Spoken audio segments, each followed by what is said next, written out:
Well, hello, pickleball friends, and welcome to men's and women's pro doubles day here at the Acrytech Atlanta Open, one of our flagship stops along the Carvana PPA Pickleball Tour. Right here on the Grandstand 3-court, we have a terrific opening matchup here with Patrick Smith teaming up with Rob Nunnery against Scarpa and Dow. What shapes up to be a very, very competitive match here in a stacked field. Absolutely stacked. All the top players in the world are here in Atlanta. Welcome to our live YouTube audience, as well as our Amazon Prime audience. Welcome to them all weekend long.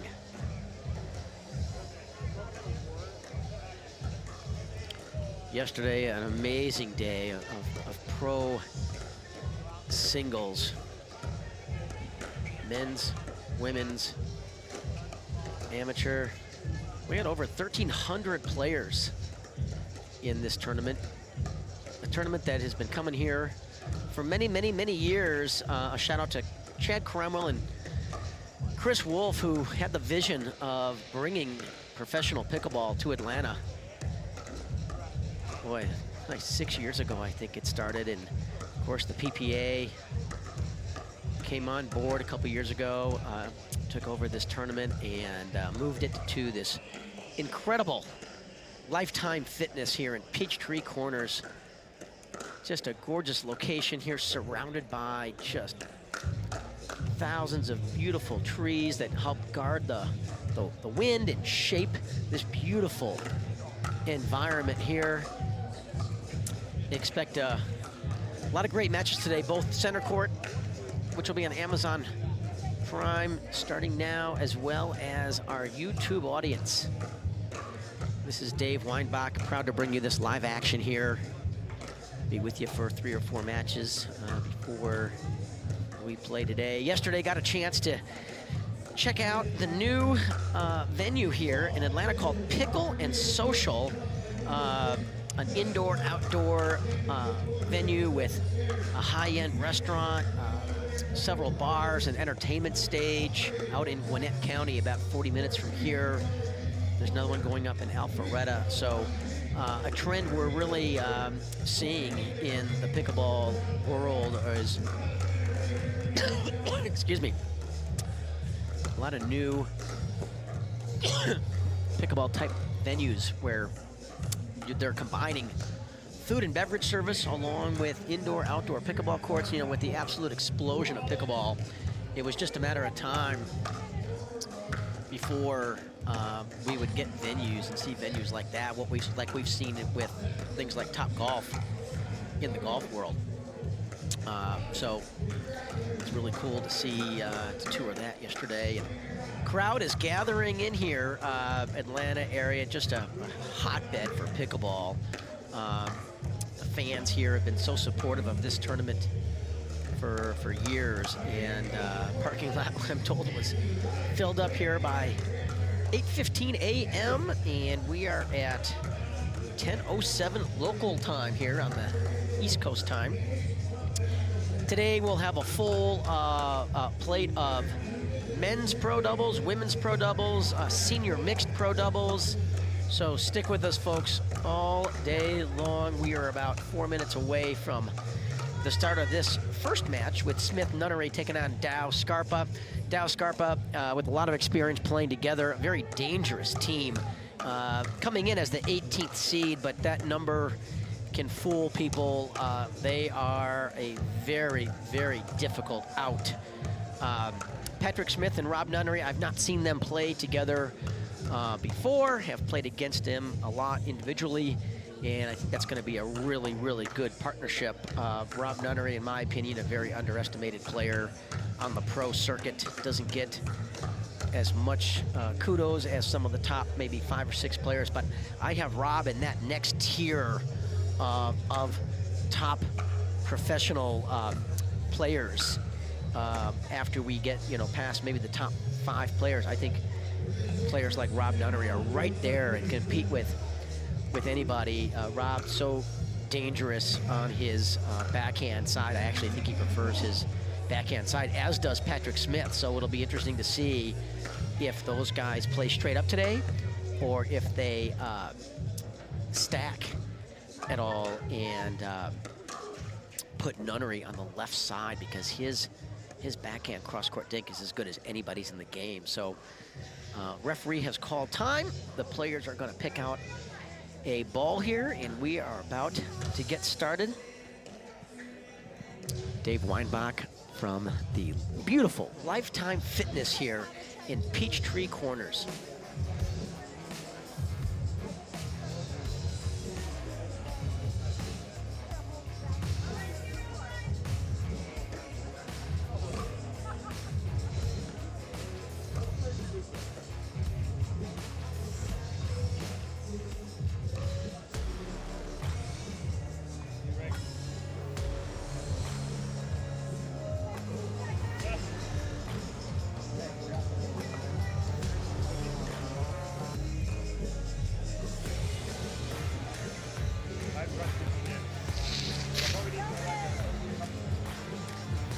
See, next to the grandstand court, we got the #1 seeds playing. We got Ben and Collin Johns taking on a local qualifier, looks like. Having some good points over there. And we are ready to go.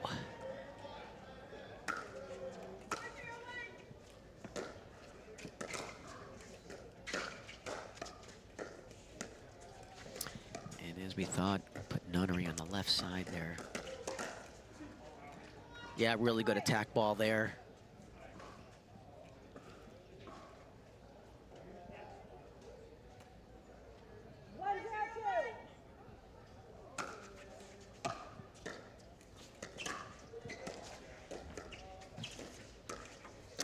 Yeah, Patrick has a tendency sometimes on his forehand to not commit early. He changed his mind there, and by the time he changed his mind, the ball got so low that he had to really lift it to get it over the net, and of course, disrespected the net. And that backhand volley is gonna just sail long. So Smith and Nunnery will get the ball in their hands, serving 0-1 to Scarpa and Dow.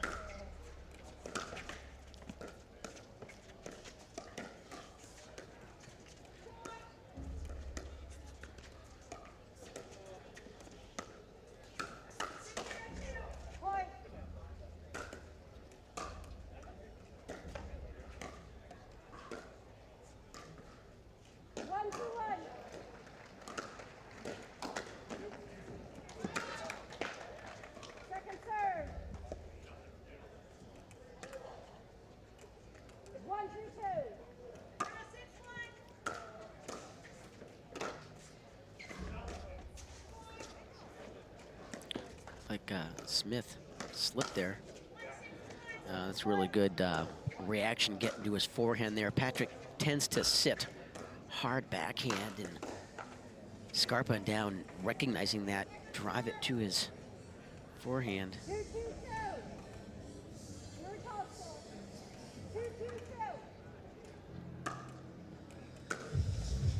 You can see Scarpa trying to target that middle on the return.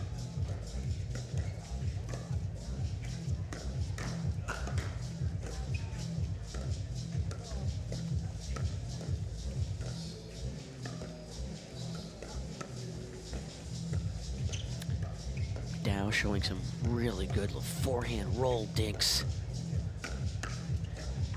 Yeah, great job there by Scarpa, leaning in at that line and getting that ball at its highest apex in that kitchen, above the kitchen, so he has a better angle of attack.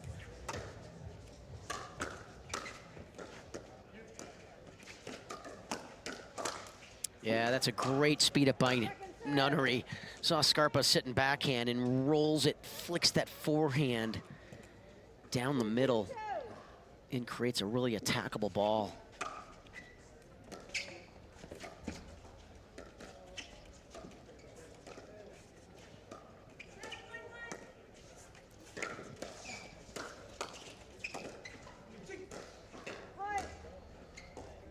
Yeah, really good pressure there by Scarpa. So they'll get the ball here, serving it 2-3.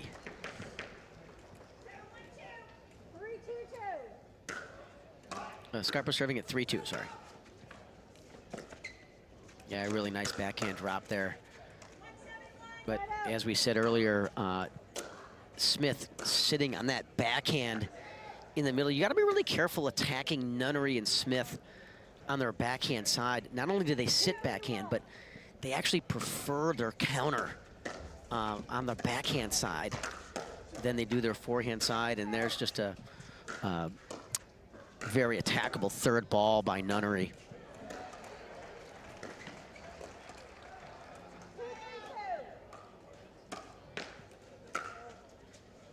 It's going to sail just long there by Greg, so there's a freebie.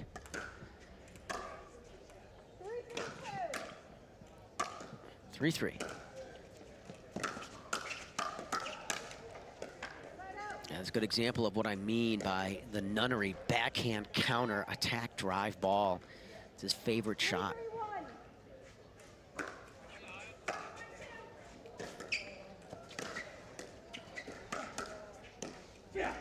Oh, and that counter punch volley comes down in the back of the line. Great hands there by Dow.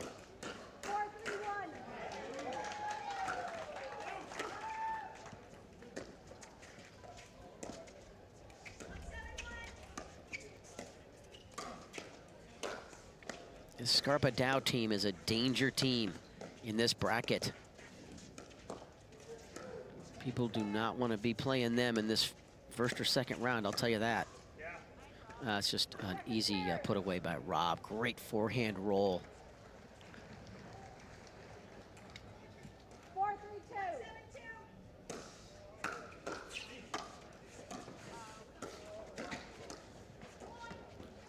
4-3-2. Good choice there by Patrick. You saw Greg Dow a couple feet behind the baseline, and that's the time to hit that drop. I think if he would have been a foot inside the baseline, I don't think Patrick would have hit that shot. I think he would have punched it hard to his feet. So really good recognition there by Patrick Smith. 3-4, game one. Yeah, way to get that deep in the middle. Really good choice there by Scarpa. Great decision, great execution. This is a best 2 out of 3 games to 11.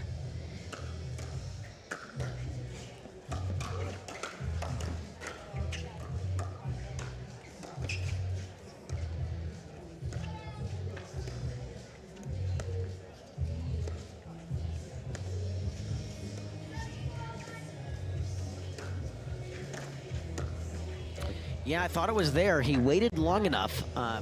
Just missed the ATP, but I really like the decision there. And the key to that shot is you have to wait. When I teach that shot, I tell people almost wait till the ball bounces twice. Because the longer you wait, the better angle you have. And that's where people struggle on those ATPs. They get a little anxious. And they can't wait to hit it, and they hit it too early, and they don't have the angle.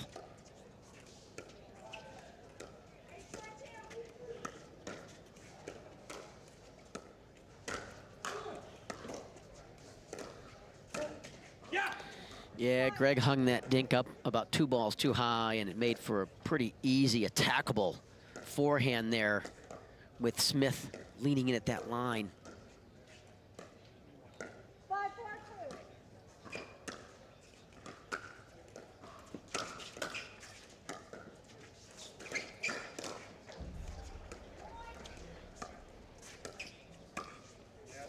Yeah, that's just too easy for Rob. Had so many choices of what he could have done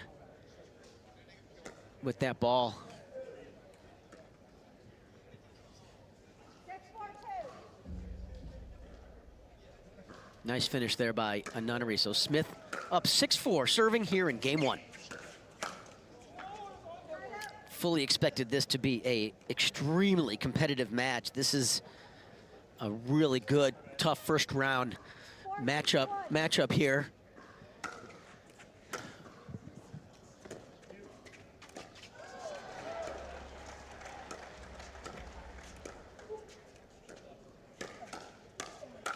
Yeah, that's a really good counter there by Dow, reading that drive from Nunnery into the body and counters hard with the backhand, then finishes it.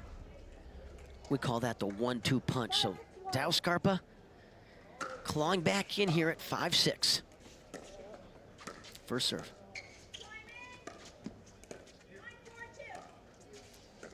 I think if I'm Dow and Scarpa, I'm careful dinking it to the Nunnery backhand, which I think is more dangerous than his forehand.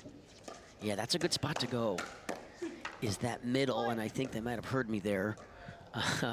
That's gonna be the spot, I think, with Nunnery on that side. That would be a really good target. Or I would say Patrick Smith also is stronger on his backhand side, so they may want to target more forehand dink to the Smith forehand as well. Well, that's great D. Oh, he mishit that drop off the edge of the paddle. We could hear it. Sitting courtside here, so that'll give him to a second serve. 5-6 on 2.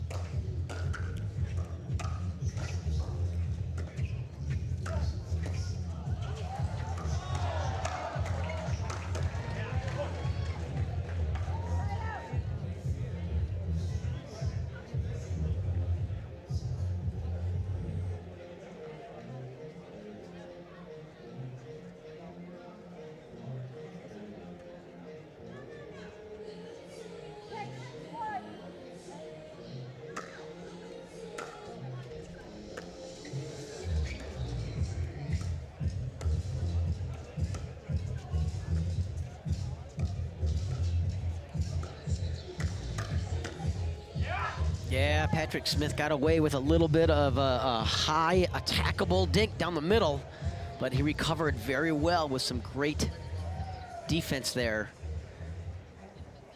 So that's another point at 7-5 here in game 1.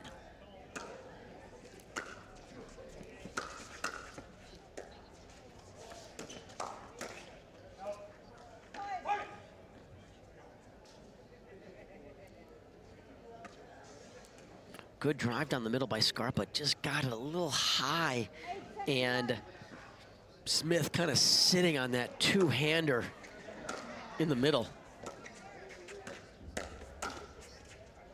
Nunnery, I thought, what could have easily hit that ball and tried to reset in the kitchen, but he thought it was going out and lands easily in. So they got a second serve here at 8-6.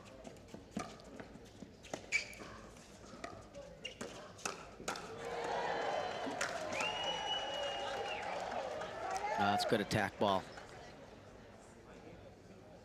So that'll give them a side out.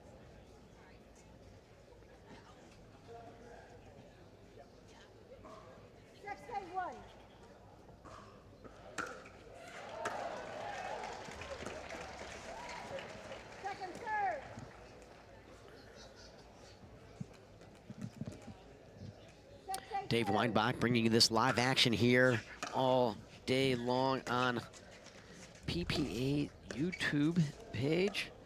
Also streaming on Amazon Prime from the Atlanta Open, one of our absolute flagship venues on the PPA Tour. Folks, if you want to play where the pros play, check out the Carvana PPA Tour at www.ppatour.com.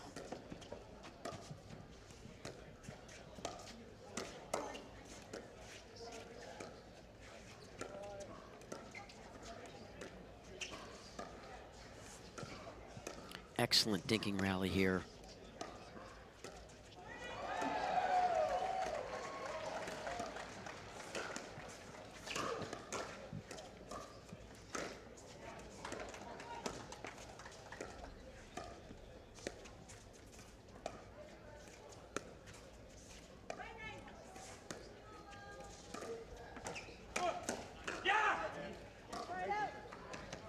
Little confusion there in the middle with Dow and Scarpa both trying to take that ball. I think they tap paddles and that ball exploded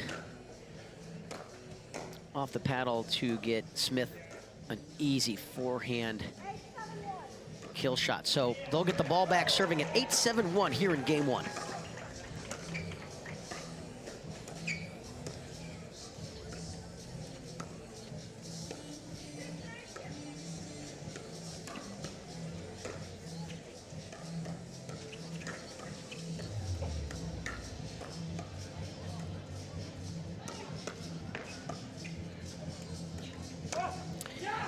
Yeah, Scarpa's on that dink down the line. He just tends to get a little bit tight with his grip pressure, and that's what's causing that dink to go so far and high and become attackable.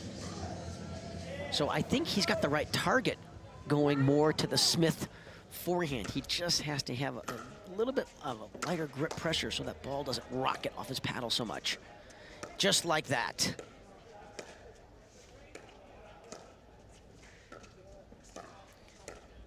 I think that's wise to target the middle.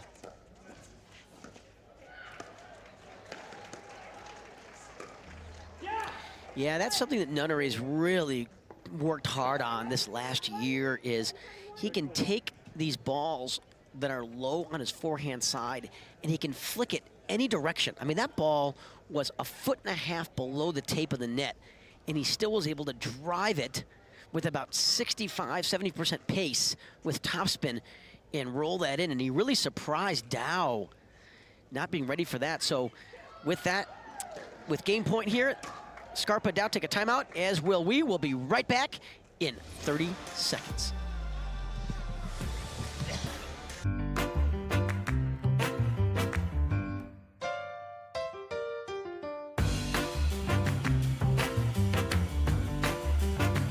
A lot of us miss hit the ball. I know I miss hit the ball a lot. So Speak for more yourself, forgiving. Johns.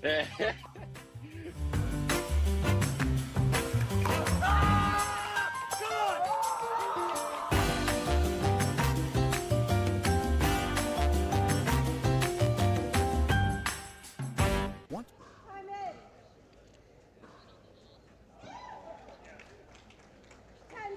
We are back live here. Game point in game one for Nunnery and Smith. See if they can finish this.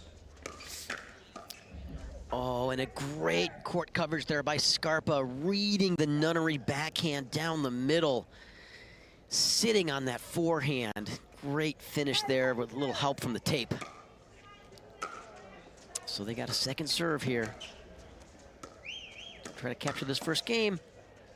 Oh, and another, unfortunately for Scarpa and Dow, high ball to the Smith forehand, who takes full advantage of it. So there we have it. Smith and Nunnery capturing a very competitive game one. So these players will switch sides and we'll take a quick break. Want to maximize your game performance to always stay in bounds? Look no further. Thorlo pickleball socks are specifically engineered with our innovative padding to help you perform your best. Pickleball socks that keep you on the ball. Find your sock at thorlo.com.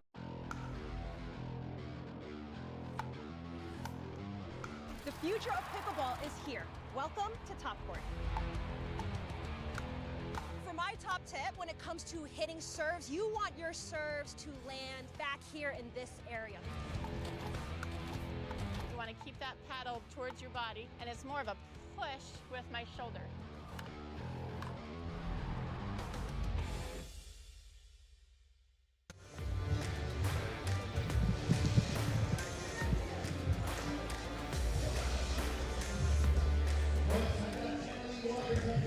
Dave Weinbach back live here from the Acrytech Atlanta Open. One of the best and most popular events along the Carvana PPA Pickleball Tour. Proud to bring you this live action all weekend long here on YouTube. Also streaming on Amazon Prime for the first time.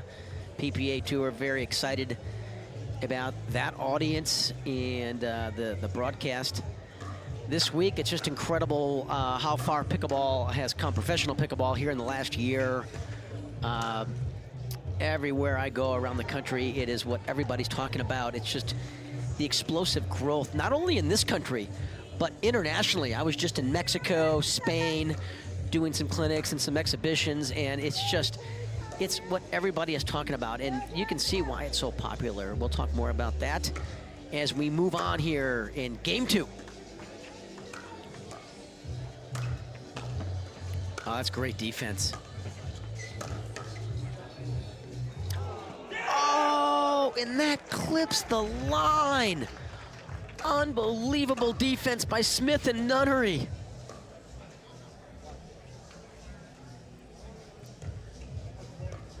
I think Dow and Scarpa were just surprised that ball came back in the first place. Then it comes back, and they thought it would be long, and it hits the line. They can't catch up to it.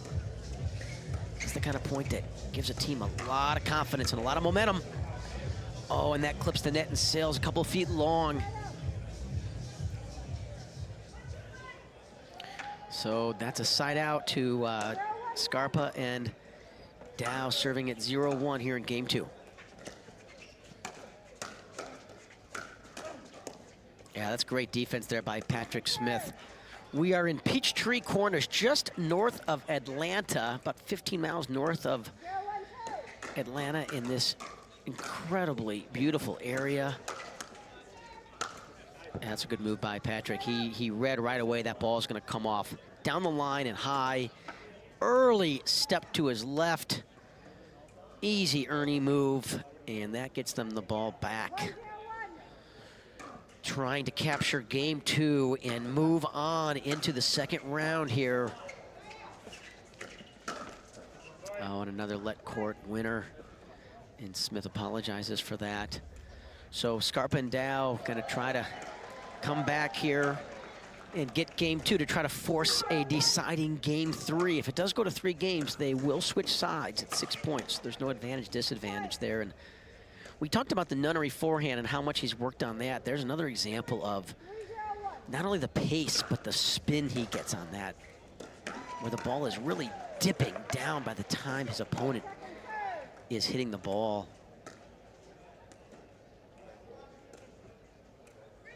So 3-0 on 2 here in game 2.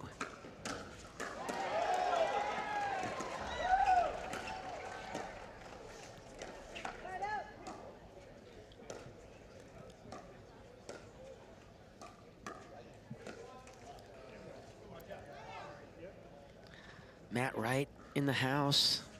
Little wave. Playing with Riley Newman today, coming in as the 2nd seed in this bracket. Of course, Ben and Collin Johns, the 1 seed. Got about 5 teams, in my opinion, that could get in this gold medal match. And questionable decision there by Nunnery to take that ball from his right ankle and try to get it through Greg Dow. And Greg Dow says, not today. So 1-3 here in game 2.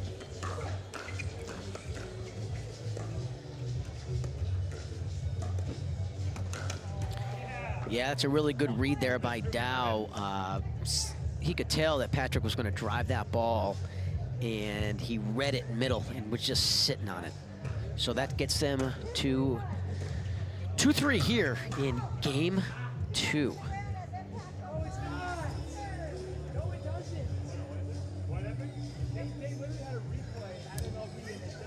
Not sure if the referee called an illegal serve here, but Dow very unhappy with the call. Or he might have hit the serve before the serve was called, but we are going to a 2nd server here. Dow very upset. 2-3-2.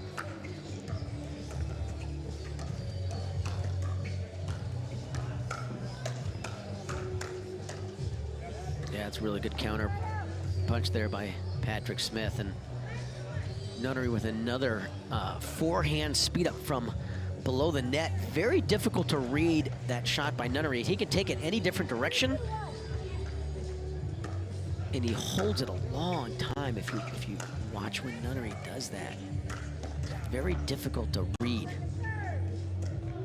Gets a lot of spin off that Selkirk paddle. A lot of top spin. And he goes to a Western grip so he can really come over the top. There he did it again. And Patrick Smith can't quite get that backhand reset into the kitchen, so that'll be a side out there, serving at 2-3 here.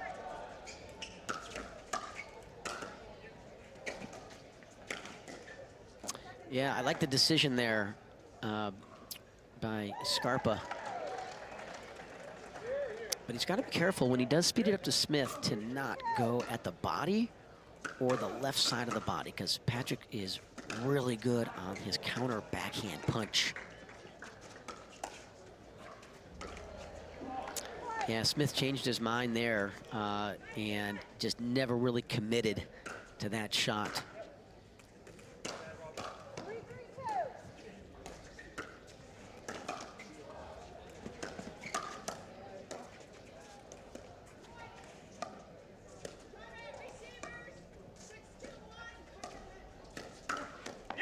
Yeah, that's exactly what I'm talking about. That's what Patrick loves to do. That's his favorite shot, is the counter backhand punch. So if you're playing someone like a Patrick Smith, folks, that are really good with their counter backhand, either get the ball down if you go there, or go to their forehand, go to the right side of their body and make them change their whole grip,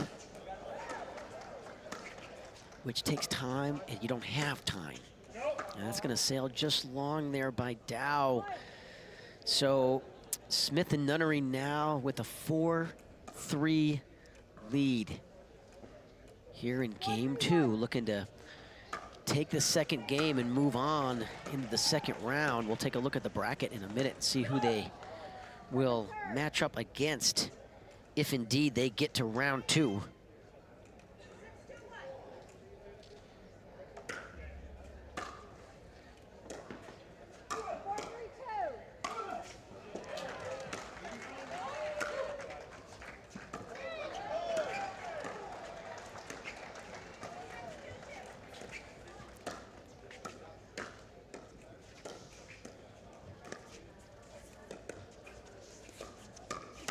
Yeah, Rob really good at cupping his wrist on that backhand ATP, creating that angle.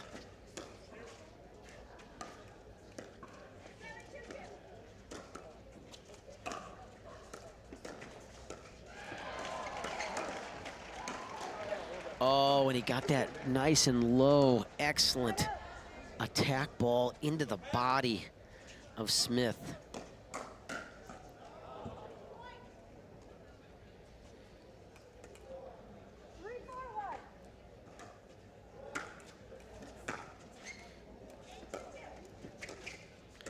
Winner of this match will take on the winner of Newman Wright against Christopher Haworth and Spartacus Ratchochu. I think I pronounced that right. Looks like a qualifier, which most likely will be the second seed, Wright and Newman. So whoever wins this will have their hands full with the second seed in the next round, most likely. That's a really good 1-2 punch there. Scarpa, great hands. I loved how he kept moving forward after he hit the first one. Folks, after that first drive, keep moving forward so you're in a better position to attack the next one. So many folks, they'll hit a drive from the transition zone, a good offensive shot, and then they'll just stand there. They don't move forward. Nunnery and Smith asking Scarpa and Dow to get those towels out of their line of sight.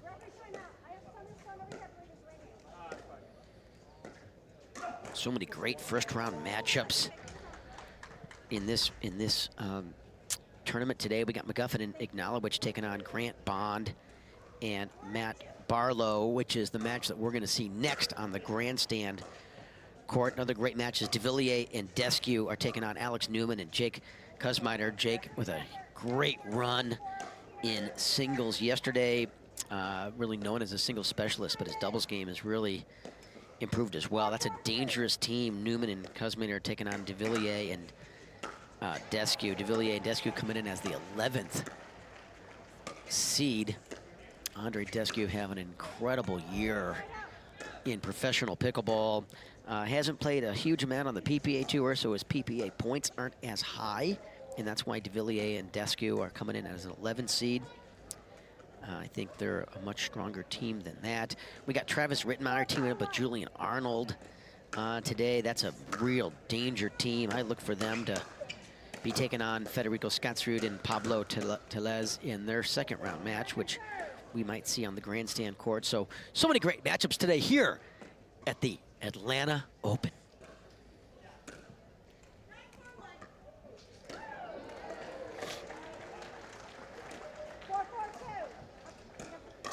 Nunnery saying this ball is either wet or damaged, so he's going to clean that off, and we will be back here. We are locked in at 4 apiece here in game 2 after Nunnery and Dow won a very competitive game 1, 11-7.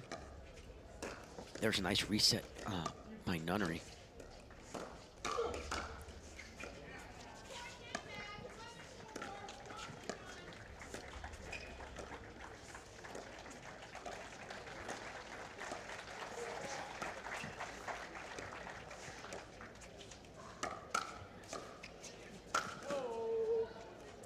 Yeah, and that's where Nunnery has to kind of pick his spots a little better there. I thought that was a little bit aggressive. That's a shot you try when you're up a game. And feeling really confident there. But Dow with a great counter punch volley.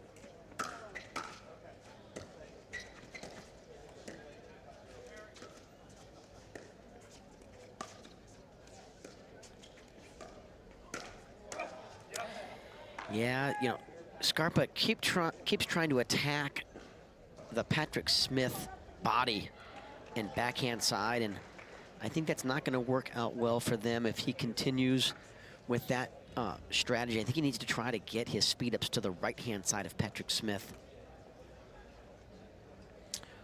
or get it down low in the middle and make Nunnery have to lift it.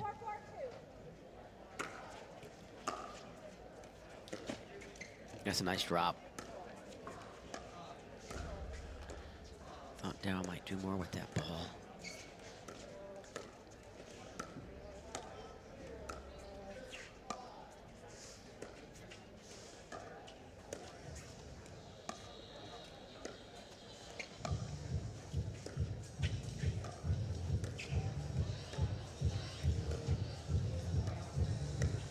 Terrific dink rally here. These are all successful, unattackable dinks. Oh, and that's a very rare miss off the Rob Nunnery backhand. That's his favorite shot, is that backhand cross-court dink. He'll miss one of those in the net out of 60.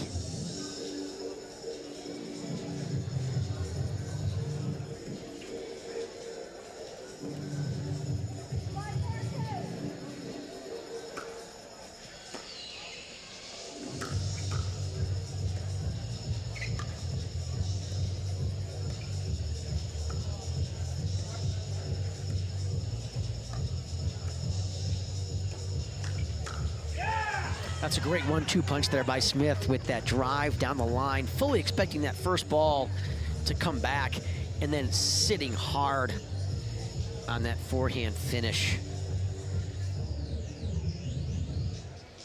Nunnery and Smith really want to get this match in 2 games. They know this is going to be a very, very long day in this stacked field here at the Acrytech Atlanta Open along the Carvana PPA Tour.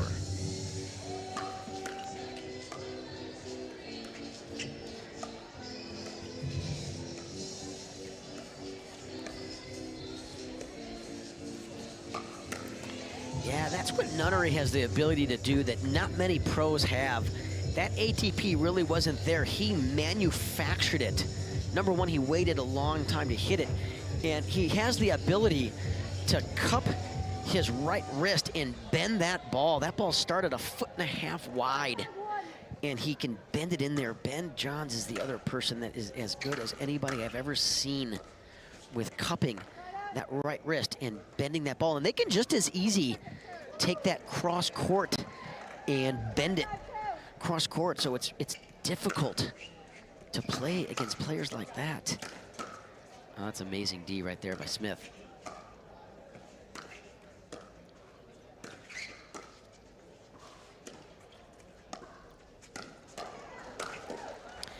Yeah, that time Scarpa picked the right target there on his attack ball. He went low middle instead of going right at the Smith body or the Smith backhand.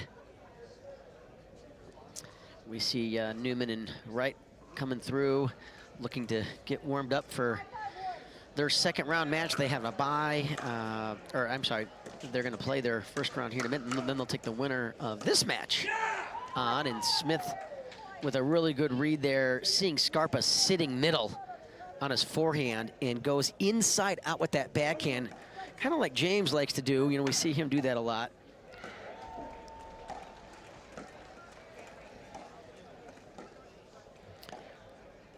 So that will get us all square here at 5-5 here in this game 2.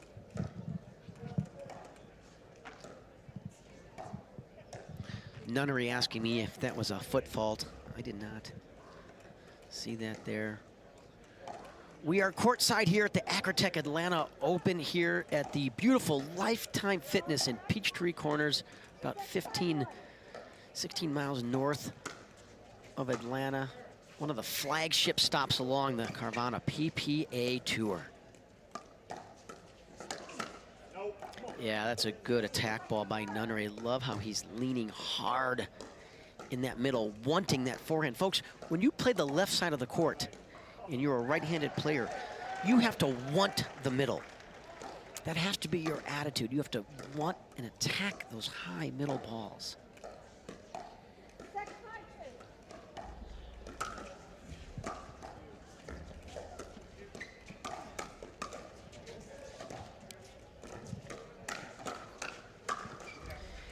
Yeah, that's where Nunnery likes it. We talked about this in the first game, that when you attack and speed the ball up to Rob Nunnery, you better be really careful about speeding it up on his backhand side. You better get the ball down.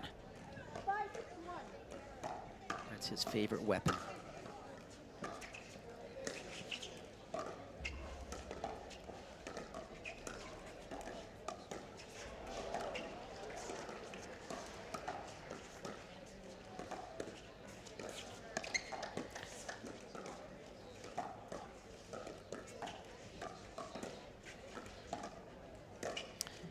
Nunnery and Smith targeting Scarpa. He's less dangerous.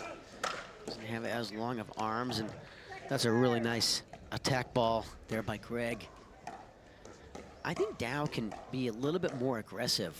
You know, it's a tall guy with really long arms, and I really think if he was at that line and really leaning in and putting a lot of pressure on his opponent's dinks, I think he could attack more balls than he is. I think he's passed on a few today that in this match that he could hit some more offensive shots. Doesn't have to be a winner, folks, but it needs to be an offensive shot when you get an attackable ball.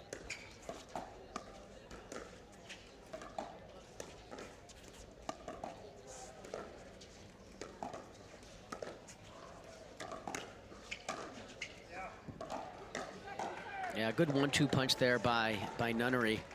I thought Scarpa was right on it, but I think it just got behind him. He took a backswing and the ball was past him. Credit Nunnery there. Oh, great deep serve.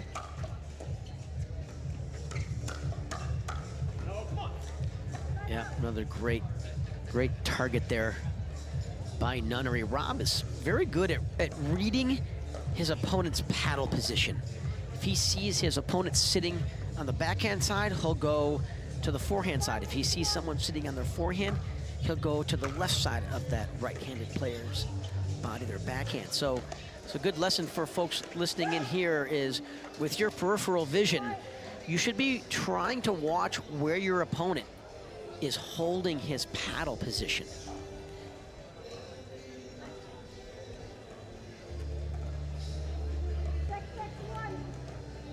Sun trying to break through the clouds here in Peachtree Corners. Just a beautiful day, and that counter punch from Dow gonna sail long. So Smith and Nunnery moving on here with another point and gets him to 7, 4 points away from capturing this match. Ignalowicz and McGuffin waiting here in the wings, courtside. Gonna be on the grandstand court next, taking on Bond and his partner. We'll have that for you live here on YouTube.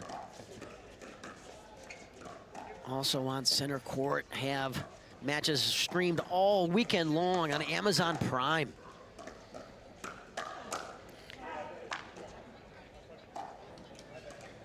Good finish there by Scarpa after a great setup by Dow.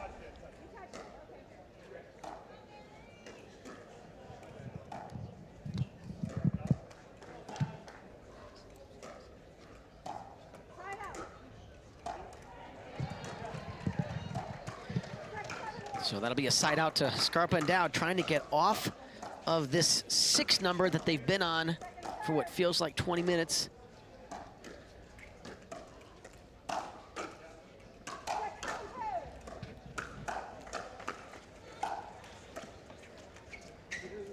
Oh, and that's a tough time to miss a drop on a second serve. So now we're 7-6 here in game 2.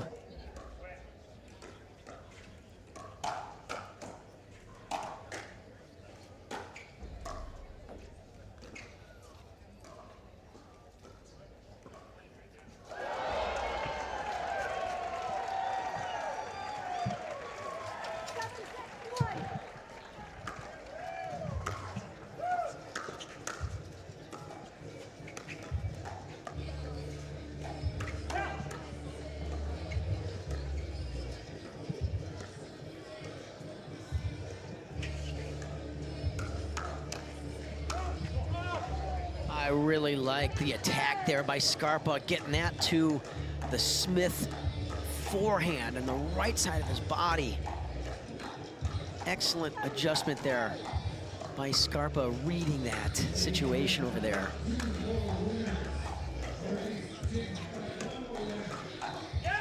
Yeah, that's really shocking that that ball wasn't attacked down the middle.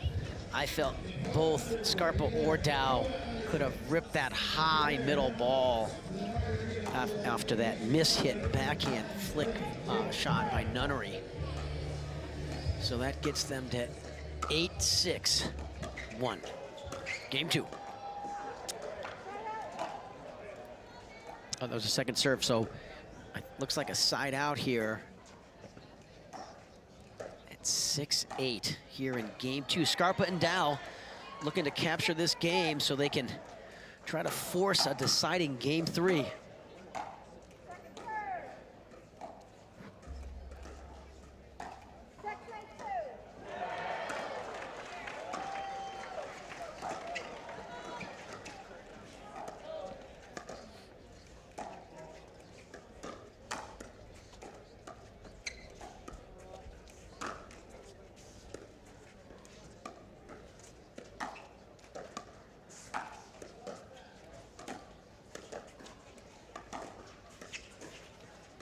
Nunnery really playing aggressive and taking a lot of the court.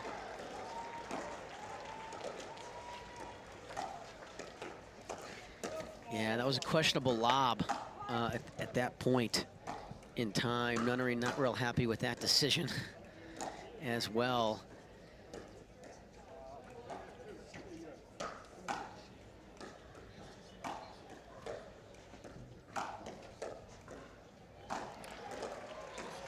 Looking up here, looking for a reaction after that. I call it a Villages lob. Oh, if Scarpa would have been all the way in there, I think he could have attacked that.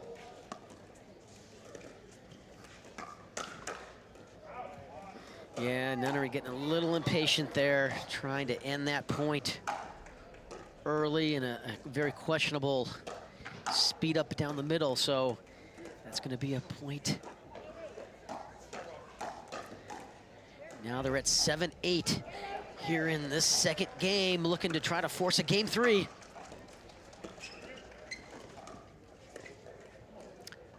And that is not going to help their cause. So Smith and Nunnery will get the ball back here, serving at 8-7-1, looking to get off of this 8 and build some momentum here to close out this game 2. Nunnery telling him to get that yellow towel out of the line of sight. I'm a player that is also bothered by towels behind the court in the line of sight. I think that is something the player shouldn't do.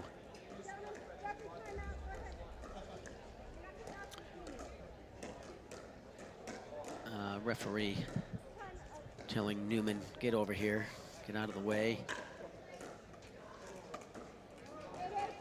All right, we are back for some action here, live on YouTube, Atlanta Open.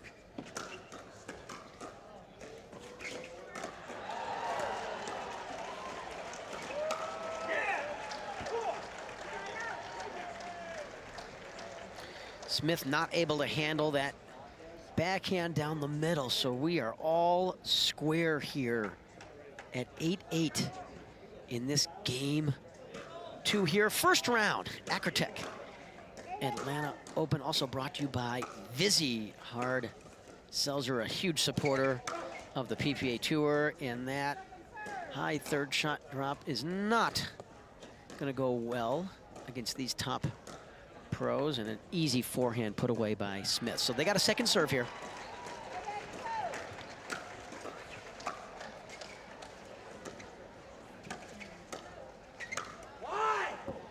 Another easy forehand there by Smith at a very critical juncture here in this second game, folks.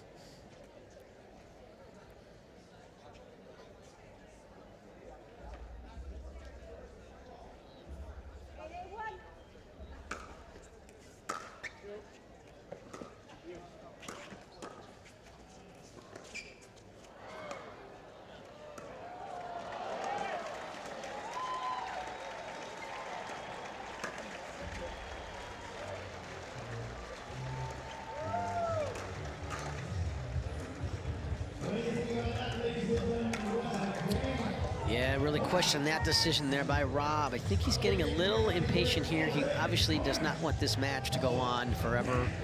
Certainly doesn't want a third game, and I think he's thinking, I got a really long day ahead of me, and he's trying to win these points a little quicker, and that's why we're seeing a few unforced errors here by Rob Nunnery. So he needs to take a deep breath and settle down here and get back to what was working for them in game 1.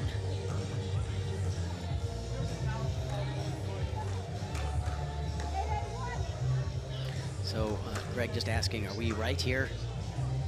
And they are correct here, 8-8.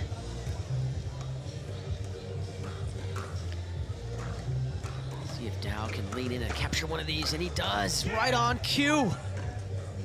And I think that's what he could do more of, is utilize that length and those long arms at that kitchen line and lean in. I think there's been several balls that he could attack in this match that he's passed on.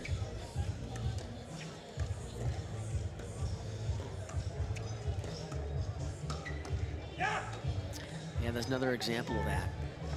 I just don't think too many dinks that come from the Nunnery-Smith side should land past Greg Dow's own kitchen line. I think he should be able to lean in and get some of those balls out of the air and be able to hit some offensive shots.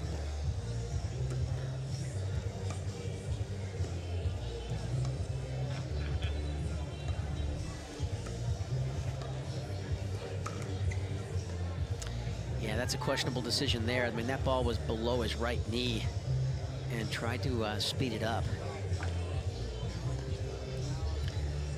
So that'll be a side out. Smith and Nunnery serving at 8-9 here in game 2 after taking a very competitive game 1, 11-7. So not surprising, a long, very competitive match here on the Grandstand court. That's a good attack ball by Greg. Those are the balls I think he needs to do more of that with. I mean, the whole purpose of this game of dinking is to try to set up an attackable ball. So when you get a ball that you can hit an offensive shot with, you need to take advantage of that. Doesn't have to be a winner, but it needs to be an offensive shot. That's what we try to teach Ignalowicz, you know, to get up at that line. And just teasing James here standing next to me.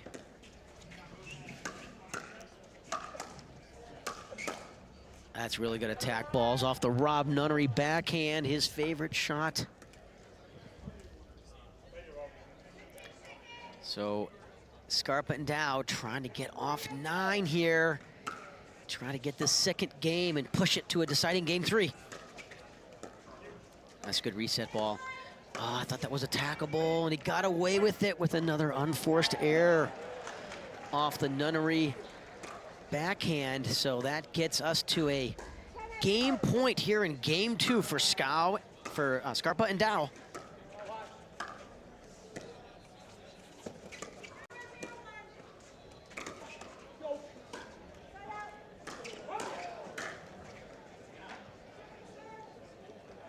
Another good attack shot there off the Rob Nunnery backhand.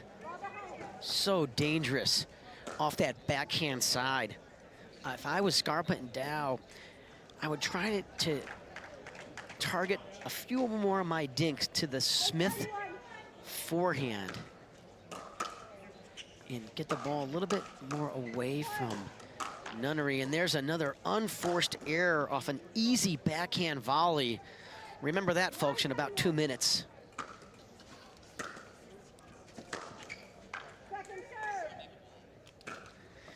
Yeah, we're seeing a load of unforced errors here. Players getting a little tight here at the end of game 2.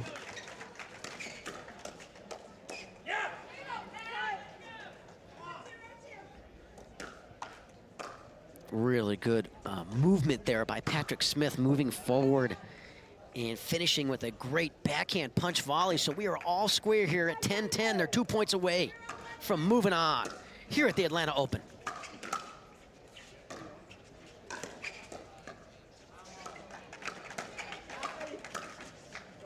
Oh, and that clips the net and a bit of the Smith arm. So a lucky break there. Scarpa and Dow, that's what you need.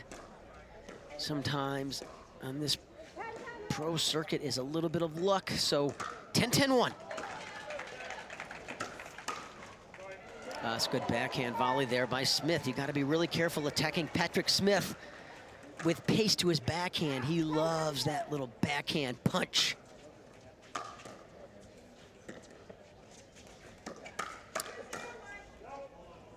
Oh, and that just sails wide. Credit Anderson Scarpa's backhand drop has been money all day long. So consistent, getting his backhand drop, not only in the kitchen, but unattackable, so he and his partner can move in. So we are stuck here at 10-10 in game 2. Some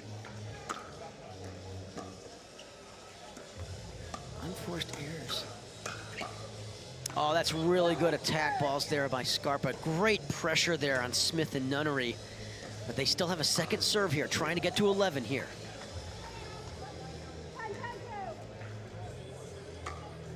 Smith and Nunnery do not want to go to a third game. Anything can happen if you go to game 3 here, but that is not going to help their cause. So Scarpa and Dow with another side out here at 10-10. First serve. And with that, we'll get a timeout here from Smith and Nunnery. We'll take our own break here. We'll be right back with you here along the Carvana PPA Tour. I found my way. In bad times, I know I'll be okay. 'Cause I found my way.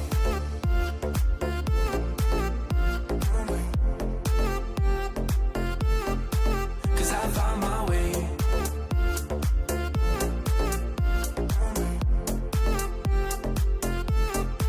'Cause I found my way, my way, my way, my way, my way.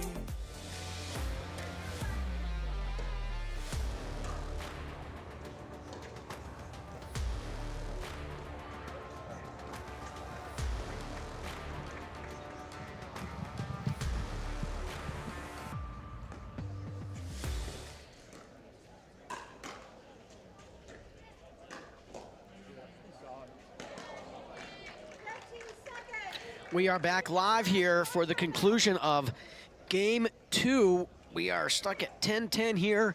Dave the Badger Weinbach, proud to bring you this live action here on the PPA's YouTube page. We are also streaming all weekend long on Amazon Prime, folks.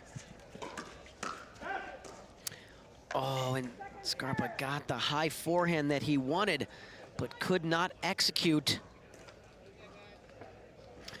So we are still stuck at 10-10 here on game 2. Scarpa and Dow looking to force a game 3. And that is not gonna help their cause. So Smith and Nunnery with another opportunity to close this match out here. They are 2 points away.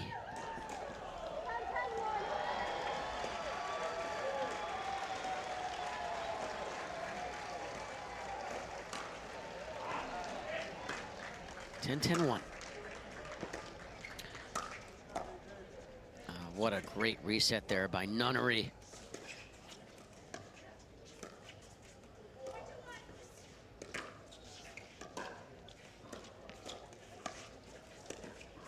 Scarpa doing a great job. Announcer's curse. Just as I say, Scarpa is doing a great job of dinking all match long. He fluffs one up high to the Smith forehand. And Smith with an easy put away. So that gets them to match point here. And Scarpa Dow will take a timeout, as will we. We'll be right back with you here from the Acrytech Atlanta Open.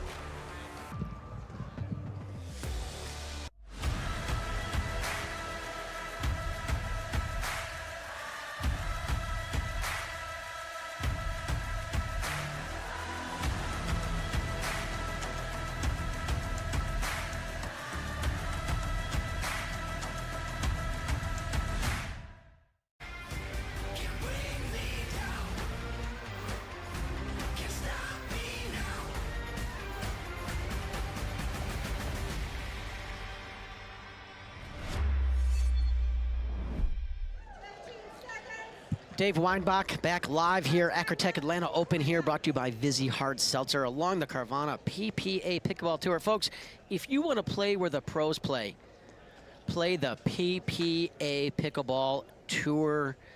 Next up along the tour, we're heading to Texas for the Texas Open at the Oasis Pickleball Club in Rockwall, Texas. Match point right here.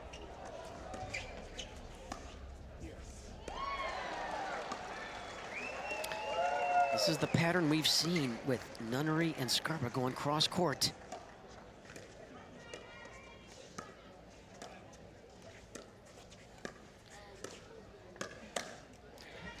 Nunnery getting a little impatient there again, trying to sneak that backhand down the middle on match point.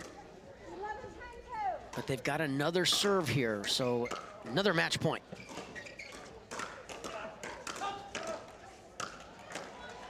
Oh, terrific defense there by Smith.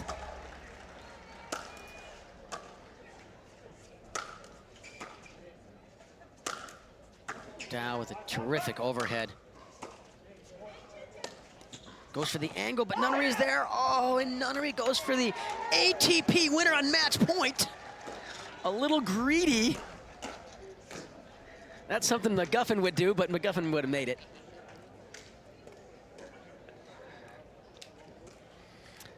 What a thrilling and long game 2 here. Smith and Nunnery with 2 match point opportunities could not finish. So Dow and Scarpa gonna try to get back a lead here in this second game.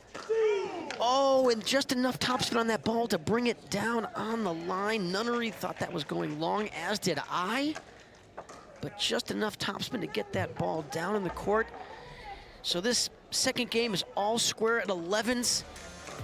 Nunnery, Smith, timeout. And I will call timeout as well. We'll be right back with you here at the Atlanta Open.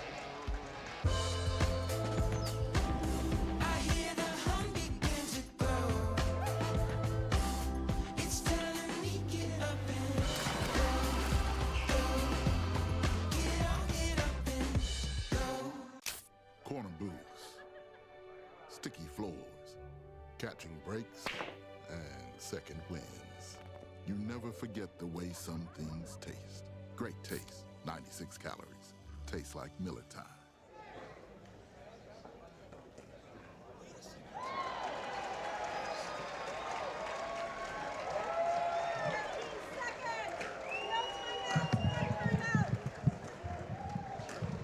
Dave the Badger Weinbach back live here with you on YouTube. Match is streaming all day long as well on Amazon Prime. We are all square at 11s here, game 2. That's a rare missed third drop in the net by Scarpa. He's been money on that all match long. Got a second serve here.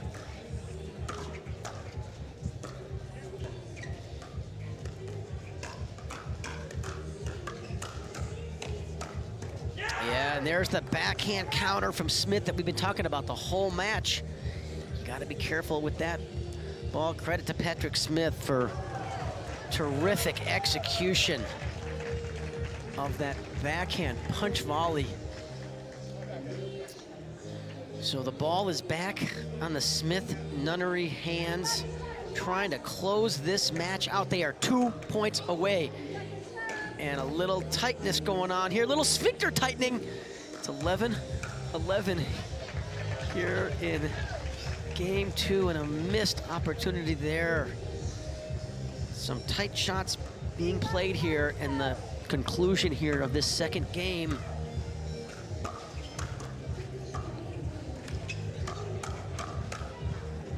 Oh, and that's a terrific 2 back-to-back backhand roll drives from Rob Nunnery. Gets them a point. So now they are at 12-11-2. Their third match point.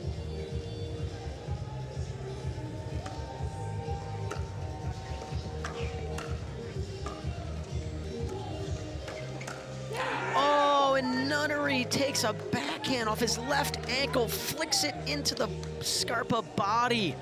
Scarpa not expecting that shot, nor was I, but it worked out, and Nunnery and Smith finally will move on here into round 2. Well, they will play the winner of the Newman-Wright match, which is going on right now as well. So they will have a little bit of a break here, and we will take our own break, and we'll be right back with you here with another men's pro doubles match here on the Grandstand court.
Hi, I'm Rick Barry. I used to play professional basketball. Now I'm into pickleball.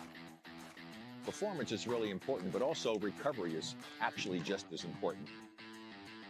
LOMD is a product that I use constantly before my matches and after my matches for my recovery. Great for inflammation, great for recovery. I keep coming back to this. LOMD all day long, baby. I use it. I use it. I use it. I use it. I use it. Aloe MD, Acute Relief Cream.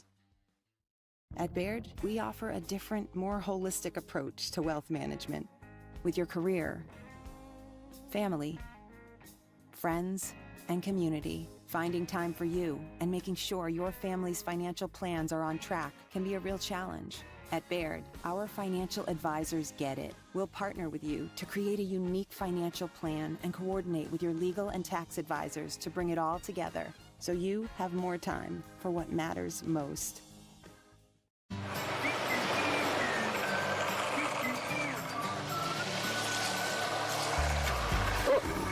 Ready yet? Not yet, buddy.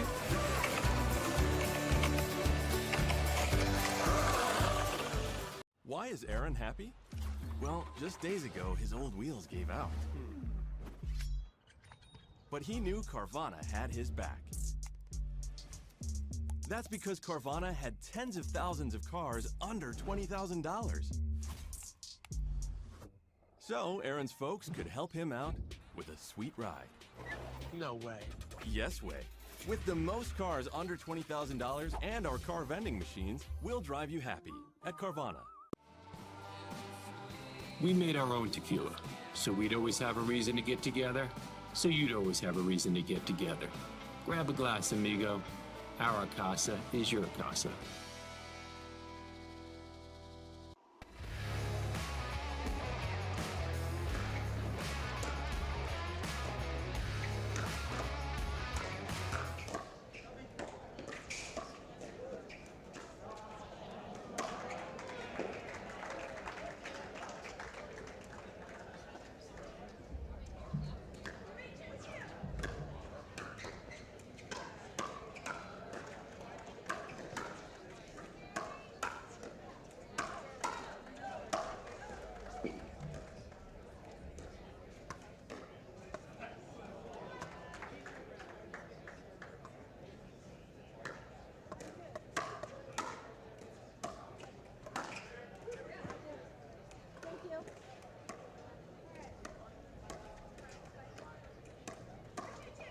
Down in the basket.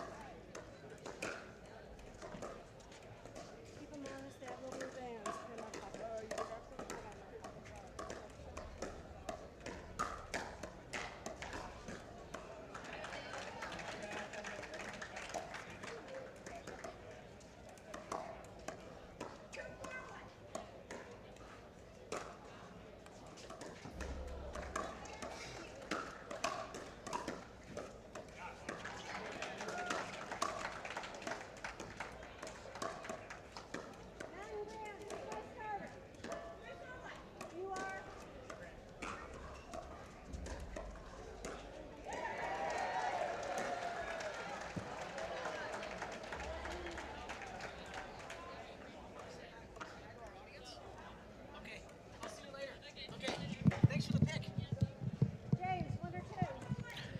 Dave Weinbach back with you live here on YouTube. Also, matches all weekend long being live streamed on Amazon Prime, folks, for the first time. So pickleball is here, baby. This is going to be a good match. James and Tyson been waiting a while here to play. Let's pull up the bracket here on the men's pro day. It's also women's pro day as well. This is a matchup of, let's get the seedings here.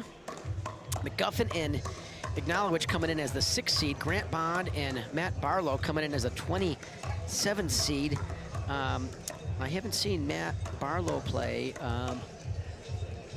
before, but I have seen Bond and played against Bond before, so it'd be interesting to see that style of play there.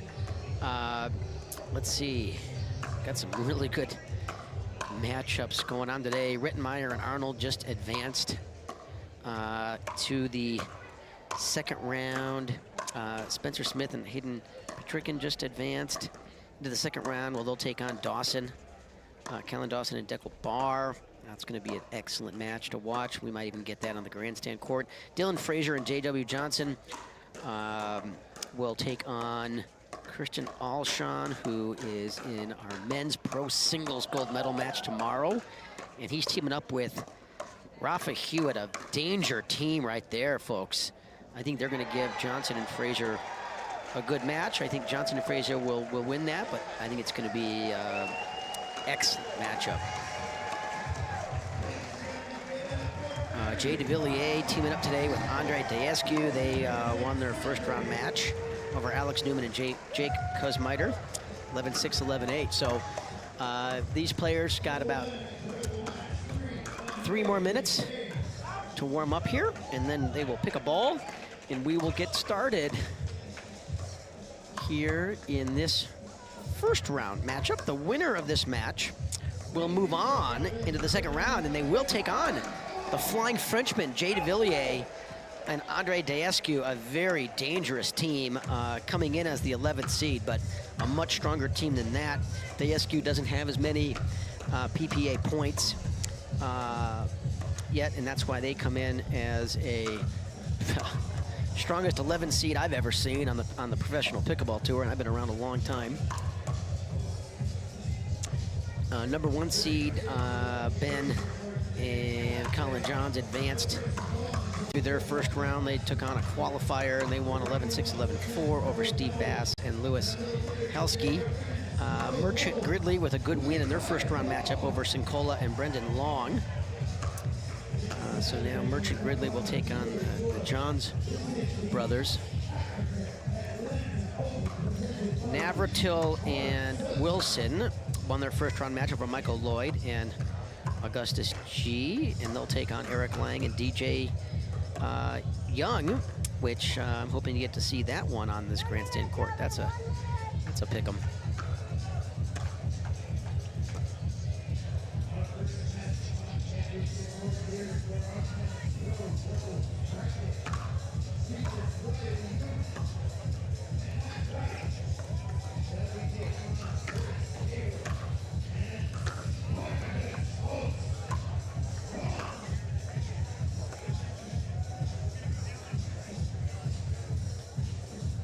Just another beautiful day here at the Atlanta Open, brought to you by Acrytech and Vizzy Hard Seltzer.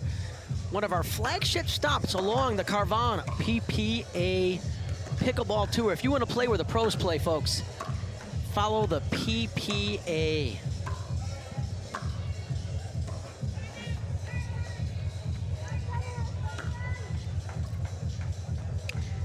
This tour stop in Atlanta, always one of the most popular events amongst the professionals. Just an incredible venue, great energy, great fans. Here the stands almost completely filled up already early here on a Saturday morning. Just an incredible atmosphere for pickleball. And shout out to Lifetime Fitness for really embracing pickleball. They were one of the early, I would say, national clubs to really embrace pickleball. They made a decision early on to put in a lot of resources into pickleball, both building new courts at various Lifetime Fitnesses around the country and also transitioning a few tennis courts, and it has really paid off for them. The demand for pickleball courts all over America and all over the world is far exceeding the supply, and credit to them for recognizing it. So here we are. Start of game 1 and a little wild, nervous forehand drive there by Grant Bond to start off here. So Guffin and Acknowledge serving. And that return sails just long, so a little skittish, little nervousness coming out here. These players have been here for an hour and a half, kind of sitting around. And let's give them a few points to get going here.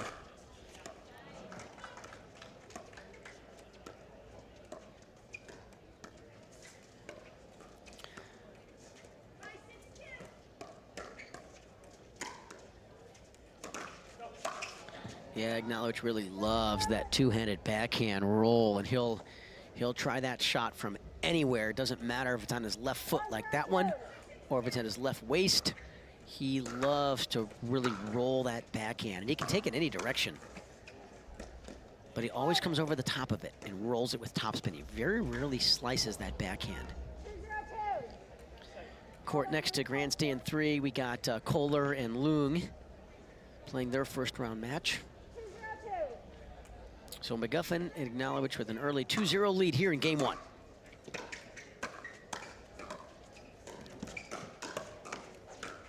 Yeah, you got to be careful with James's backhand. He's very, very dangerous. He does a super job of getting up to that line and also leaning in and creating opportunities for himself with his long reach and his long arms.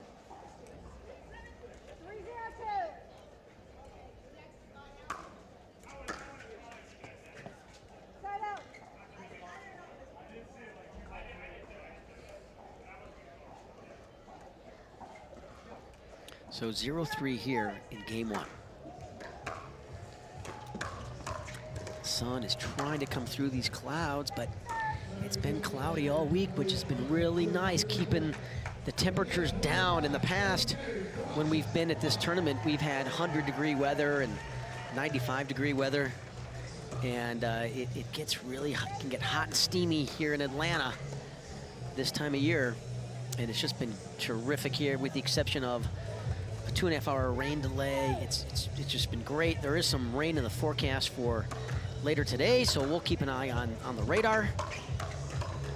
Oh, that's terrific backhand volleys there by McGuffin, but Bond with a super finish there off his own backhand stab volley.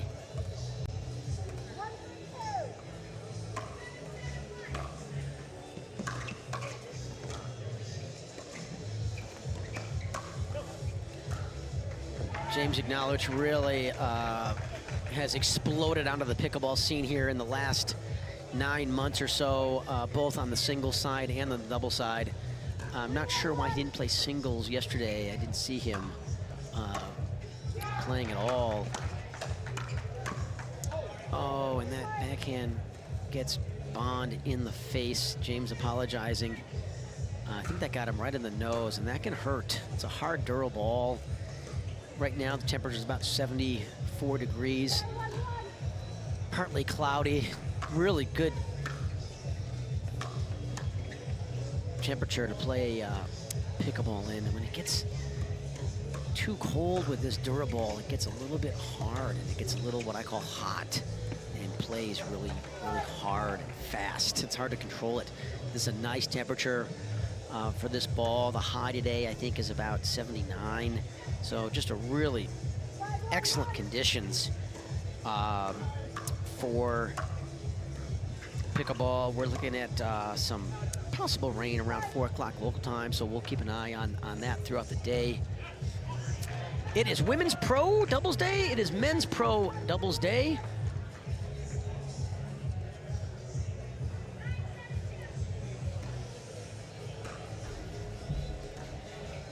Timeout here.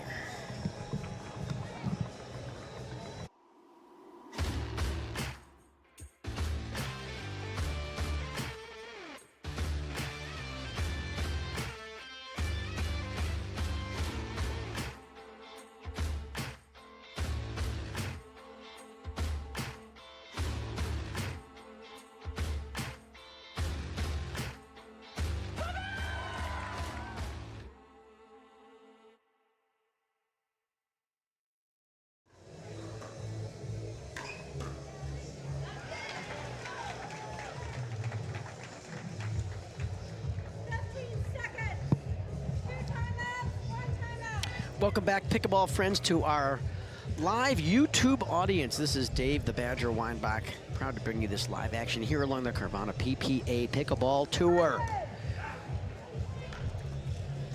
One of the best stops we have in the whole tour is the Atlanta Open, folks. If you didn't get a chance to come this year, get the Atlanta Open on your calendar for next year. One of the absolute greatest venues we ever have along the PPA Tour is this Lifetime Fitness here in Peachtree Corners.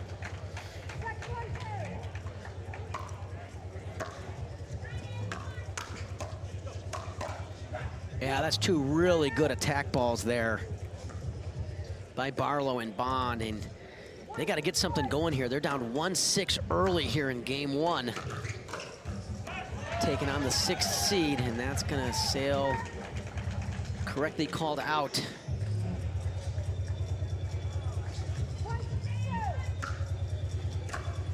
So 1-6-2.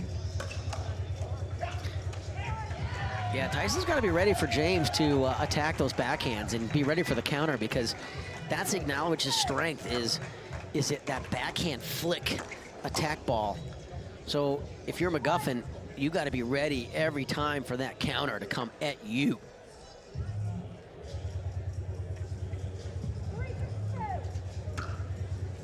A new partnership here this year for McGuffin.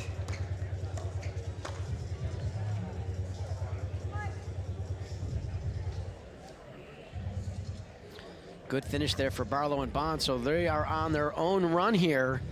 Now serving at 4-6.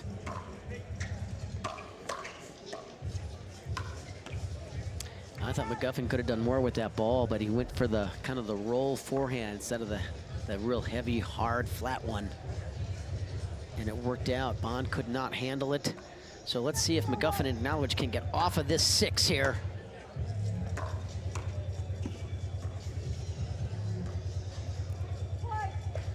And that is one way to do it, with an unforced forehand dink air in the net. Gets McGuffin serving now at 7. They're 4 points away here from capturing game 1. Yeah, you got to be careful with countering Ignalovic on the backhand side, because he's sitting on that two-hander and it's his favorite shot.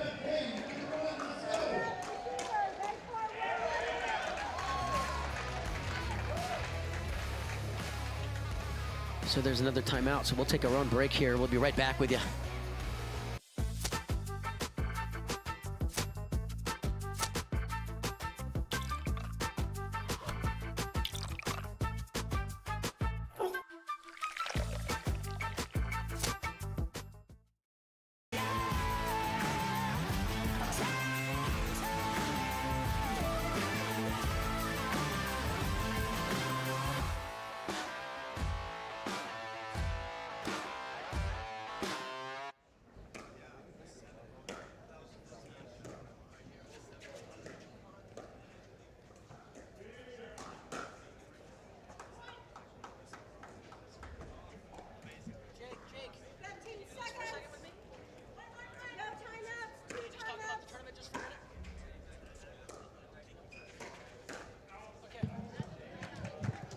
All right, we are back live. We were just talking with tournament director Jake Weinbach, talking about how well things are going today in the overall tournament. And a quick shout out to all the incredible volunteers. I think the number is over 140 volunteers, and also certified refs. And Don Stanley and his team doing a fantastic job here, as they do, it seems like, every single week along the PPA Tour. We thank them, as these tournaments could not happen without them. That's a really good reset there by McGuffin, but I think he needs to get to the kitchen line. That's the thing, folks. Once you hit a good reset shot from that transition zone, you really need to keep moving forward and get to the kitchen line, because that puts so much more pressure on your opponent's next shot. If you just kind of camp out in the transition zone, not only does it open up angles on the court, but it also allows your opponent to get the ball down at your shoelaces and your feet and makes your next shot really tough.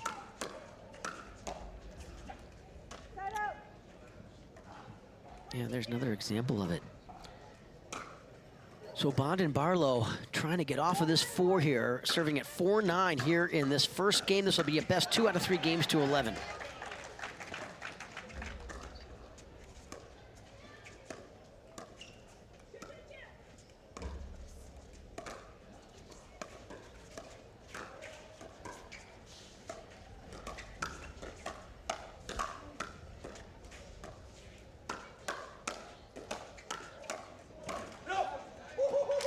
Yeah, really good lead there by James, and good job by Tyson saying, no, let it go. So second serve at 4-9-2. Really good serve. And a great return. Yeah, McGuffin has one of the best returns in the game. You know, there's a reason that Tyson McGuffin is one of the greatest singles player that's ever lived. Because his serve and his return of serve are as good as anybody's in the game, in the history of the game.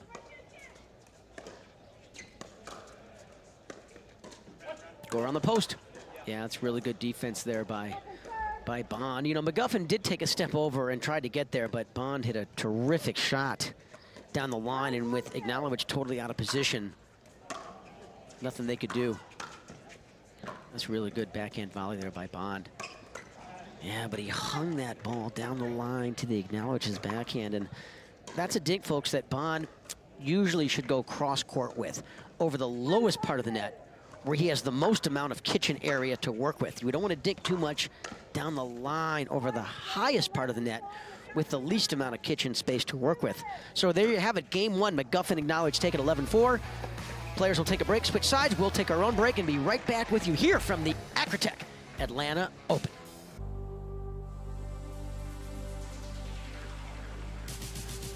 Gearbox introduces the all-new CX-14 Ultimate Power with SST Core.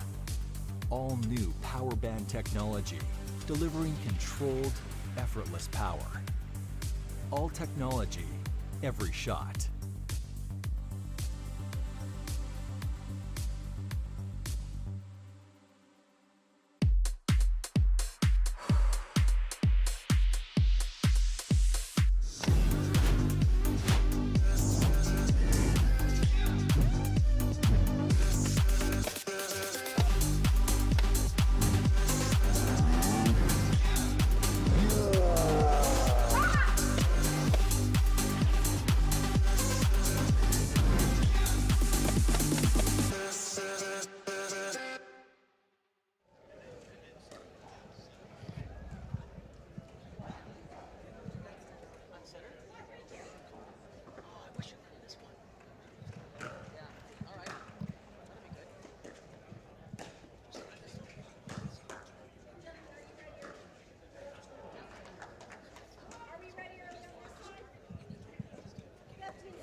Yep.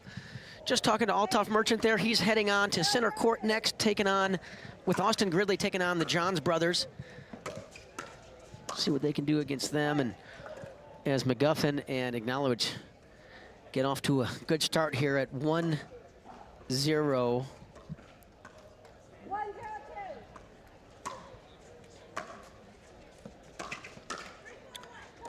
So McGuffin and Ignalovich looking to roll here in game two and advance on here. It's going to be a long day. It's a huge stacked field here, both men's pro doubles and women's pro doubles here in Atlanta. So these players want to get this done in 2 games and move on, and that is going to help their cause. A quick 3-0 lead here in game 2. A quick check of the bracket. We'll see who these players could potentially face next if they advance on.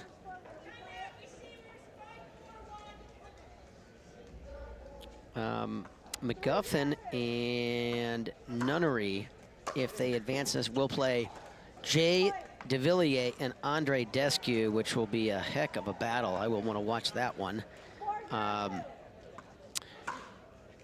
Fed Stocksrud and Tellez are going to take on Rittenmeyer and Arnold in their second round. That's going to be a great match. Looks like Riley and Newman are going to probably play Nunnery and Smith. So many great matchups here as we look forward to the second and third round. And with this quick 5-0 lead, Bond and Barlow will take a timeout, as will we, right here in Atlanta.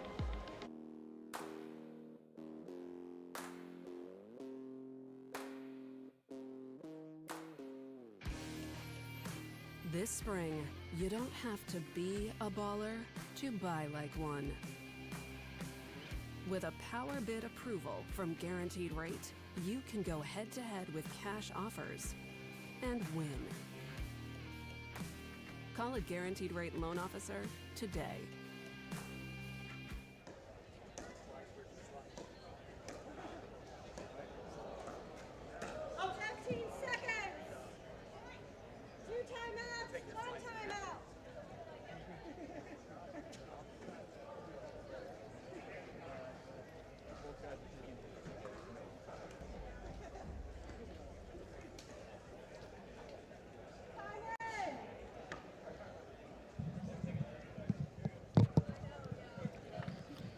we are back live here on YouTube. Dave the Badger Weinbach bringing you this live action here. Quick 5-0 lead here for McGuffin and Ignalowicz in game 2.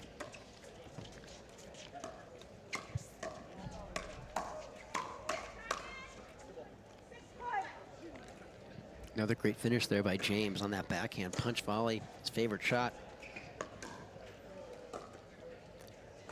James and his mixed partner, Anna Bright, didn't fare as well as they would have liked in mixed pro doubles yesterday, so James highly driven and motivated to make a splash here on men's pro doubles day, and Barlow wants that high forehand back.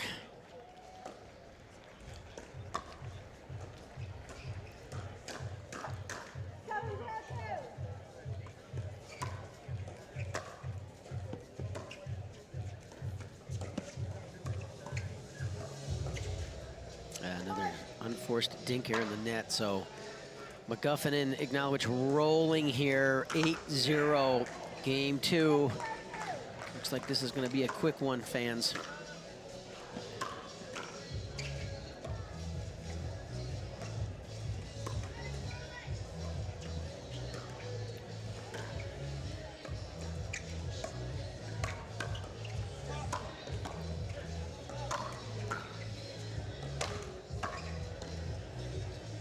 And that's going to sail long, so some terrific overheads there by Tyson and James, putting a lot of heat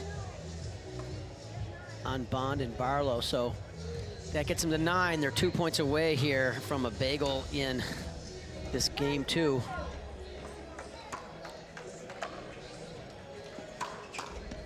That's a great volley there by Bond, really anticipating very well that that drive was coming not only at him, but at his backhand side. So let's see if they can get on the board here, serving at 0-9 in game 2.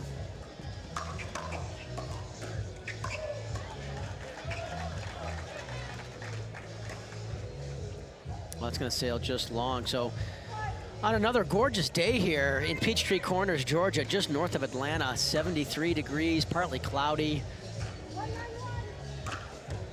Great temperature for pickleball.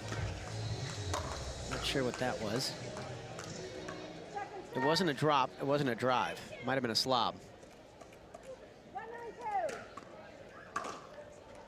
1-9. Yeah, McGuffin just could not get out of the way of that backhand flick roll. Good shot there by Barlow. Really got up to that line in a hurry and took time away from McGuffin. That's a great forehand drive. I don't think McGuffin saw that coming at all. He thought he hit a pretty low return, as did I, but Barlow with that flick forehand topspin roll came down in a hurry.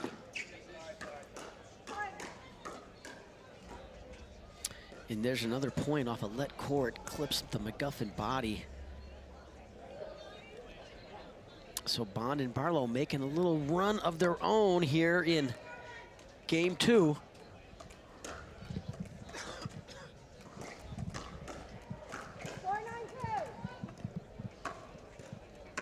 It's 4-9.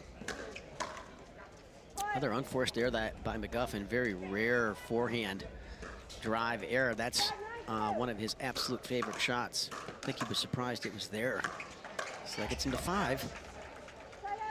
All right, so there's your side out. 9-5 here in the second game. Ignalowicz McGuffin 2 points away from moving on into round 2.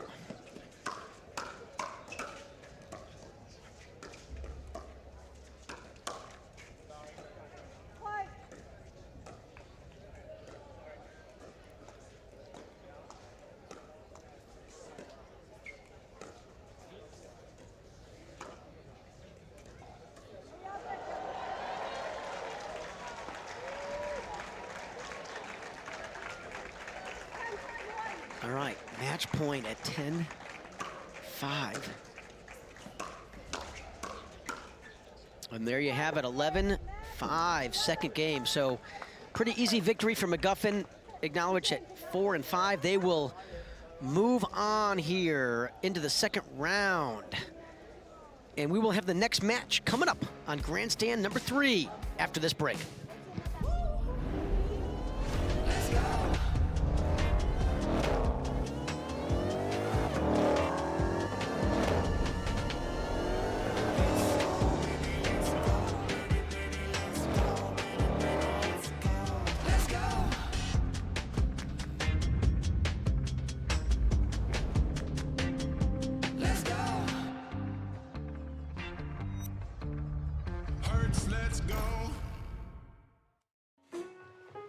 From pool to port to perfection. We'll make Europe the time of your life. Time and time again. Visit hollandamerica.com or call your travel advisor. See that thing John Morant has? That's a hypervolt. That thing he uses to warm up and stay loose before he throws it down. That thing Tony Finau uses on course between shots. Ooh, that's money. That thing Robin and I use before and after we're on the bike so we can ride harder tomorrow. That thing Erling Haaland uses before smashing it into the back of the net. That thing that's for everyone. The Hypervolt from Hyper Ice. Give your body the daily relief it's been asking for.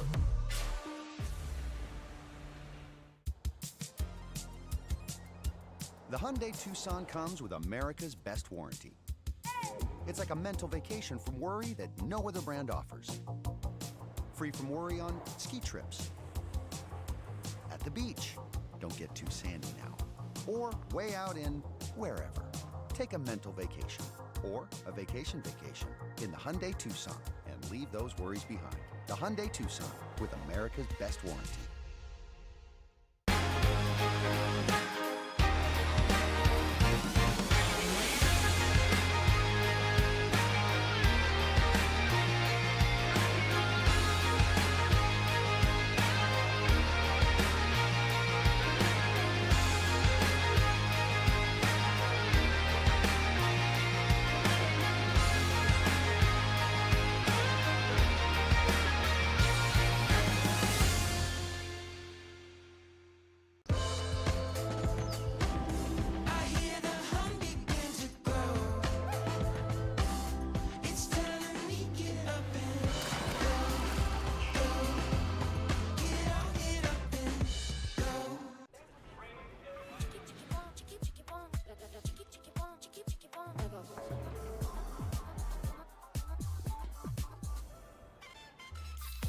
Follow your vibe. Vizzy Hard Seltzer, flavor for every vibe.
We are back live with you here live on YouTube. Also streaming all weekend long on Amazon Prime, both on center court. As we look at our player cards here, you can see Callan Dawson from SoCal, San Diego, Encinitas area. He's 31 now. Been playing a long time, since 2015. I remember when he first came out. Played a lot with Callan and against Callan, and his game just keeps getting better. Teaming up with Dekel Bar, the Israeli, now age 30. Always been with engage. He's a dangerous, dangerous player. We don't see him as much on the singles side anymore, but they'll be taking on Hayden Petrikin, another SoCal young man who has burst onto the scene. In my opinion, one of the most improved pro players we have on the whole men's tour. A very dangerous player. Don't let his diminutive and or age affect your view of him. He is a gritty, tough competitor. Teaming up today with the Utah Salt Lake City boy, Spencer Smith. Been around, a real veteran, been a pro since 2019. He's now 32 years old. And Spencer, just such a consistent player, a very dangerous out, I call him, because he's tough to beat. He doesn't beat himself. He's got a terrific backhand, and there's really no way to pick on Spencer Smith. There's nothing that he doesn't do above average. So this is a tough, tough match. Dekel and Callan coming in, you know, as the heavy favorites, but I think this is going to be a more competitive match than people think. As we pull up the bracket here, we can see the seedings. Dawson and Barr coming in this tournament as the 5th seed, and Smith and Petrikin as the 12th. So Smith and Petrikin with an easy win in the first round, 11-1, 11-4, and Dawson and Barr won 2-2. So both teams have been really unchallenged. The winner of this match will advance on and take on Dylan, Frazier, and J.W. Johnson, who just disposed of Alshon and Hewitt, 11-5, 11-8. So just an incredibly stacked field here on men's and women's pro doubles day.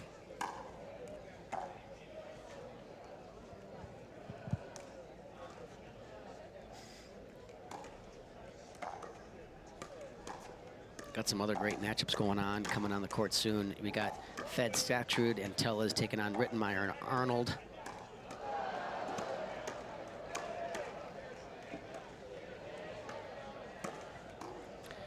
So I look for this match to be a lengthy match. All four of these players are amazing dinkers, extremely consistent of hitting successful, unattackable dinks.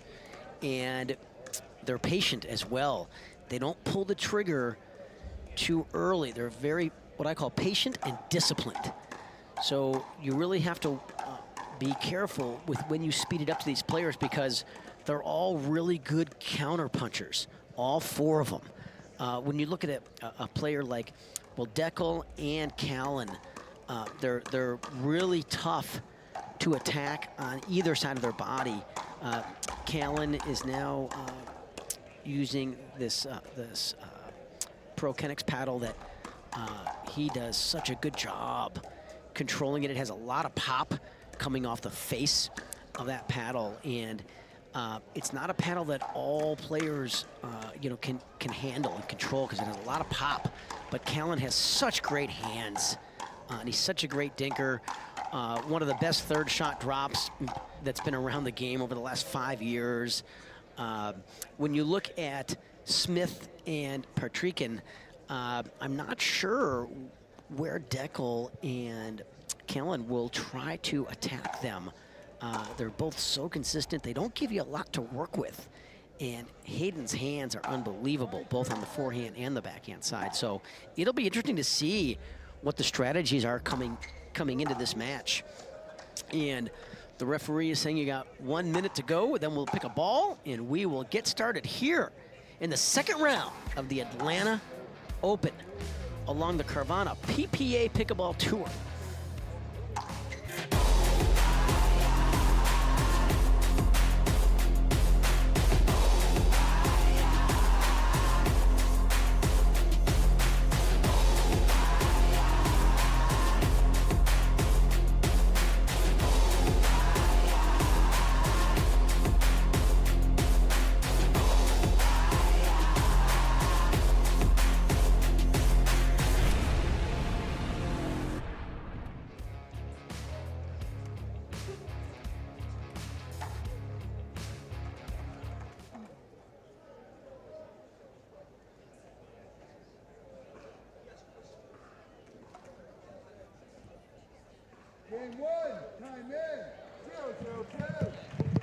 right, here we go. Time in game one.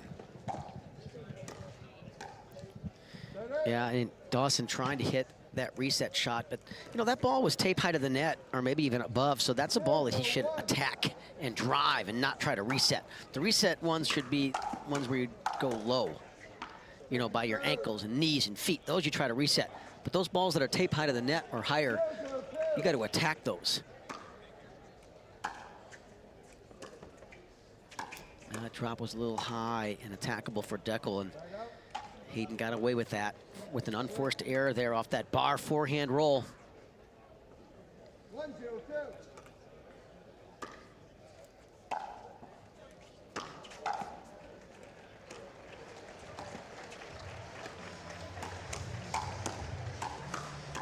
Yeah, that's what I mean about Hayden's hands. You got to be really careful attacking him. Not only is he got really quick hands, but they're a lot more powerful than you think. You know, you see Hayden, and he's only 16 years old, and he weighs 125 pounds, but he generates a lot of pace. He's wiry strong, I call it. And there's a terrific backhand punch there by Spencer Smith. So Smith and Petrikin with an early 3-0 lead here in game one. Not super surprising to me. I really thought when I looked at the bracket this morning that this was going to be a really, really competitive matchup.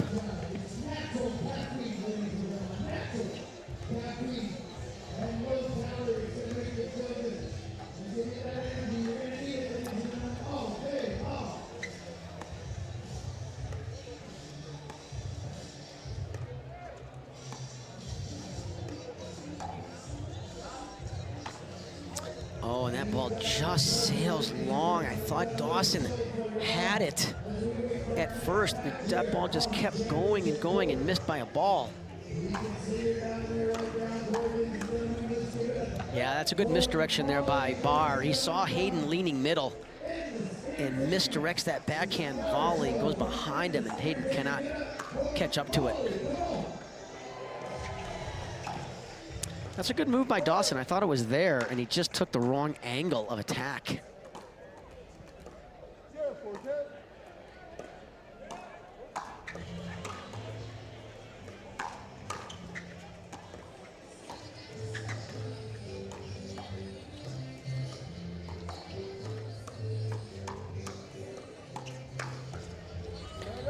Yeah, another good attack ball.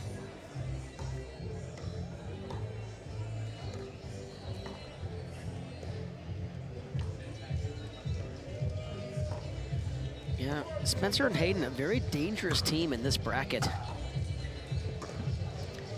They are not going to beat themselves. If you're going to beat them, you better bring your A game because they don't give you any freebies.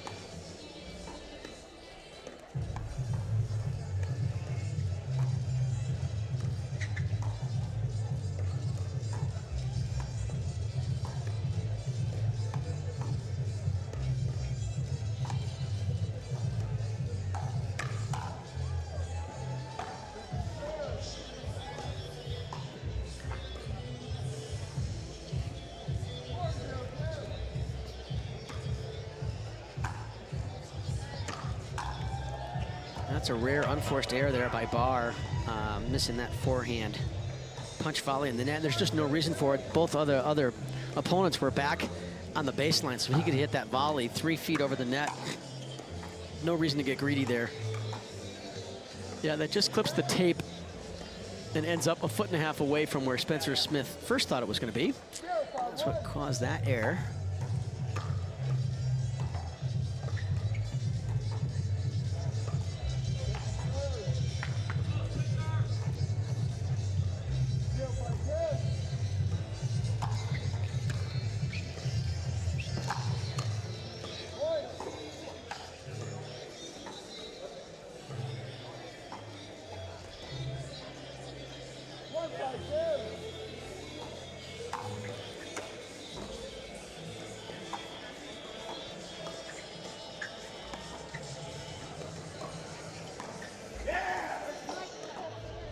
Really good point there.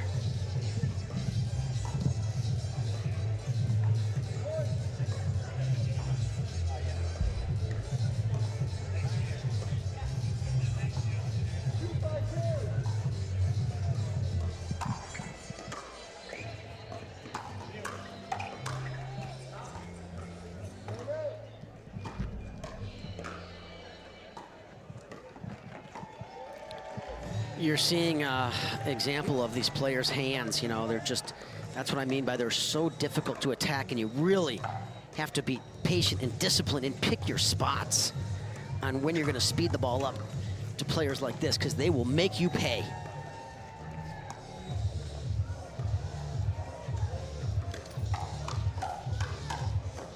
Yeah, it's really, really good hands. Spencer hit 2 excellent balls there. Thought that point was over.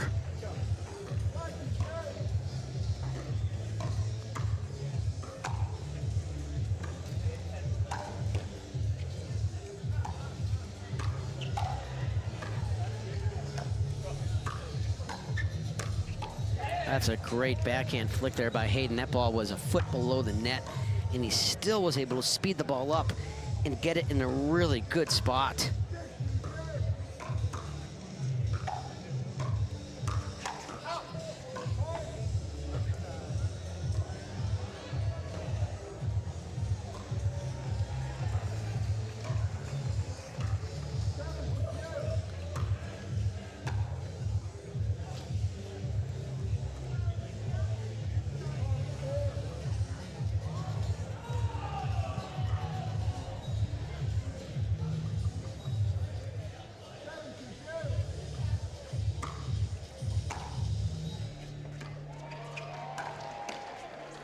Oh, what a great reset there by Spencer. On the run.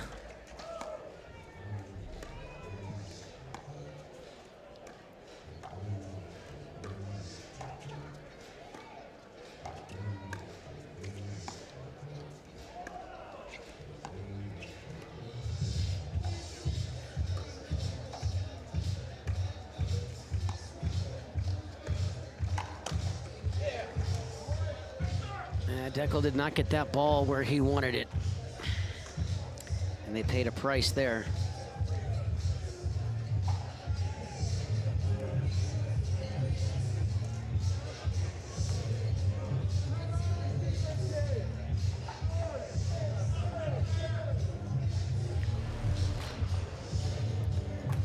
So we'll take a break here, this time out. OS First, the official sock sponsor of pickleball. Stay in the game with OS First socks with purpose and compression bracing designed for comfort, injury prevention, and improved recovery. OS First is the official sock brand of pickleball and the PPA Tour. Visit www.thepickleballsock.com to learn more.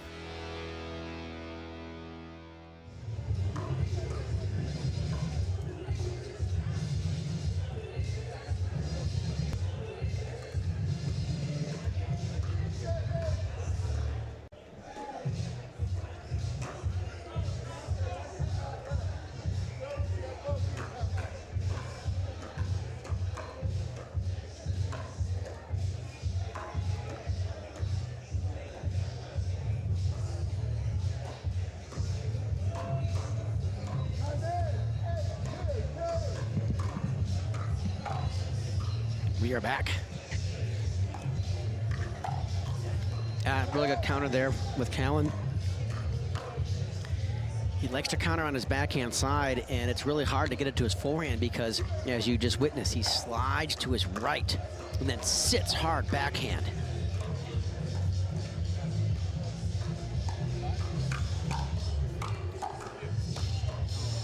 Oh, that two-handed backhand from Hayden just sails wide. He wants that one back. He loves that shot, and it was there.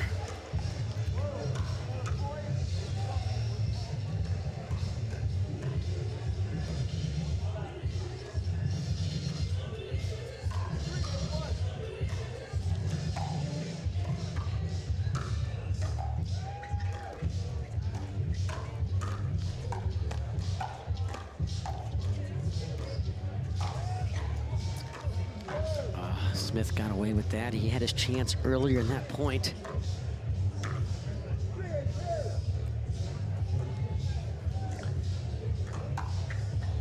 Looks like 3-8. Yeah, third shot cost him there.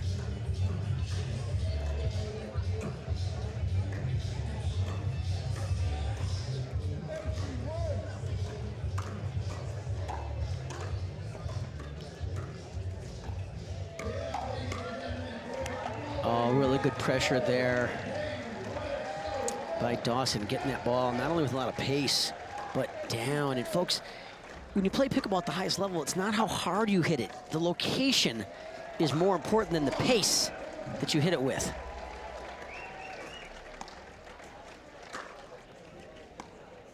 Yeah, you'll see Dekel do this all day, and you know, Spencer Smith's backhand cross-court dink is as good as anybody. So it's going to be really hard for Barr to win those points going cross-court with Smith. And that's going to sail wide. So, you know, I think if they're going to target Smith more, they ought to move the ball around and go more dinking to the middle. And A, let Hayden and Spencer kind of fight over it, and B, make Spencer dink with his forehand. He loves that backhand dink cross-court. I mean, he's automatic with that.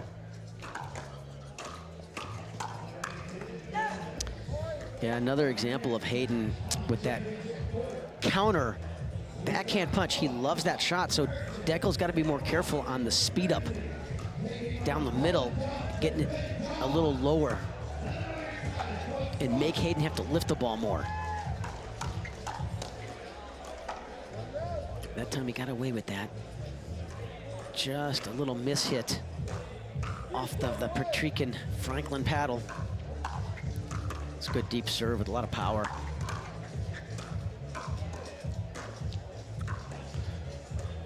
Barr in a position where he was trying to play the ball, so he cannot call that out. I thought it actually caught the line.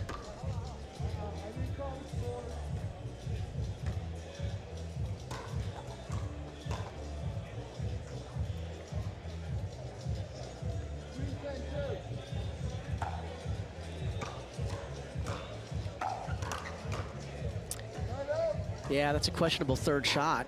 Not question driving it necessarily, but if you're going to drive it, you've got to get the ball on a more of a descending track and force your opponent to have to lift it. So here's game point for Spencer and Hayden here in game one.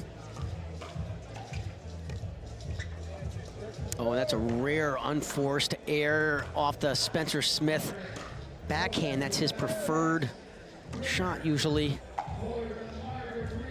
That's a good deep return down the middle.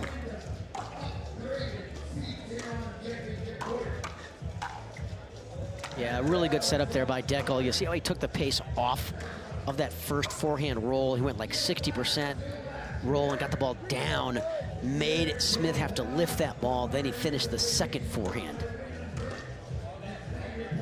All right, so that gets them the ball back, serving at 3-10. They got to make a move here in game one. This is the best 2 out of 3 games to 11.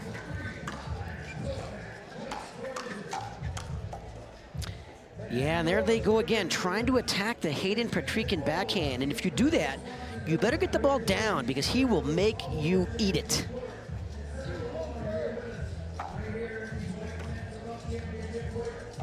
It's a really good return there. Spencer got away with it. I like the Ernie move, but when you're Ernie, folks, you got to get the ball coming on a descending track. That one he held up high, but he got away with it with the Barr unforced error. So now you got another game point here. Oh, that's great defense there by Spencer Smith, and a good finish by Dekel Barr. Dave Weinbach, proud to bring you this live action here all day long live on YouTube. Oh, Hayden with his mouth open, shocked that he missed the easiest forehand dink of his life. So let's see if Barr and Dawson can make a little bit of a run here. That is going to help their cause. So they are serving now at 4-10-1 here in game one.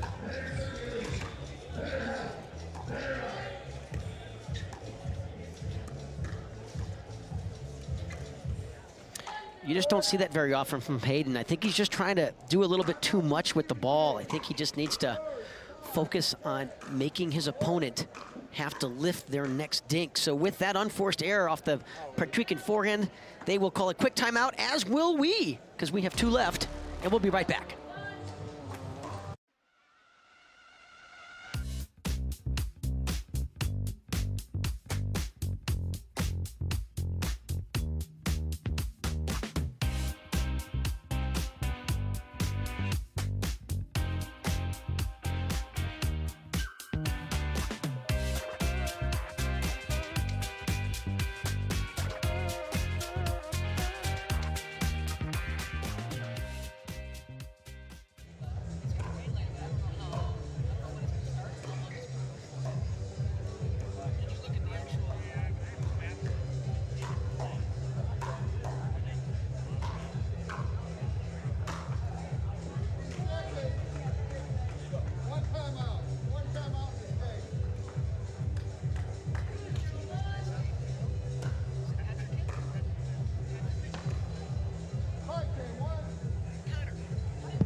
Patrick Quinn.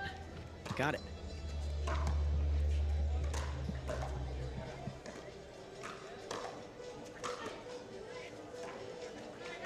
That's a much better forehand dink by Patrick Quinn. That's good coverage by Callan, but he didn't do enough with the ball.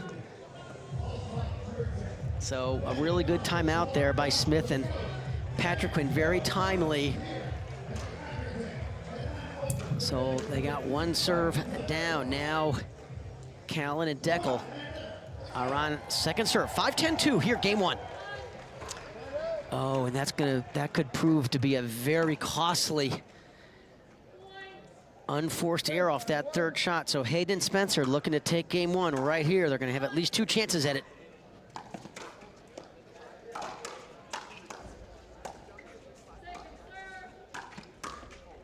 Oh, and Spencer got the forehand that he wanted, and he couldn't finish. But they do have a second serve here, so they will try to capture this first game.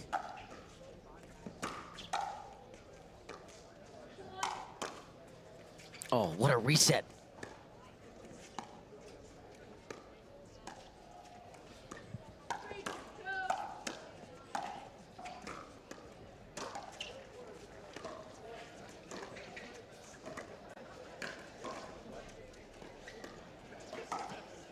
Oh, he had the Ernie move, which he loves to do on that side of the court.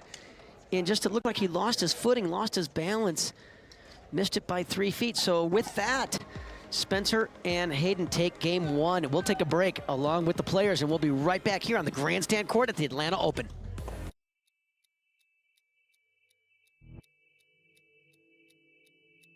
Play hard for fun, to win, to live.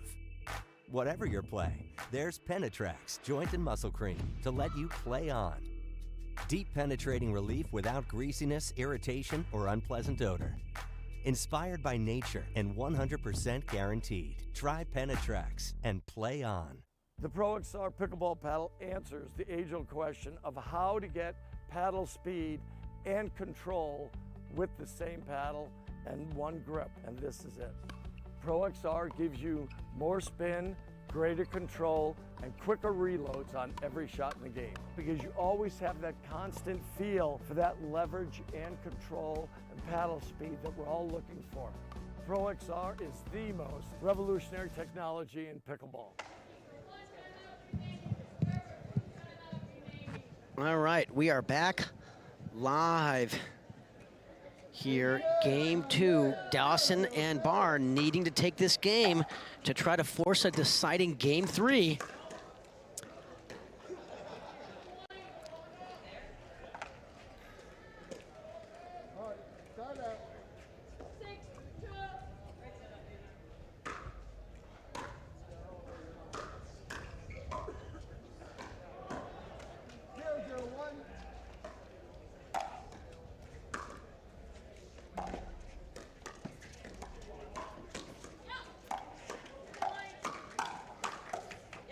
Yeah, Spencer Smith playing as good as I have ever seen him. This is a partnership that I think we're going to see some more of as we move along the PPA Carvana Tour with Spencer and Hayden.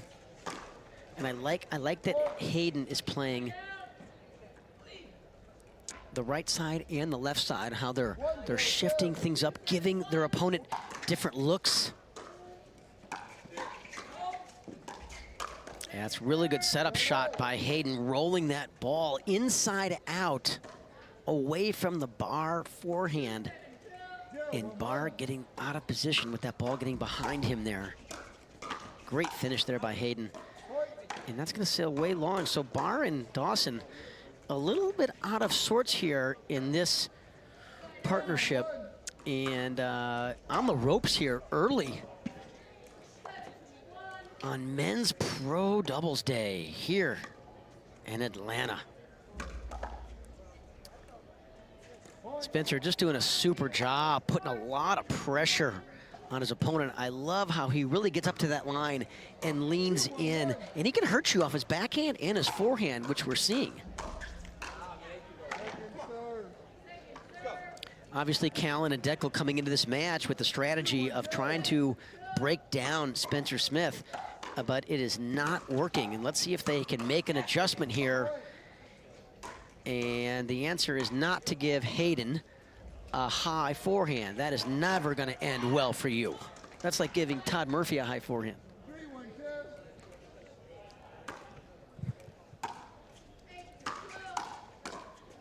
Look at that stab volley. Hayden is playing the best I've ever seen him as well. This is going to be a tough, tough out today. They do not give you many openings. Very impressive performance here by Spencer and Hayden early here on Men's Pro Day.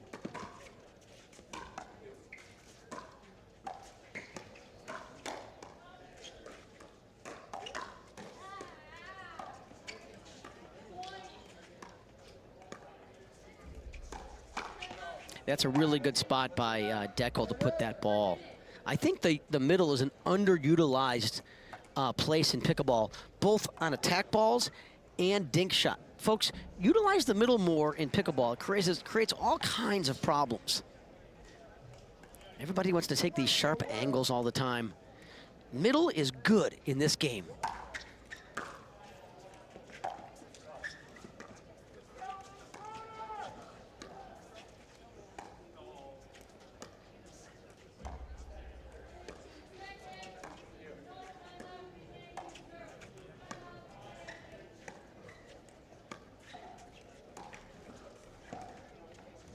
Dekel's got to be careful on that attack ball at Hayden.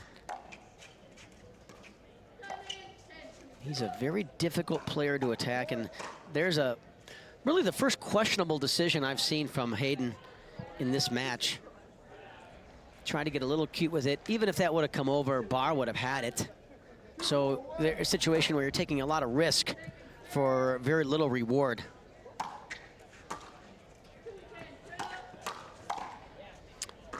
Yeah, there's another unforced error by Callan. You know, he's usually a very, very good counter puncher is Callan Dawson, both off his backhand and his forehand side. Certainly stronger on his backhand.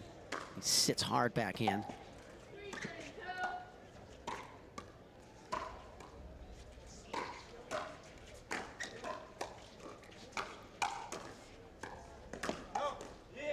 It's really hard to get out of the way of that. Hayden just takes so much time away from you. Yeah, that ball would have been 6 feet out, and Dawson tried to get out of the way of that, but there's such little time.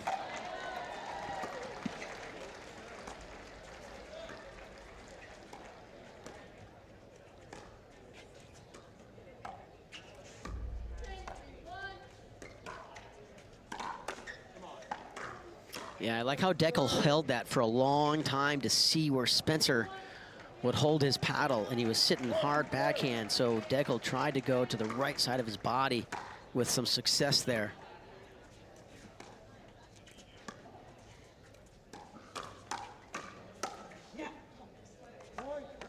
Yeah, that's the third or fourth time that Barr and Dawson have fought over a ball that is coming to the left side of Callan's body, because Callan's a player who loves his little backhand punch, and of course Dekel loves any forehand he can drive, so they've got to figure out that spot. And they better do it soon, because they're down 5-2 after losing game 1.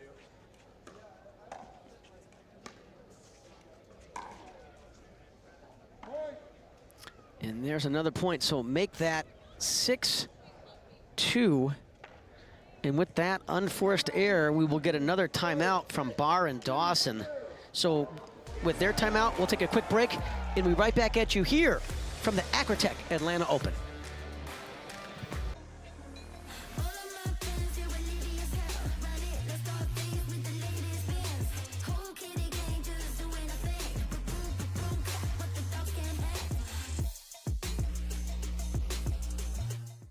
To make it to the game, it takes dedication and training. To stay in the game, it takes grit and stamina. To win the game, it takes strategy and skill. You keep focus on your approach, drop, and champion shots, and we'll help you stay focused on your strength, flexibility, speed, and downtime. Having a sports medicine partner in your court is key to helping you make it to the game, stay in the game, and win the game.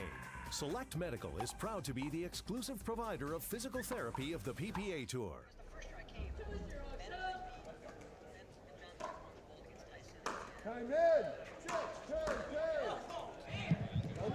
Yeah, that was the first time I came here. That had to be 3 years ago. We are back live here on YouTube. Dave the Badger Weinbach from Peachtree Corners, Lifetime Fitness. And there's another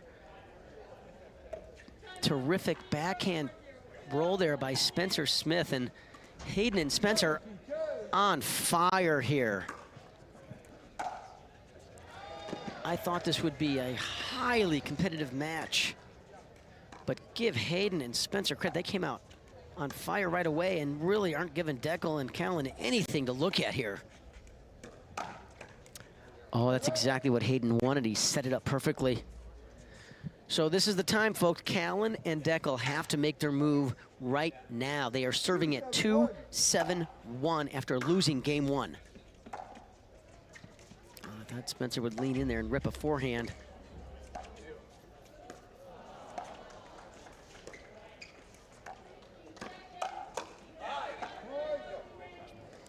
Yeah, Smith got the ball he wanted. That's one of his favorite shots, is that counter backhand punch roll.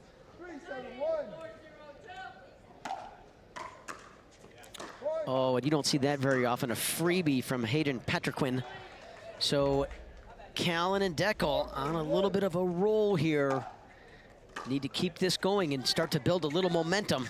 Try to push this into a decisive game 3. And that's going to help their cause. So let's see if we get a timeout here from Spencer and Hayden. I think we do. So they'll take a break, as will we. We'll be right back with you folks in 60 seconds. The game is evolving. And so are we.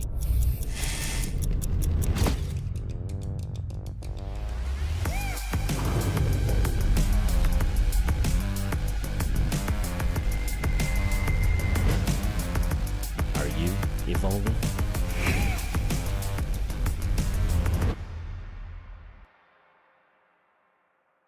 Introducing Skechers Pickleball, the official footwear of the Carvana PPA Tour. They're ultra lightweight and responsive for incredible speed. They have Goodyear rubber outsoles with a specialized pickleball design for increased side-to-side stability and agility. Plus, they feature shock-absorbing foam and Skechers' famous relaxed fit design for incredible comfort game after game. Conquer the court in comfort. Skechers Pickleball, the official footwear of the Carvana PPA Tour. Oh, and a great Ernie move by Barr, which he is phenomenal of, and misses it long, surprisingly. Dave Weinbach back live here, Acrytech Open. Dawson Barr serving at 4-7-2.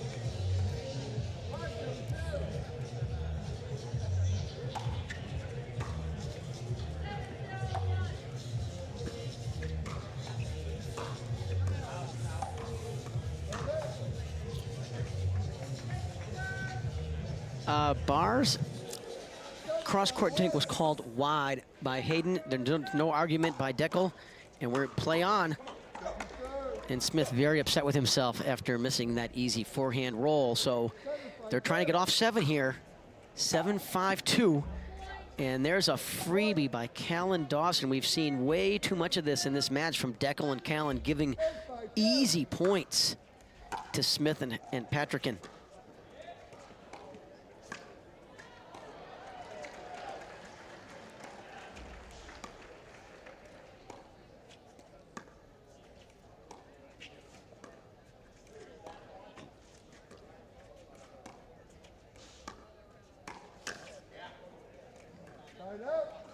Really good spot there by Dekel. Hayden was kind of sitting on that backhand, leaning middle.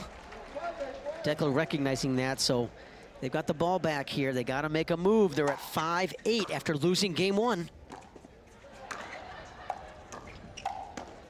Oh, look at the defense.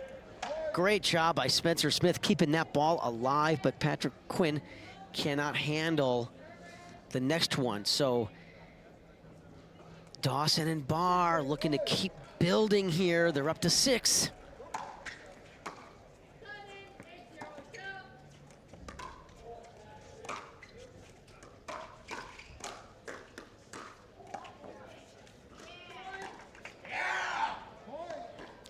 You got to be really careful. When you play Dekel bar, I don't care what side of the court he's on, you can never dink down his line. He has one of the best ernies, if not the best, out of any righties. I'd say Loong has the best ernie out of any lefties on the Pro Tour, especially Utah people.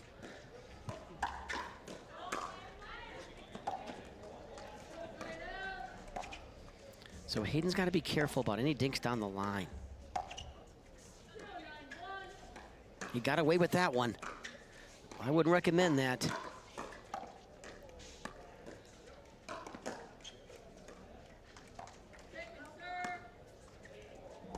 Oh, I thought Dekel might go around the post there. Oh, and Hayden sitting hard forehand. Reads it perfectly. But they got a second serve at it, so it's 7-8-2 here in game 2.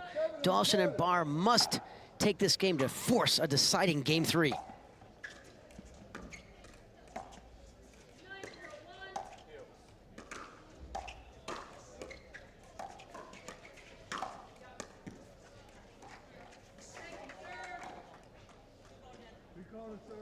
We got a ball on the court here.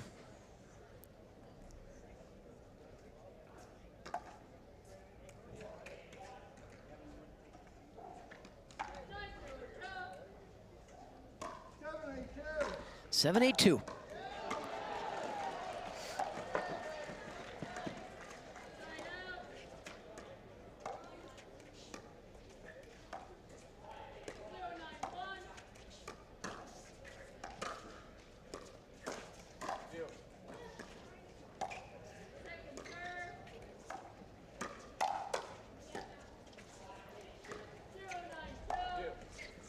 Terrific defense.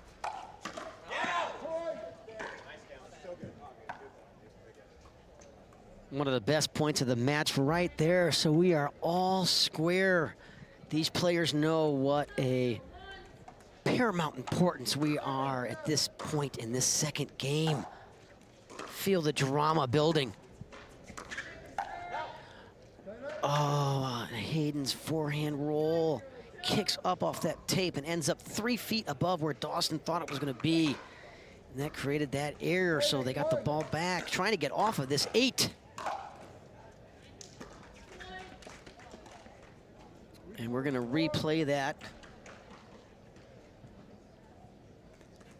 at 8-8-1.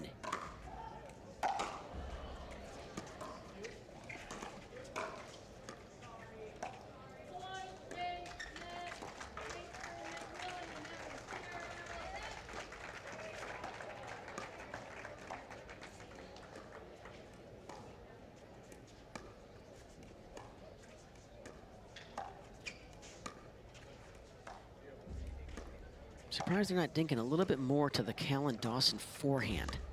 Callan loves his backhand.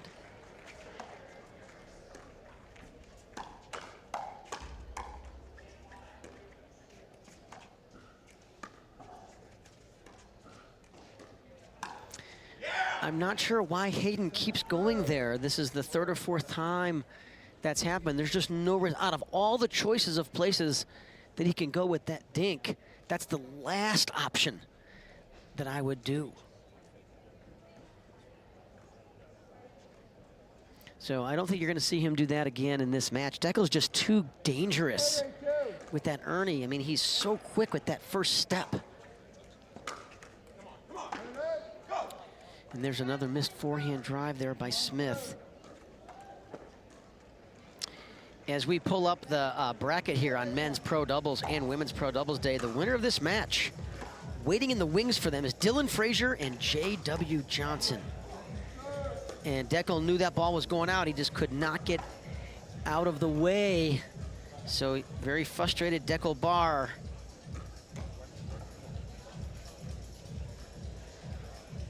Eric Lang and DJ Young just took down Thomas Wilson and Zane Navratil in 3 in a good battle.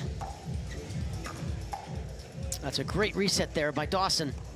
Gets him to the kitchen line.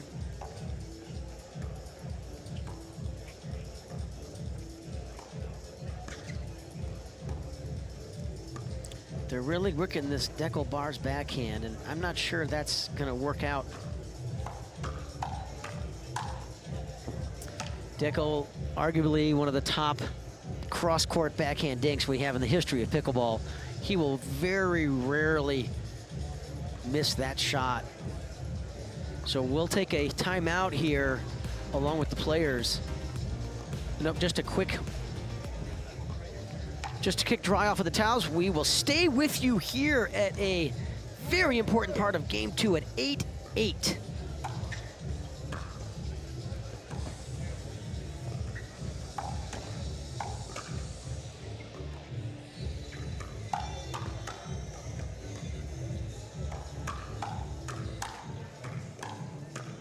Wow, look at the hands. Oh! Oh, and it just sails long. Bar got the high forehand that he wanted and couldn't capitalize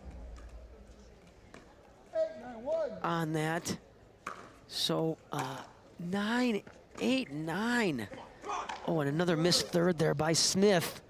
Feeling it right now, little sphincter tightening.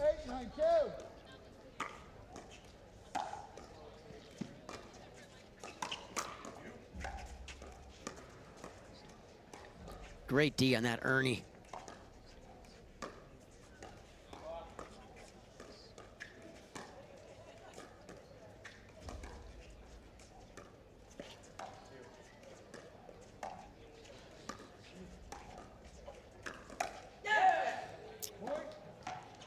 Hayden was just counting it down till he could drive one of those forehands, and he finally got one. So that gets them to 9-9-2. They're 2 points away from moving on here on Pro Men's and Pro Women's Doubles Day at the Atlanta Open.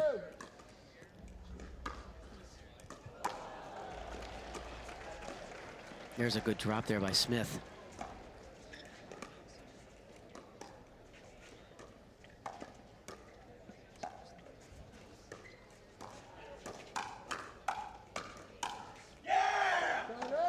Oh, Dekel Bar with a huge, knowing how important we are at this phase of this match. All square at 9-9, and they get the ball back. 9-9-1. Terrific crowds here all week. Oh, that's gonna sail way long. A great forehand drive there by Hayden.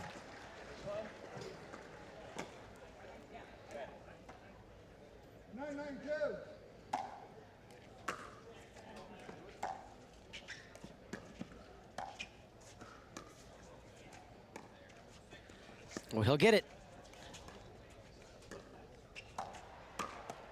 Yeah, that's a good spot to put it because he sees Callan sitting on that backhand.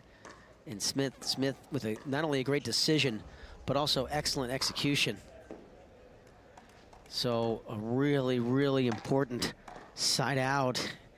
Getting the ball back here. They're 2 points away from this upset over the 5 seed. 9-9-1.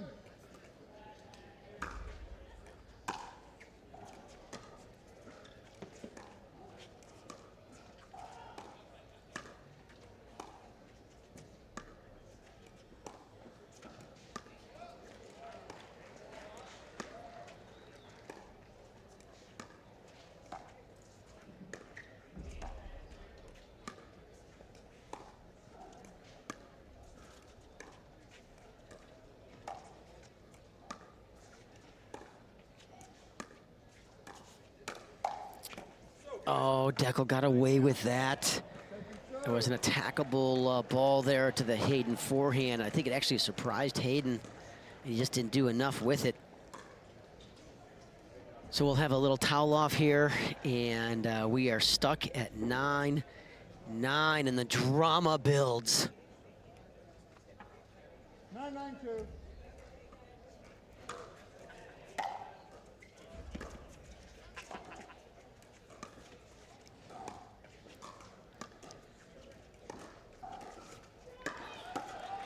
Oh, Bar's dink hit the tape, and it brought the ball further wide to give Spencer Smith the ATP, a terrific ATP, and kept the ball really down. Dawson really didn't have much of a chance at that. So Barr and Dawson with a timeout. We'll take a run break. We'll be right back here, Atlanta Open.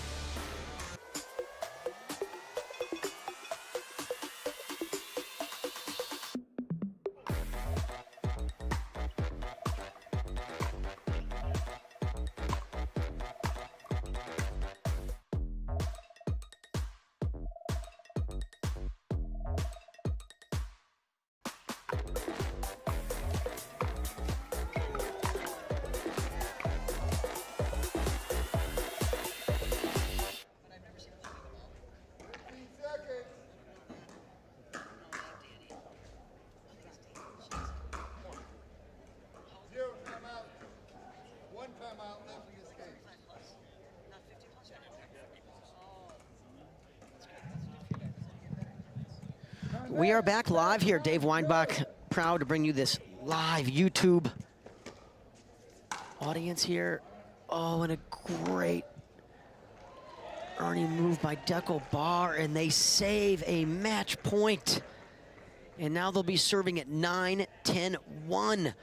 Somehow trying to claw their way back and capture game 2 and force a deciding game 3.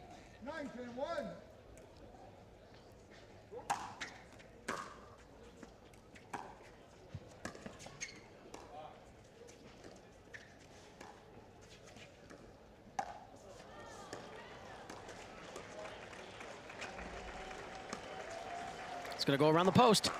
Oh, great defense by Hayden. Look at the hands. Oh, and great depth on Dekel Barr's backhand volley. And Hayden cannot handle it. So we are all square at 10-10. Game 2.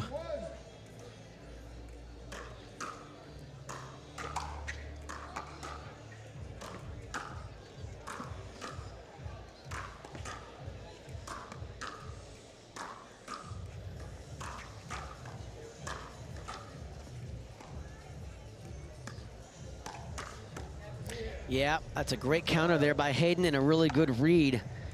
So they got a second serve at this at 10-10-2.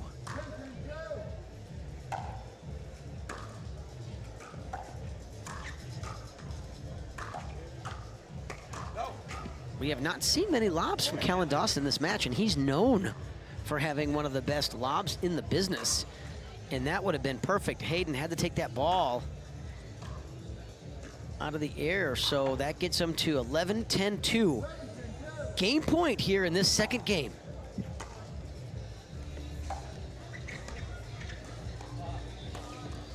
And that's gonna sail wide, so there you have it. Dawson and Barr fight off a match point and push this to a deciding game 3. And viewers, just so you know, in game 3, the players will switch sides as soon as one team gets to 6 points, so there's no advantage, disadvantage.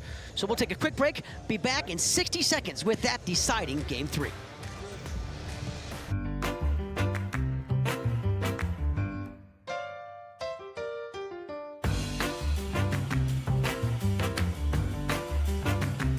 A lot of us miss-hit the ball. I know I miss-hit the ball a lot. So speak for more yourself, forgiving.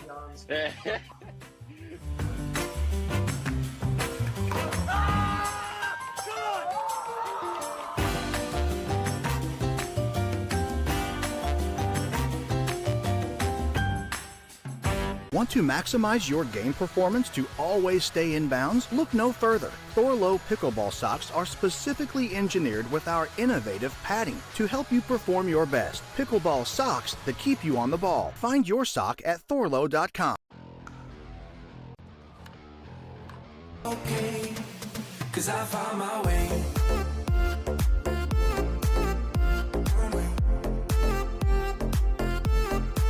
'Cause I found my way.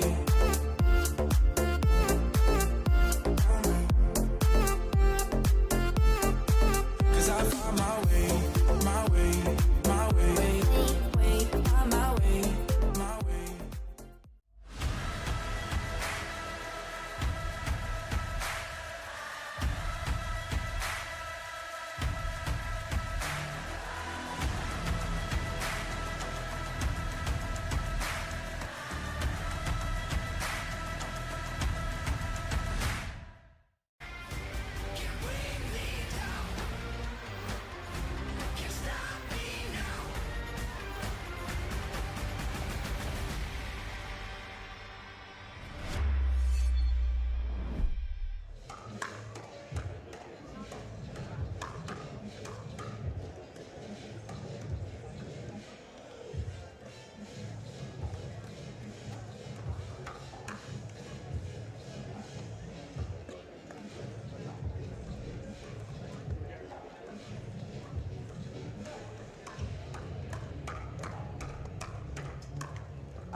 Welcome back, pickleball friends.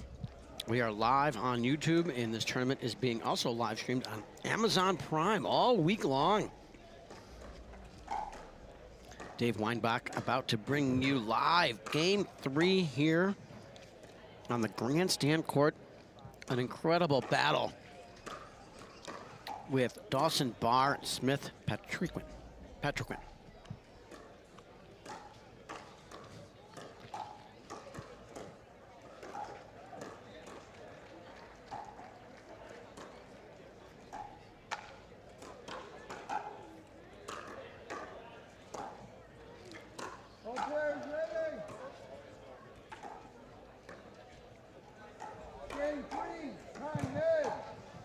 Game 3 starting with Callan Dawson serving to Hayden.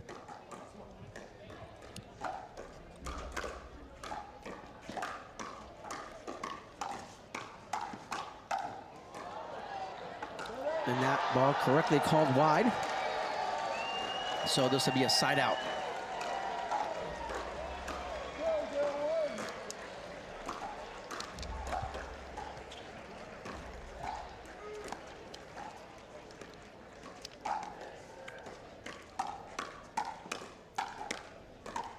Look at the hands.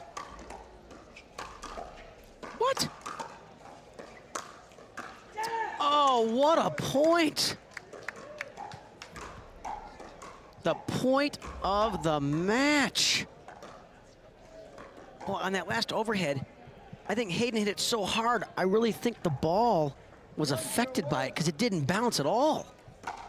But they're going to play on with this ball.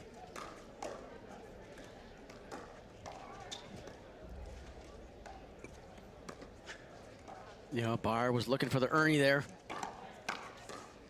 And that's going to just correctly call long.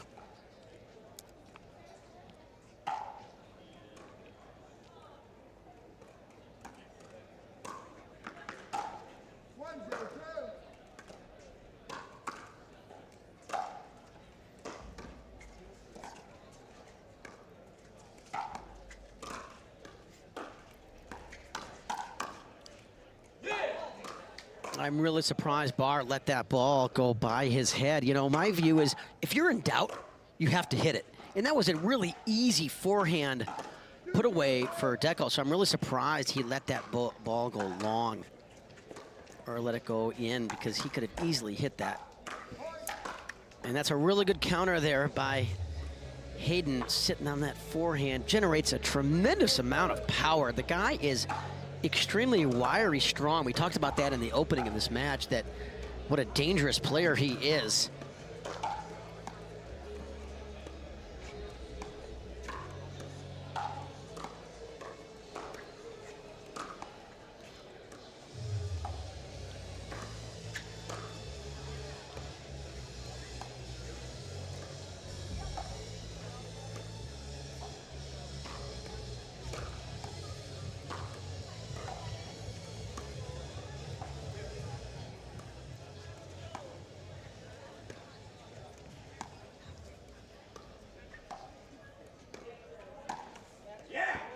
Yeah, that's terrific point of unattackable dinks. And finally, Dekel gets a ball that he can attack and attacks the Hayden body very successfully.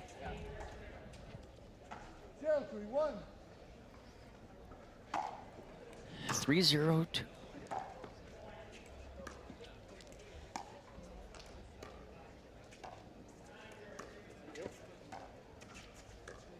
Barr always looking for that Ernie, so Hayden's got to be really careful with dinking down the line and also has to be careful of not trying these crazy shots like that that are high risk and low reward. It's the one thing I think as he matures in pickleball and plays more, you'll see him make much better decisions in terms of understanding the risk and reward to every shot in pickleball. Every single shot has a risk-reward ratio. What you don't want to do is take high risk for very low reward. They got a little greedy on that return, so Dawson and Barr working their way back into this game after being down 0-3 early in this decided Game 3.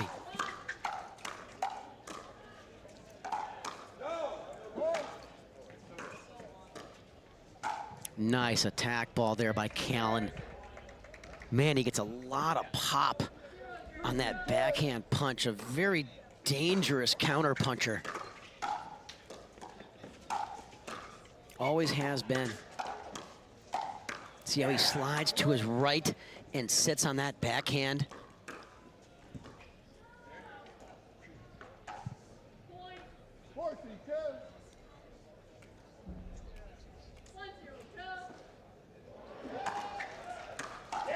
Barr going for the big serve to the backhand, and it pays off. So another freebie for Barr and Dawson, clawing their way back here. Up 5-3-2. Oh, Dawson got the one he wanted and couldn't take advantage of it.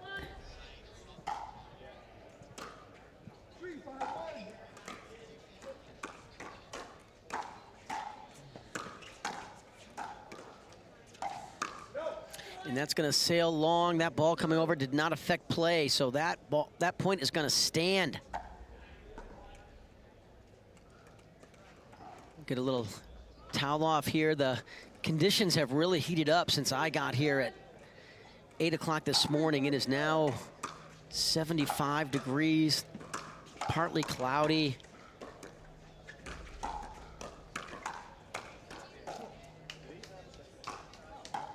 I'm not sure what Barr was doing there.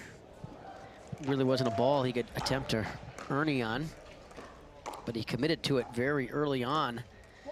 So Hayden and Spencer have the ball back, serving it 4-5 to Callan and Dekel. Dekel originally from the Haifa area in northern Israel, place I've been. Absolutely gorgeous part of the world.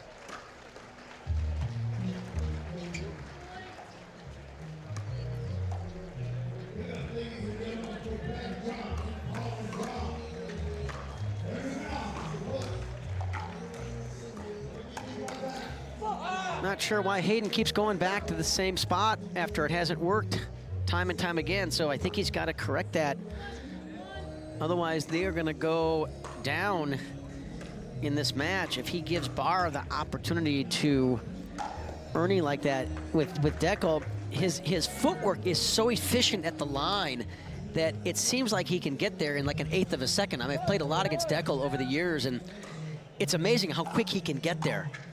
Even if he's leaning to his right in the middle, he still can get to that Ernie very quickly. So let's see if Hayden keeps his dinks more down the middle or cross court and not down the line and giving him a chance. I mean, all four of these players are very, very skilled at that Ernie move. And when you play people like that, you just can't give them the chance. There's just no reason to give them the opportunity.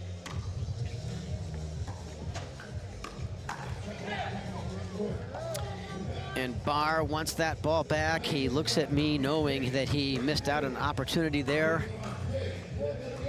So Hayden and Spencer trying to tie this game up here at 4-5 right now.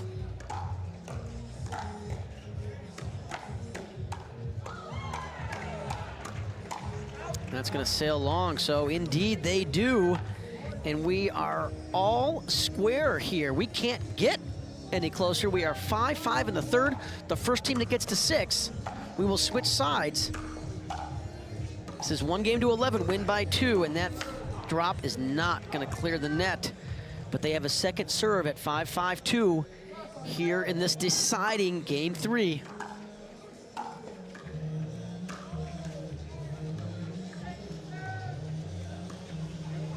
Yeah, Dekel was looking for it again. Don't think Hayden's going to give it to him again in this match.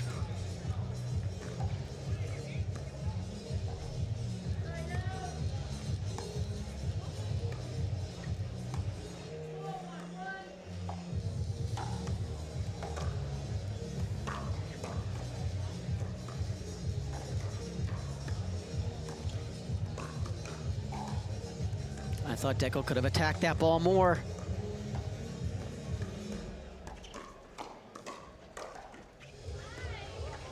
Oh, and after all of that, we get a ball on the court from the women's pro doubles match that is right next to Grandstand 3.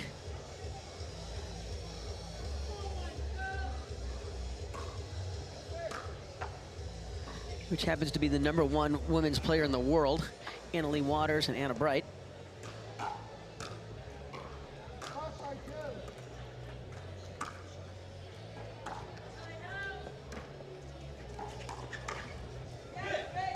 Oh, what a terrific backhand volley there by Spencer Smith. I thought Dekel hit a terrific shot, and somehow Smith not only gets a lot of pace on it, but puts it right on the line. So these players will switch sides, and Hayden and Spencer will be serving at 6-5 when we come back to the Atlanta Open. Dave Weinbach, stay with us.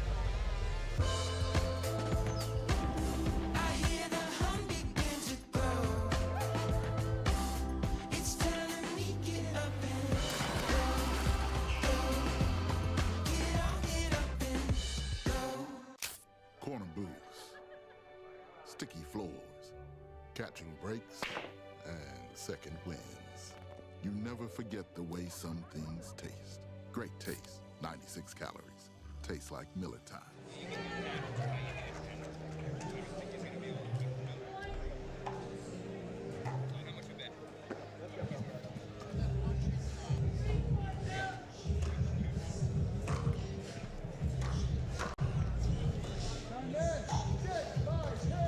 We are back live here in the middle of Game 6.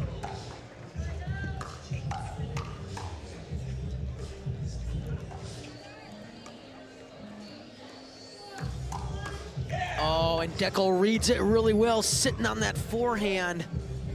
Hayden thought he hit a really good shot, which I think he did, but give a lot of credit to Dekel Bar for being locked and loaded on that forehand side there.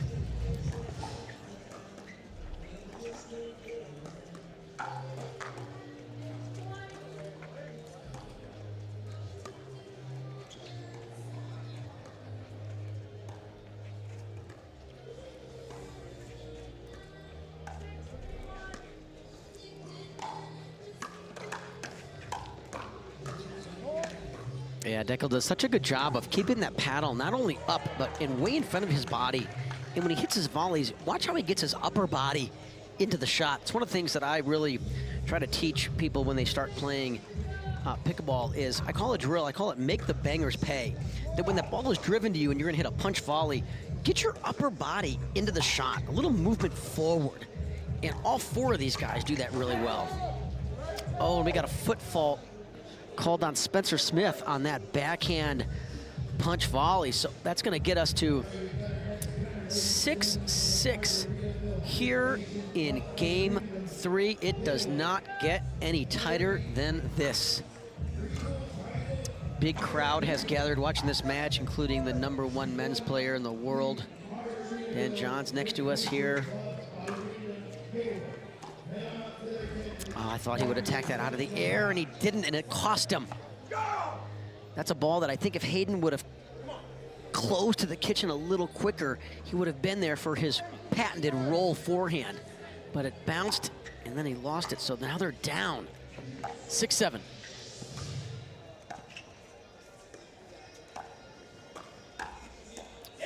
Interesting there that Hayden, in my opinion, he could have hit a forehand overhead if he would have taken one step to his left, but he chose to go backhand, and now they are down 6-8. And with that, they will call a timeout, as will I. Dave Weinbach will be right back here at Atlanta Open.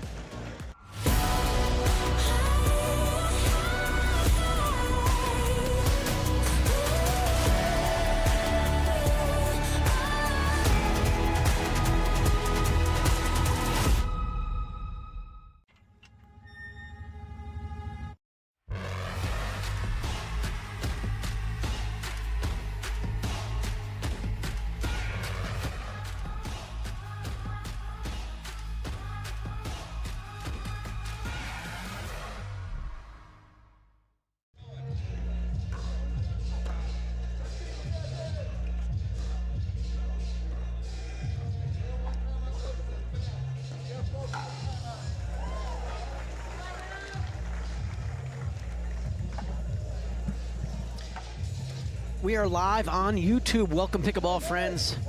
Dave the Badger Weinbach bringing you this live action here. Barr serving at 9-6. Deciding game 3.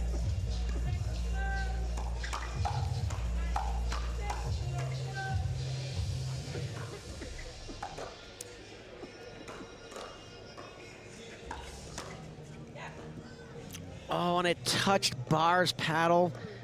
You could see the ball change direction. Barr honestly admitting it immediately.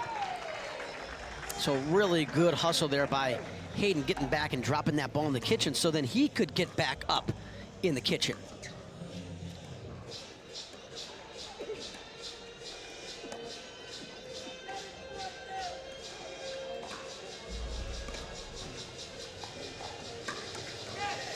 Wow, we talked about in the opening that this would be an epic battle. I'm not surprised at all. This game, that we are in game 3 and an absolute war. It is now 7-9 here in this deciding game 3.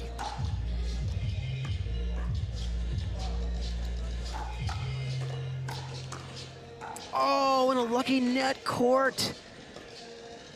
And that gets him to 8-9. The drama is building. Fans are coming in from all over the place. We got almost a packed house here in Atlanta. Oh, and I thought Smith should have attacked it, but he got away with it. And Barr missed his patented backhand flick roll. And we are all square at 9-9 in game 3.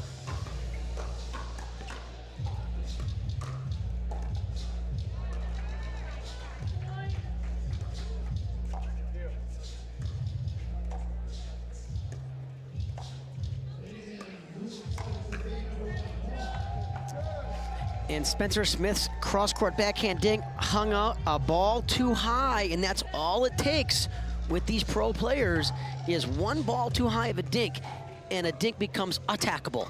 And Dekel Barr does such a great job of really leaning in there and putting a lot of pressure on his opponent. So we are 9-9-2. Oh, that's a good reset. Oh, and a great counter there by Spencer Smith, putting that in the perfect spot. Nor Callan nor Dekel really committed to covering that middle there. There were a little hesitation. And with that, we will get a long hesitation because there will be a timeout here. We'll take our own break, and we'll be right back with you with the conclusion of this incredible Game 3.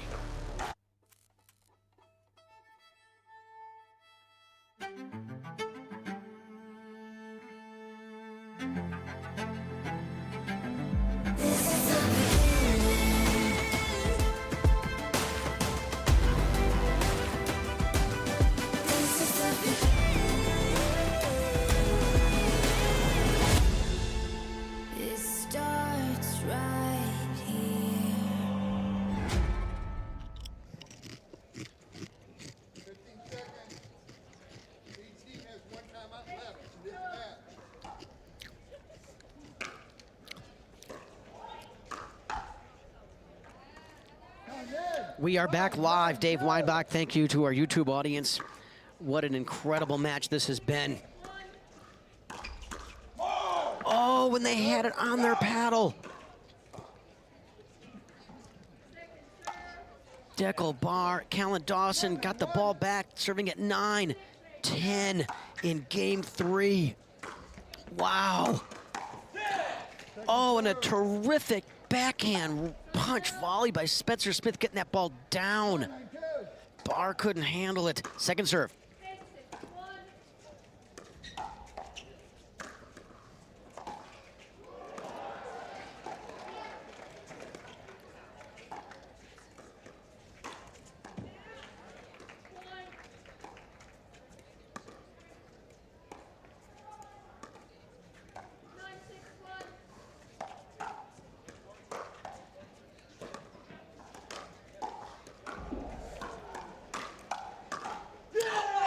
And Spencer Smith with his patented backhand cross-court winner. What a point. Every point is a battle. And this is what you expect when you get the best players in the world battling on the same court. What a thriller. Another match point. Oh no, now it's gonna be match point. Got the ball back.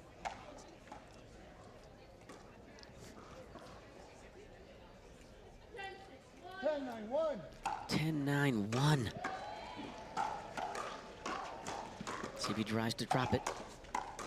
Oh, and Barr can't handle the backhand roll by Spencer Smith, and Hayden and Spencer come out on top in one of the most thrilling matches we've had along the PPA Tour in 2023, folks. And the day is just getting going. This is only the second round, and we're seeing matches like this. Unbelievable. What an absolute pleasure to be courtside here at the Atlanta Open. Dave the Badger Weinbach, so proud to bring you this live action on YouTube all weekend long. We got Amazon Prime streaming on Center Court as well. All kinds of great action for you pickleball fans to be watching. We'll take a break, and we're going to be right back with you here from the Grandstand Court here at the Atlanta Open.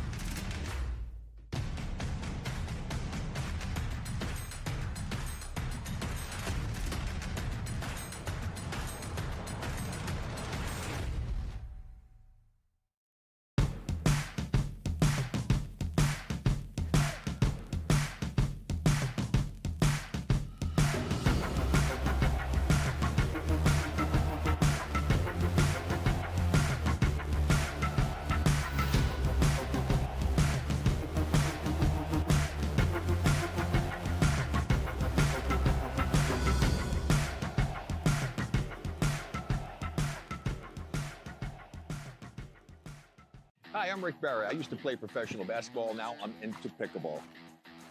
Performance is really important, but also recovery is actually just as important. LOMD is a product that I use constantly before my matches and after my matches for my recovery. Great for inflammation, great for recovery. I keep coming back to this. LOMD all day long, baby. I use it. I use it. I use it. I use it. I use it. Aloe MD, Acute Relief Cream. At Baird, we offer a different, more holistic approach to wealth management. With your career, family, friends, and community, finding time for you and making sure your family's financial plans are on track can be a real challenge. At Baird, our financial advisors get it. We'll partner with you to create a unique financial plan and coordinate with your legal and tax advisors to bring it all together so you have more time for what matters most.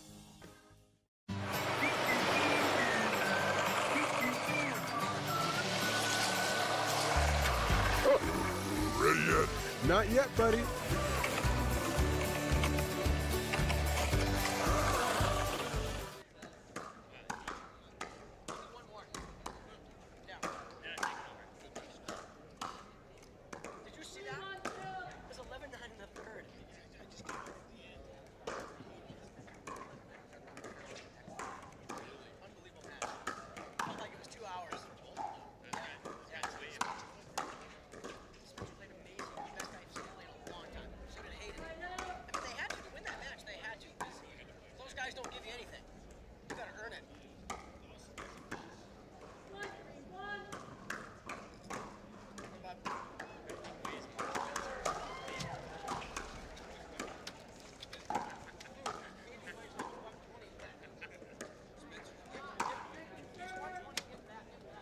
Get a little extra warm-up time.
Dave Weinbach back with you live.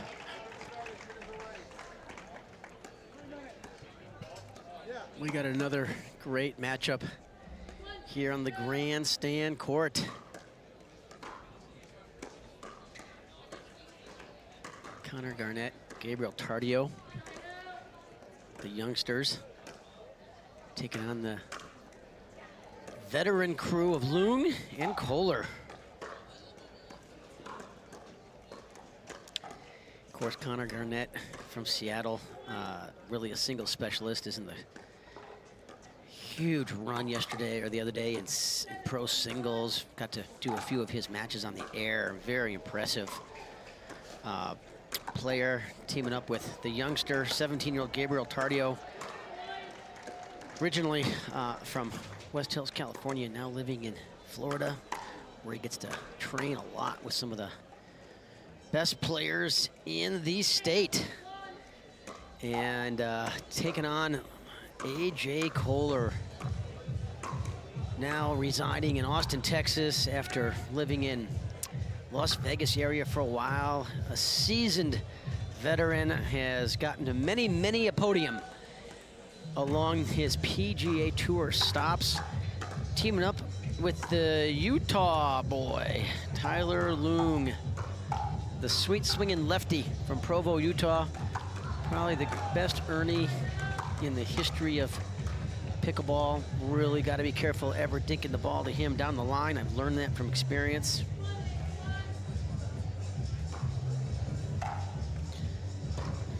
So, of course, Loong and Koller coming in as a heavy favorite here as the 3 seed overall in men's doubles. Gabriel Tardy with some big wins this year. I got a chance to play with him in Phoenix at the PPA Mesa, and he's just fantastic and a super kid.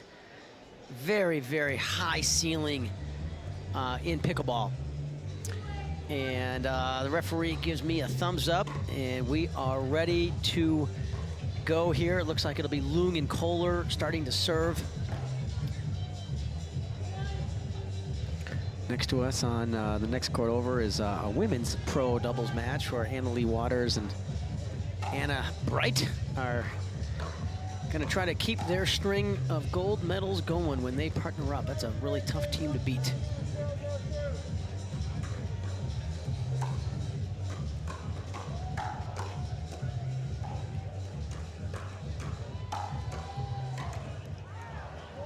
Yeah, really good inside out there. Forehand flick by Loong.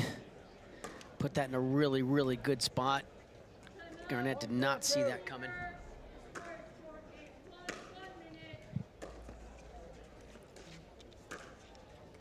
And that's gonna just sail long there by Loong. Just not quite enough topspin to bring that ball down.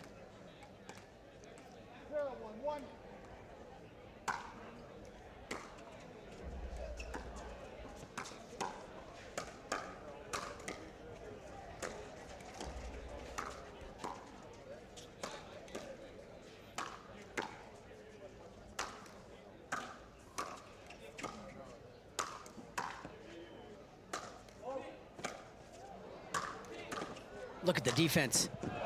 And Loong says that's enough of that point. That lasted long enough, he said.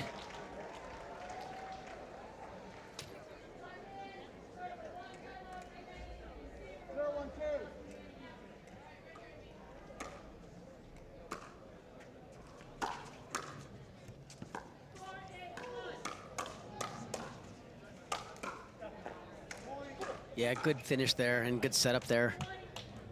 Tardio and Garnett gonna play a few tournaments together, I think, this year along the tour. Gabriel Tardio really playing with a lot of different partners. Really has worked on the dinking part of his game.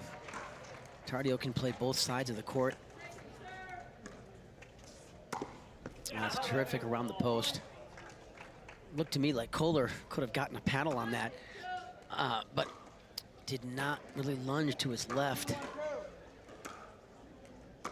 So we're at 2-1 here in the early stages of game 1 and a best 2 out of 3 games to 11.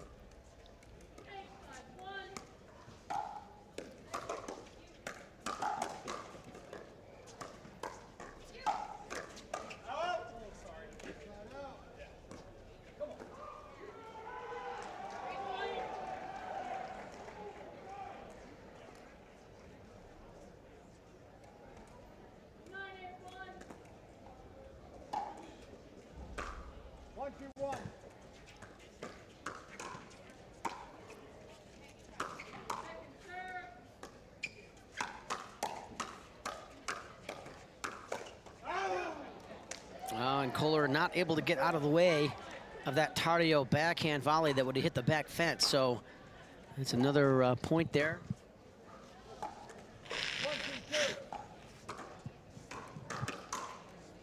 Good return there by Garnett. You can see why he's such a good singles player. He's got all the singles skills Connor does. Great serve, great return, excellent volleys. He's very quick around the court, tough to pass.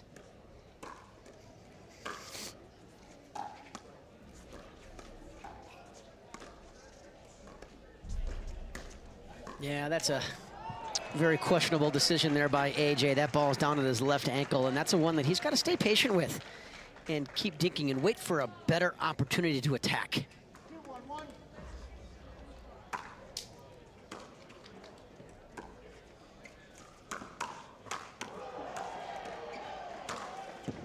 Yeah, that's what I thought Loong would do on the previous shot, but he got another chance at it. Looks like Anna Leigh and Anna Wright just finished business on Grandstand 2, so Anna Leigh will cross over.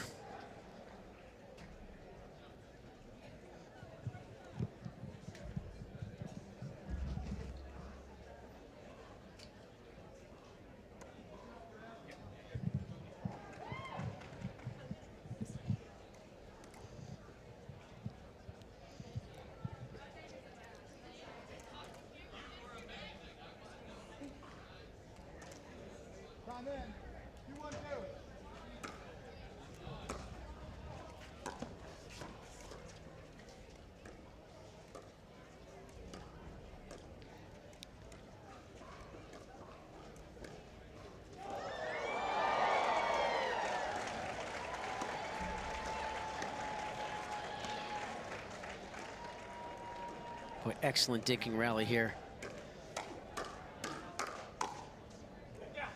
And that does come down, so correctly called in.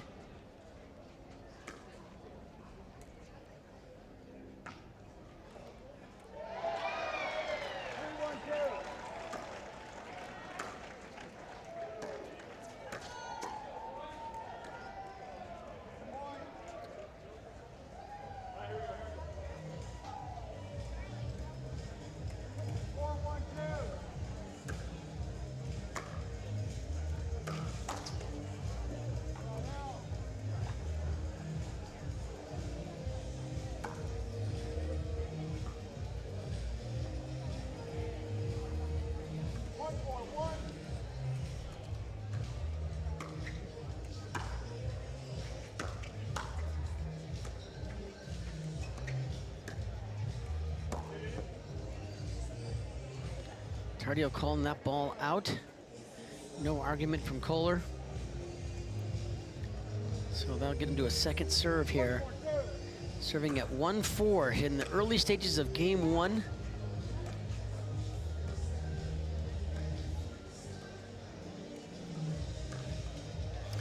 And we talked about that in the opening, that, you know, Loong arguably has the best lefty earning in the history of pickleball. And when you play against him, you just can't give him the chance. There's no reason to ever dink it down his line. You can go middle and cross court all day long, but Loong will look for it every single shot. And he's got long arms and a long reach. That's a really good finish there by Tardio.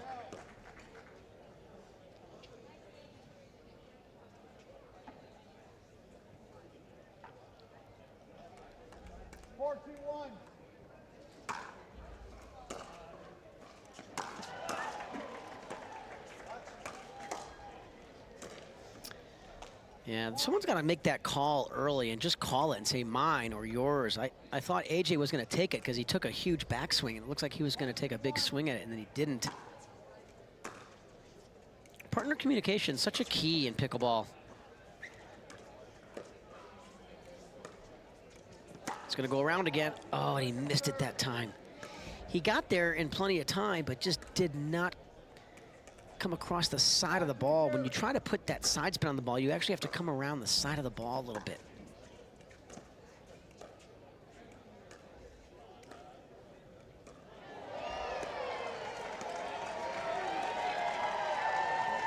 It's a great lob.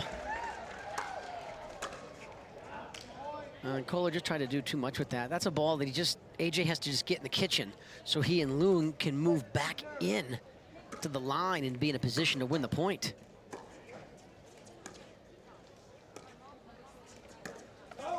AJ right now looking a little bit not focused to me, and very nonchalant and lackadaisical. And you know, at the Pro Tour, you can't take any opponent lightly. I don't care if it's men's pro, women's senior, men's senior. I take every match seriously, even if I don't know the other opponent. And I just don't feel like AJ is 100% there mentally right now in this match. And he better get there, or he's going to be losing this game.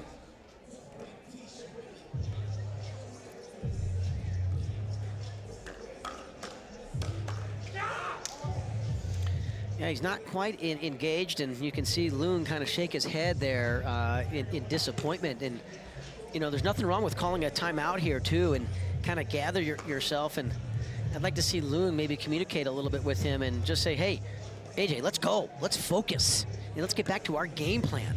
There's no partner communication over here, and if they don't turn this around, they're going to find themselves out of a hurry in this tournament. Because remember, in the PPA, folks, once you lose in the winner's draw, you cannot come back and play for the gold medal match. The best you can do is bronze. So you got to be focused and motivated in every single match. And that just does sail a ball long. Gabriel looking at the ref there, and the ref indeed confirms that that ball was long.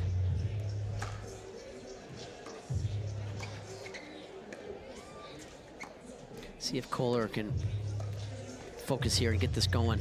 He's too good of a player to not have the mental ability to really focus on a task. And that's a great attack ball by Tardio. I like how Tardio really gets up to that line and uses his length and his long arms to his advantage and puts a lot of pressure on his opponent. I see too many big guys and ladies that play pickleball that don't really use their length to their advantage.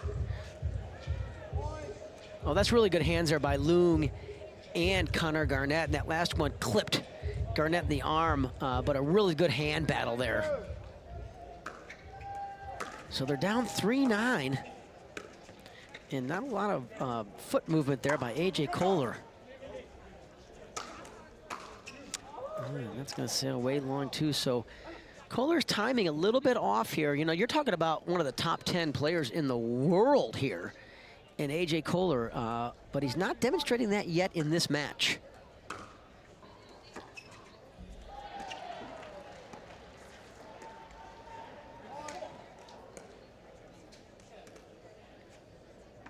So, you know, if I'm Tyler Loong right now, I'm trying to pump my partner up. It's obvious that AJ doesn't have his A game, but, you know, that's going to happen to you in any team sport.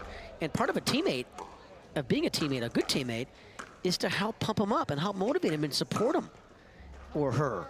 And I just don't see any partner communication going on. I know they haven't played a lot together, but, you know, that's where Loong has to step up and be that support system.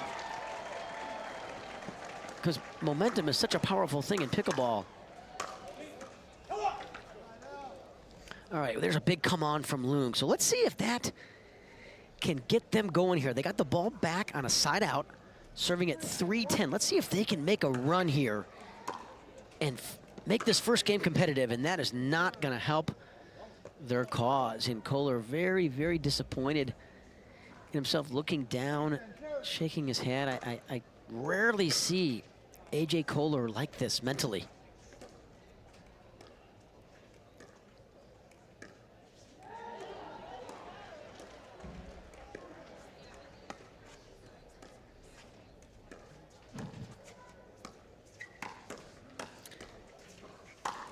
Boy, this is the best I've ever seen Gabriel Tardio play, and I've played with him in tournaments, and I've played rec games with him, and he looks fantastic to me. It's obvious to me that he has been, as he looks up in the booth here, he's been working on his game hard. He plays a lot back home with JW.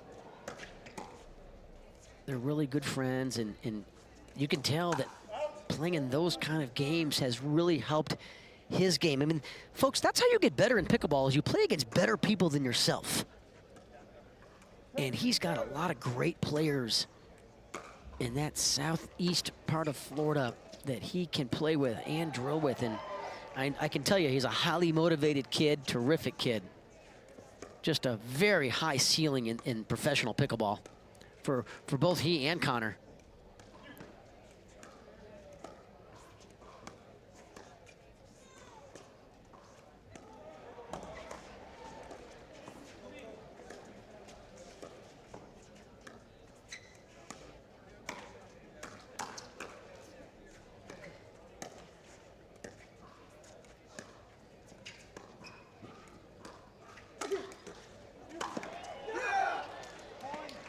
And there you have it. There is game one. AJ Koller looks up here at the booth, and there's not much I can help you with, my friend. I think Koller and Loong need to get refocused here and talk about what their game plan is, because they've got their hands full with Gabriel Tardio and Connor Garnett right now. So we're gonna take a quick break and be right back. Why is Aaron happy? Well, just days ago, his old wheels gave out. But he knew Carvana had his back. That's because Carvana had tens of thousands of cars under $20,000. So Aaron's folks could help him out with a sweet ride. No way. Yes way. With the most cars under $20,000 and our car vending machines, we'll drive you happy at Carvana.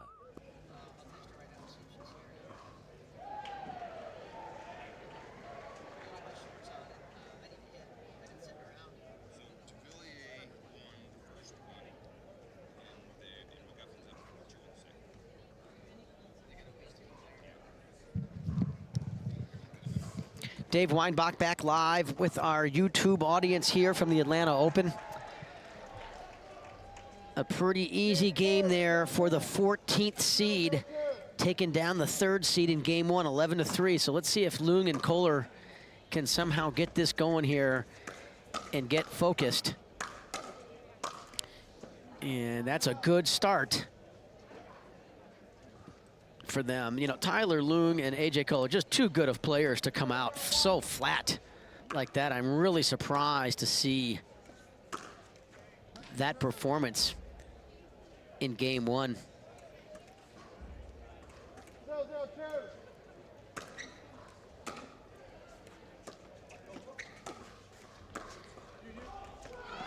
AJ Koller, one of the most accomplished players we have on the PPA Tour these last couple years. Just a tremendous record, a lot of podium visits.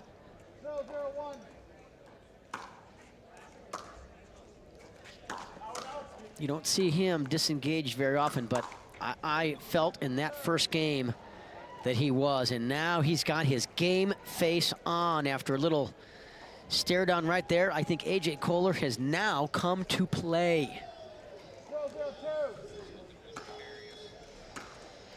We got a little rain in the forecast, folks, coming here, so it's been avoiding us most of the week, and we'll see if that pattern continues here.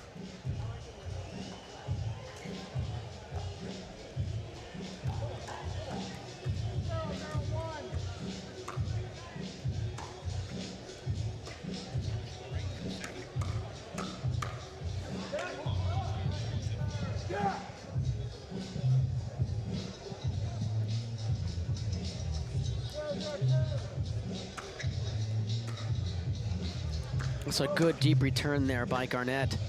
You know, I watched him play a lot of singles matches, and he's so good on getting that return in the back half of the court. And that's going to clip the tape, and then the Gabriel Tardio face for a point there. Looking at the radar, folks, it looks like we might get a little bit of a sliver, but nothing that is going to be a long you know, delay here this afternoon. So we got a lot of live, great action coming your way. We got women's pro doubles, we got men's pro doubles, we got senior mixed pro doubles.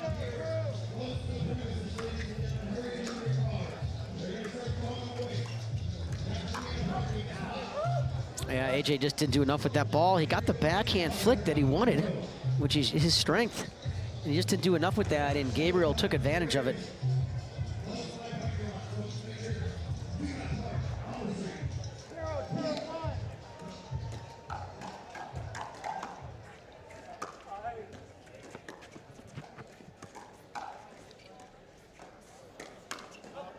Yeah, that's a really good shot there by AJ. Caught Tardio off guard.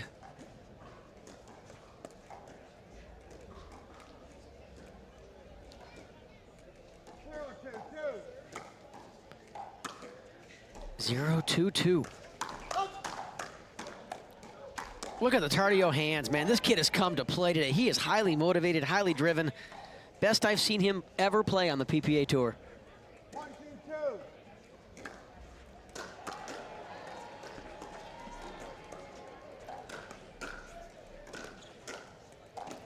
See if AJ Koller can turn into the AJ Koller that we all know and love. Because the guy is a gritty competitor, and I think he just took these guys a little bit lightly, which you just can't do in any professional sport. You got to come into every match with a game plan and motivated and ready to execute on that game plan. 2-2 here in game 2. Could we possibly see another big upset on Grandstand 3 like we just saw with Spencer Smith and Hayden Patriquin taking down the, I think it was the 3rd or 4th seed in Callan, Dawson, and Dekel Bar. What an epic match that was. One of the best I've seen in a long time along the PPA Tour.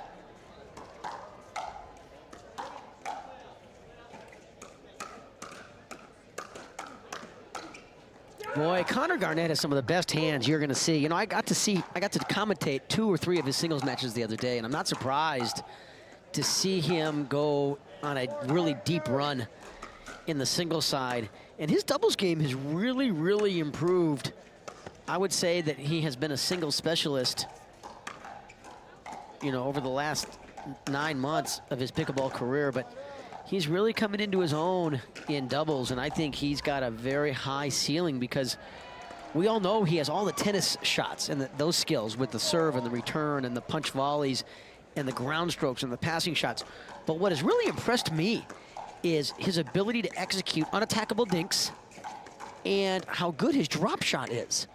So when you combine those skills with all of his single skills,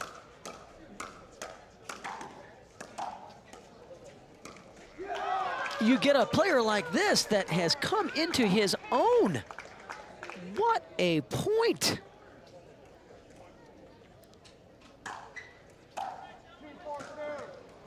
Two, 4-2 here in game 2. Loong and Koller must take this game.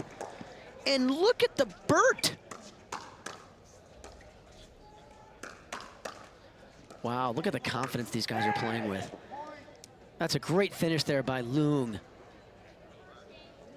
This is a very impressive display by Gabriel Tardio.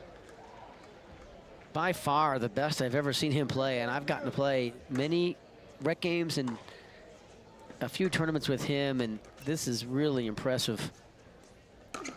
Oh, and Connor Garnett rolls his backhand.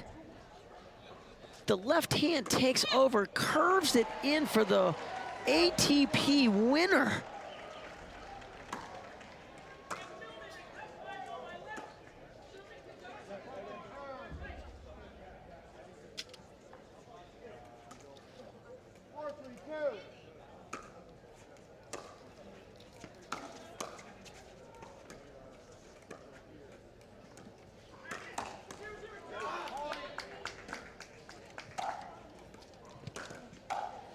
So Tardio and Garnett trying to build on this 5-3 lead and take game 2 and the match. I think that caught the line. Yeah, I think that was called in. It skidded right off the back of that line, so correctly called in.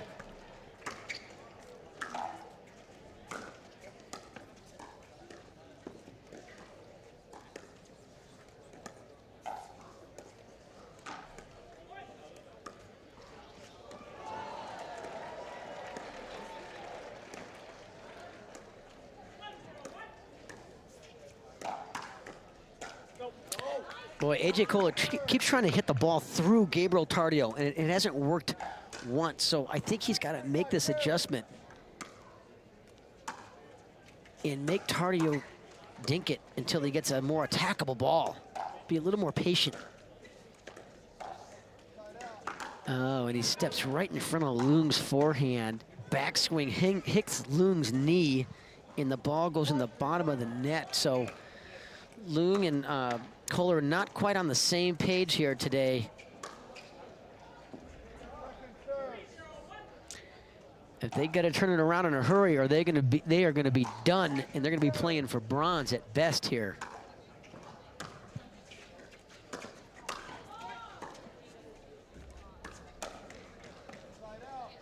That's good attack there by Koller. Getting the ball down to Garnett.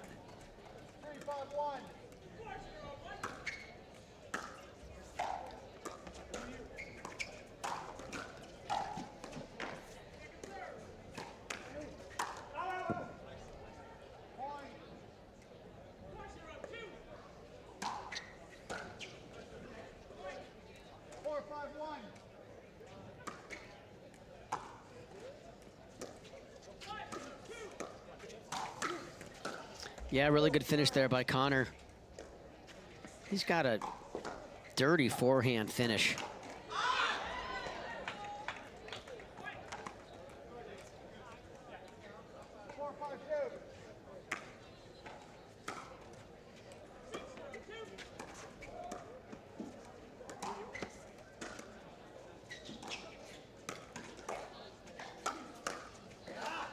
Yeah, really good overhead there by Garnett. Garnett and Tardio really on their A game, coming out in fuego, highly driven, highly motivated, looking to roll.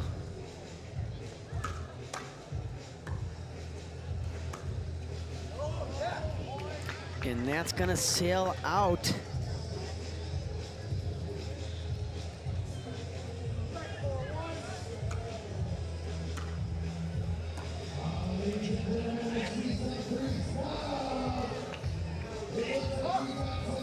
We are at the Atlanta Open here in Peachtree Corners at the beautiful Lifetime Fitness. It is pro men's doubles day, pro women's doubles day. We got live action going on so many courts. Fans are loving this.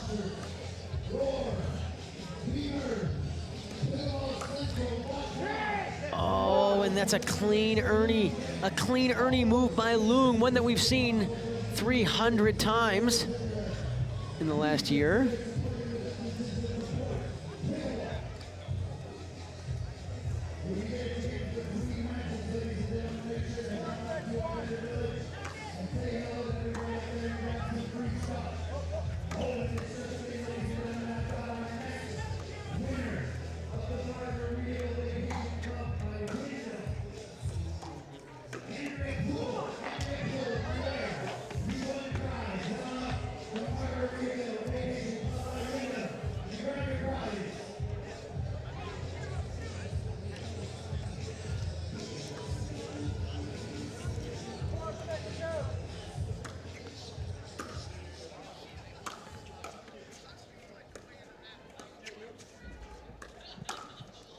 Oh, and a great finish there by Connor Garnett. Again, getting a forehand ball that's very attackable. So that gets them to 6-4 here in game two, looking to close this match out.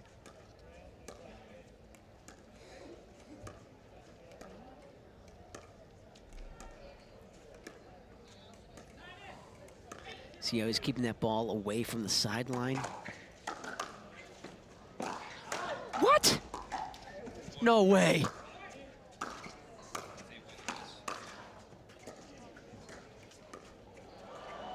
Oh, what an unbelievable point. That's the third Burt that Gabriel Tardio has attempted in this match, coming out of absolutely nowhere. Jumps cross court over the kitchen. Loong somehow gets it back.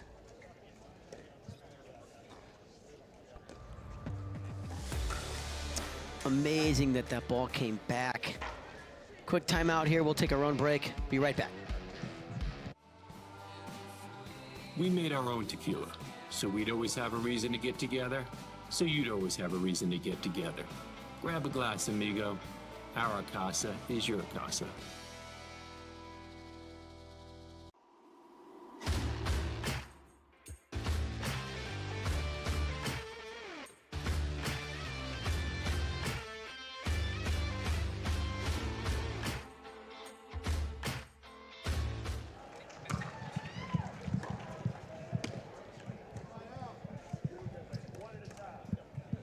Dave Weinbach back live here. Welcome back to our YouTube audience here from the Atlanta Open. I think that just comes down on the back of the line. So many great sponsors. Thank you, Vizzy Hard Seltzer, Acrytech.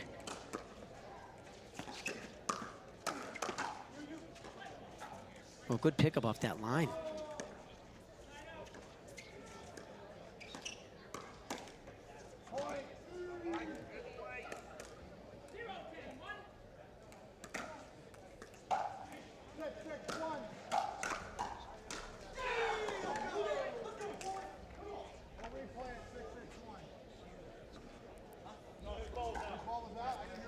Loong calling that ball out. So that gets us to 6-6.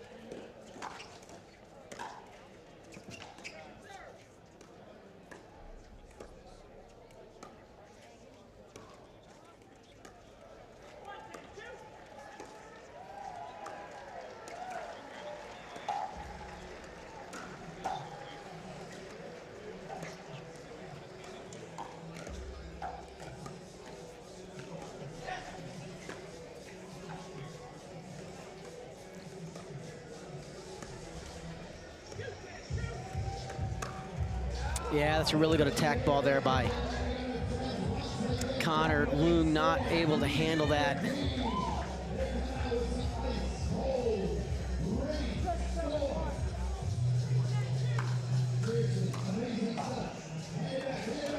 Six, 7 here in game 2, and that comes down. So we'll have a second server here.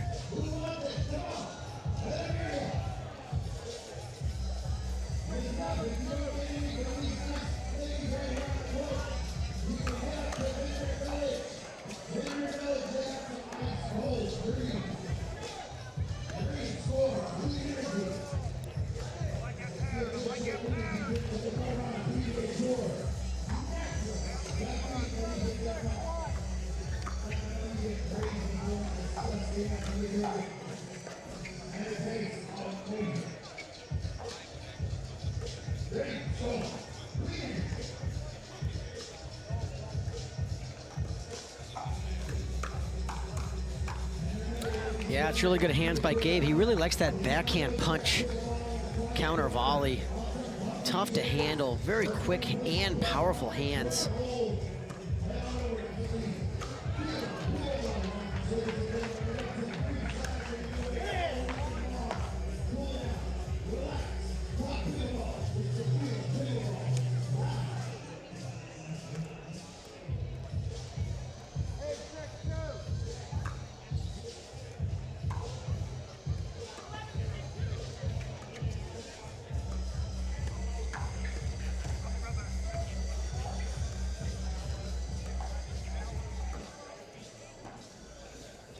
Seeing Koller much more engaged than we saw in the first game.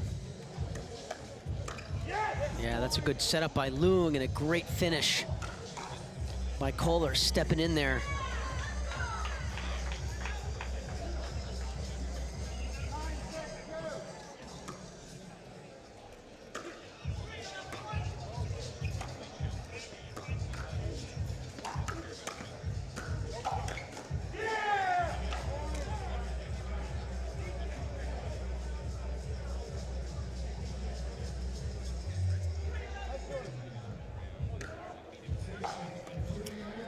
So Loong and Koller taking control here in game 2.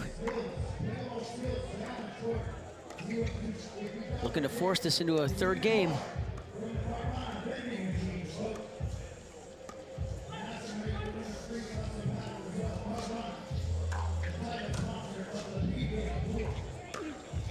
Oh, Connor Garnett so good at rolling and wrapping that backhand ATP. It's the third one we've seen here.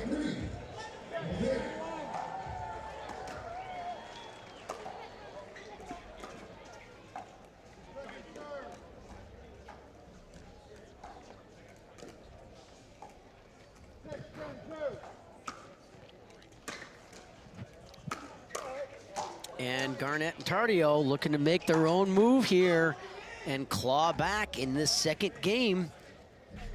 They're at 7-10 after easily winning game 1, 11-3.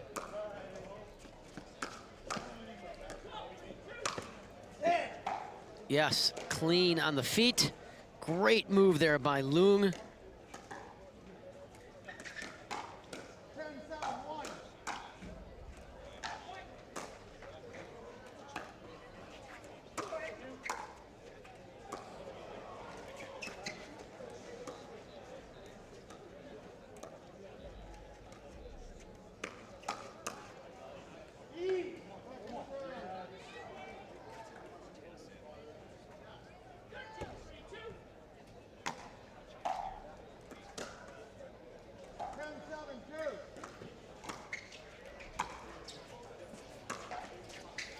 Oh, and there you have it. Game point on a let court. And that will force a deciding game 3.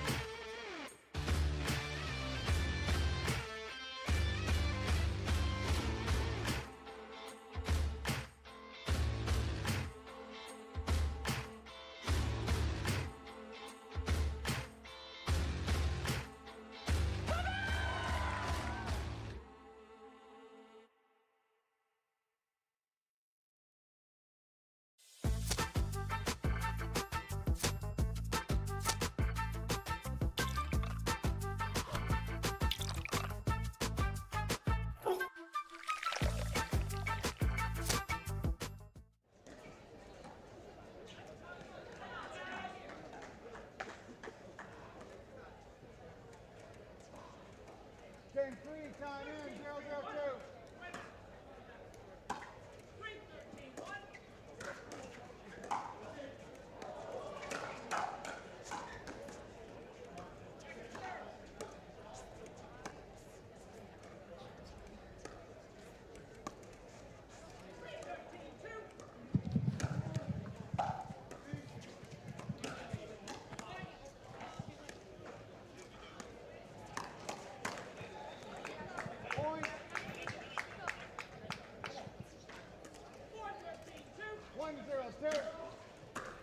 Deciding game 3 here.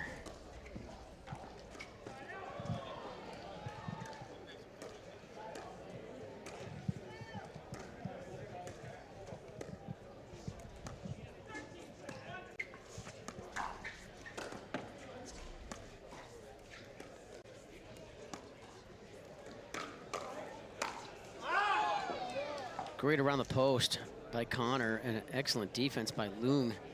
And Tardio with a great finish there.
1-1-2.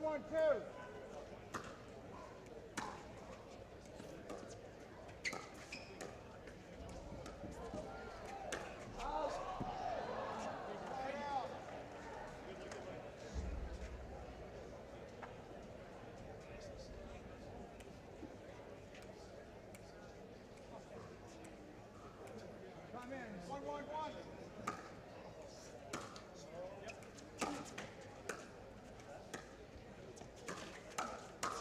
Yeah. Second serve. 1-1-2.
It's new.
4-4-1.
Timeout, ref.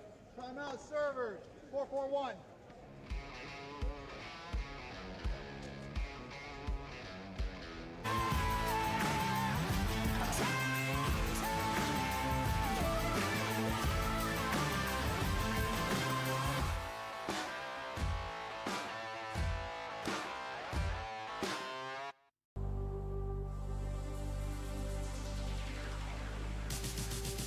Gearbox introduces the all-new CX-14 Ultimate Power with SST Core. All-new power band technology, delivering controlled, effortless power. All technology, every shot.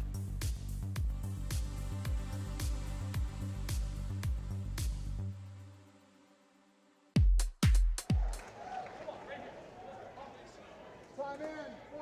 4-4-1.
serve.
This spring, you don't have to be a baller to buy like one. With a power bid approval from Guaranteed Rate, you can go head-to-head with cash offers and win. Call a Guaranteed Rate loan officer today. Let's go.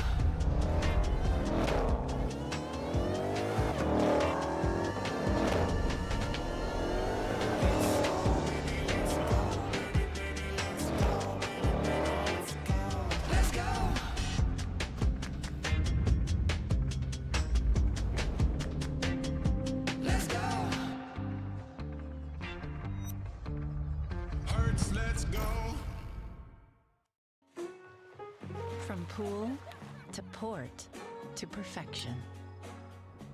We'll make Europe the time of your life. Time and time again. Visit hollandamerica.com or call your travel advisor. See that thing John Morant has? That's a hypervolt. That thing he uses to warm up and stay loose before he throws it down. That thing Tony Finau uses on course between shots. Ooh, that's money. That thing Robin and I use before and after we're on the bike so we can ride harder tomorrow. That thing Erlen Haaland uses before smashing it into the back of the net. That thing that's for everyone. The Hypervolt from Hyper Ice. Give your body the daily relief it's been asking for.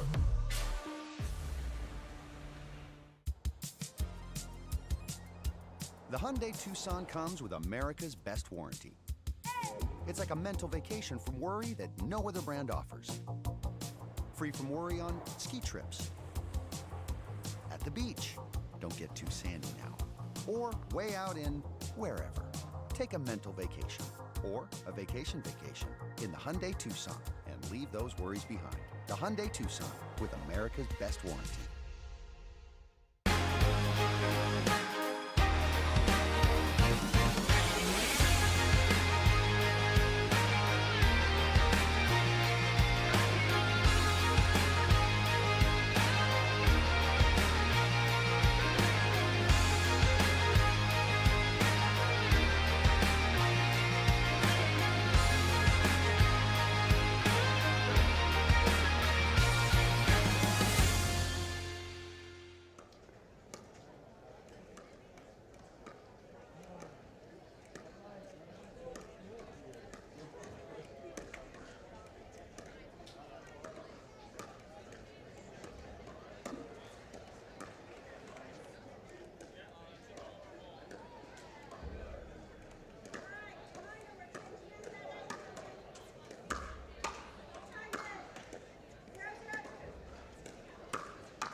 You got 3 minutes. 3 minutes. Let you get some towels.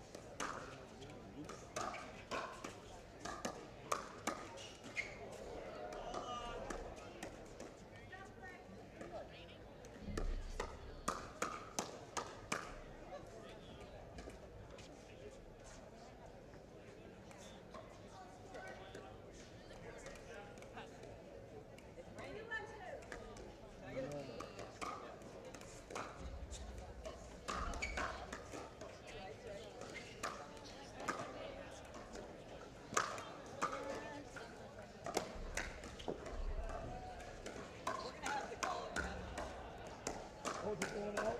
Not working. Oh, I can feel it. I see it. Feel it. They took up all our time.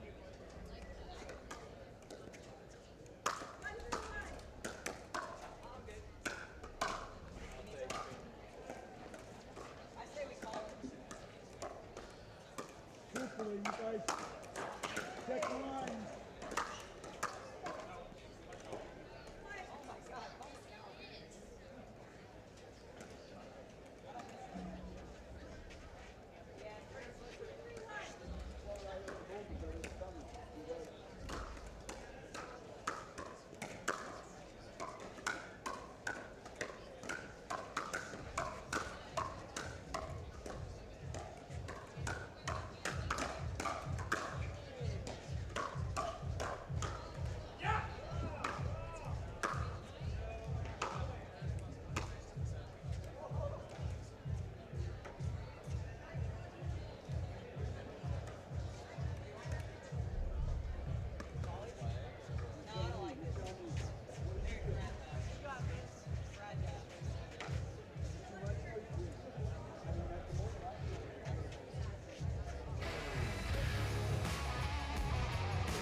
I love pickleball because it's a challenge.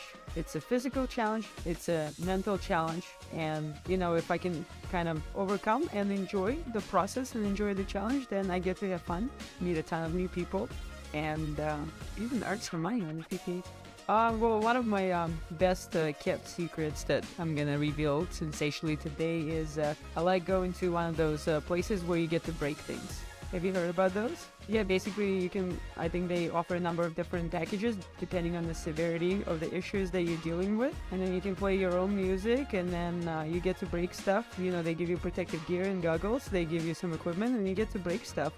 When people come out to watch the pros play on the Carvana PPA Tour, they can expect basically non-stop action. That's one of the unique characteristics of pickleball. There are many sports that are popular in our society, in our culture, that sometimes we have to wait for things to happen. In pickleball, things happen every point. And then another unique aspect is, for now, the spectators are in very close proximity to the pro athletes, which, you know, they're pretty much accessible. You're sitting only a couple of feet away from the center court, so that creates a unique atmosphere for the athletes as well to play in with such intimate crowds and rowdy stadiums. Absolutely love it. And one thing that people might not know about me is I'm actually a pretty decent snowboarder. I would self-rate at maybe 4.5, maybe 5.0 on a good day, but I like me a good tree section, maybe a little bit of alpine, but you know, the more snow the better, and I don't fall unless I jump. That's already good.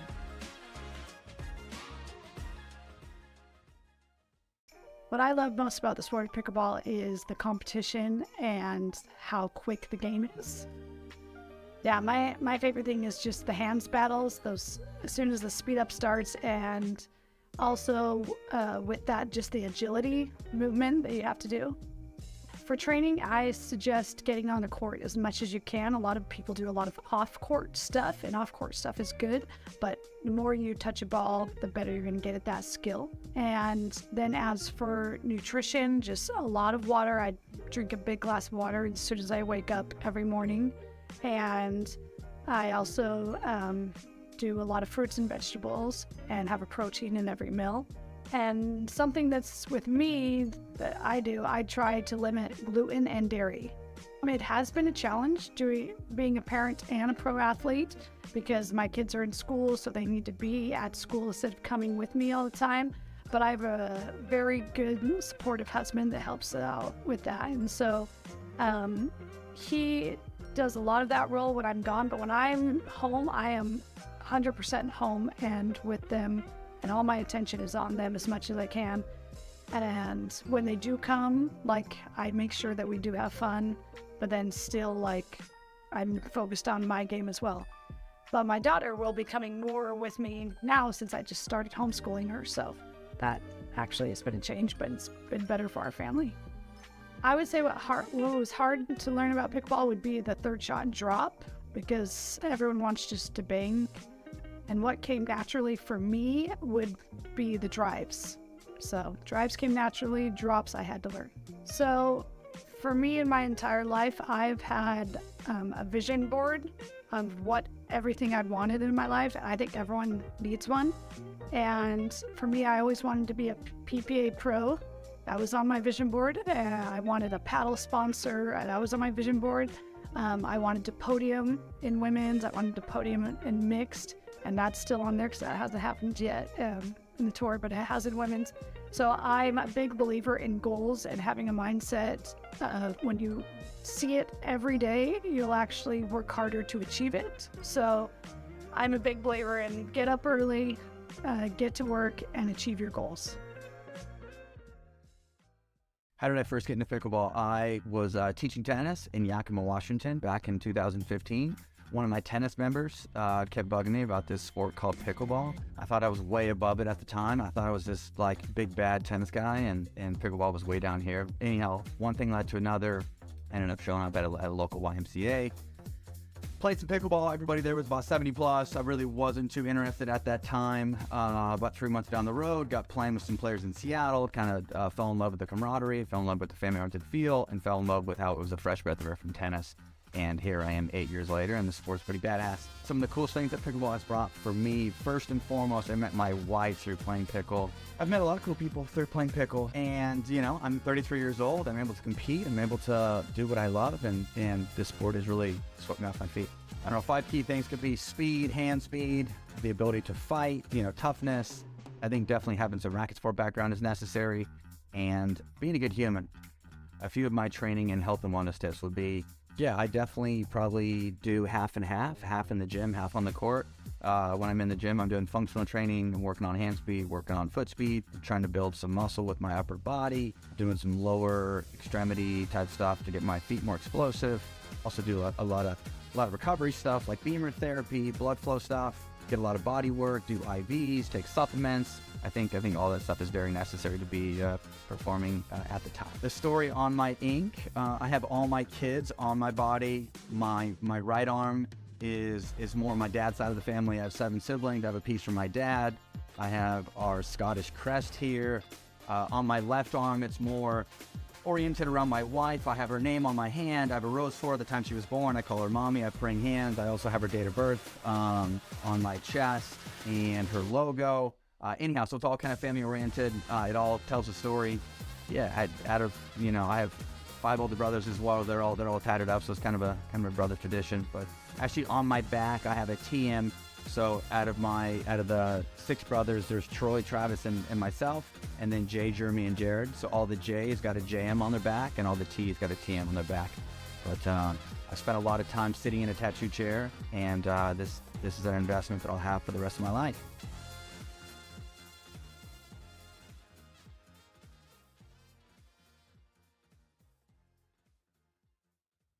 Backhand flip.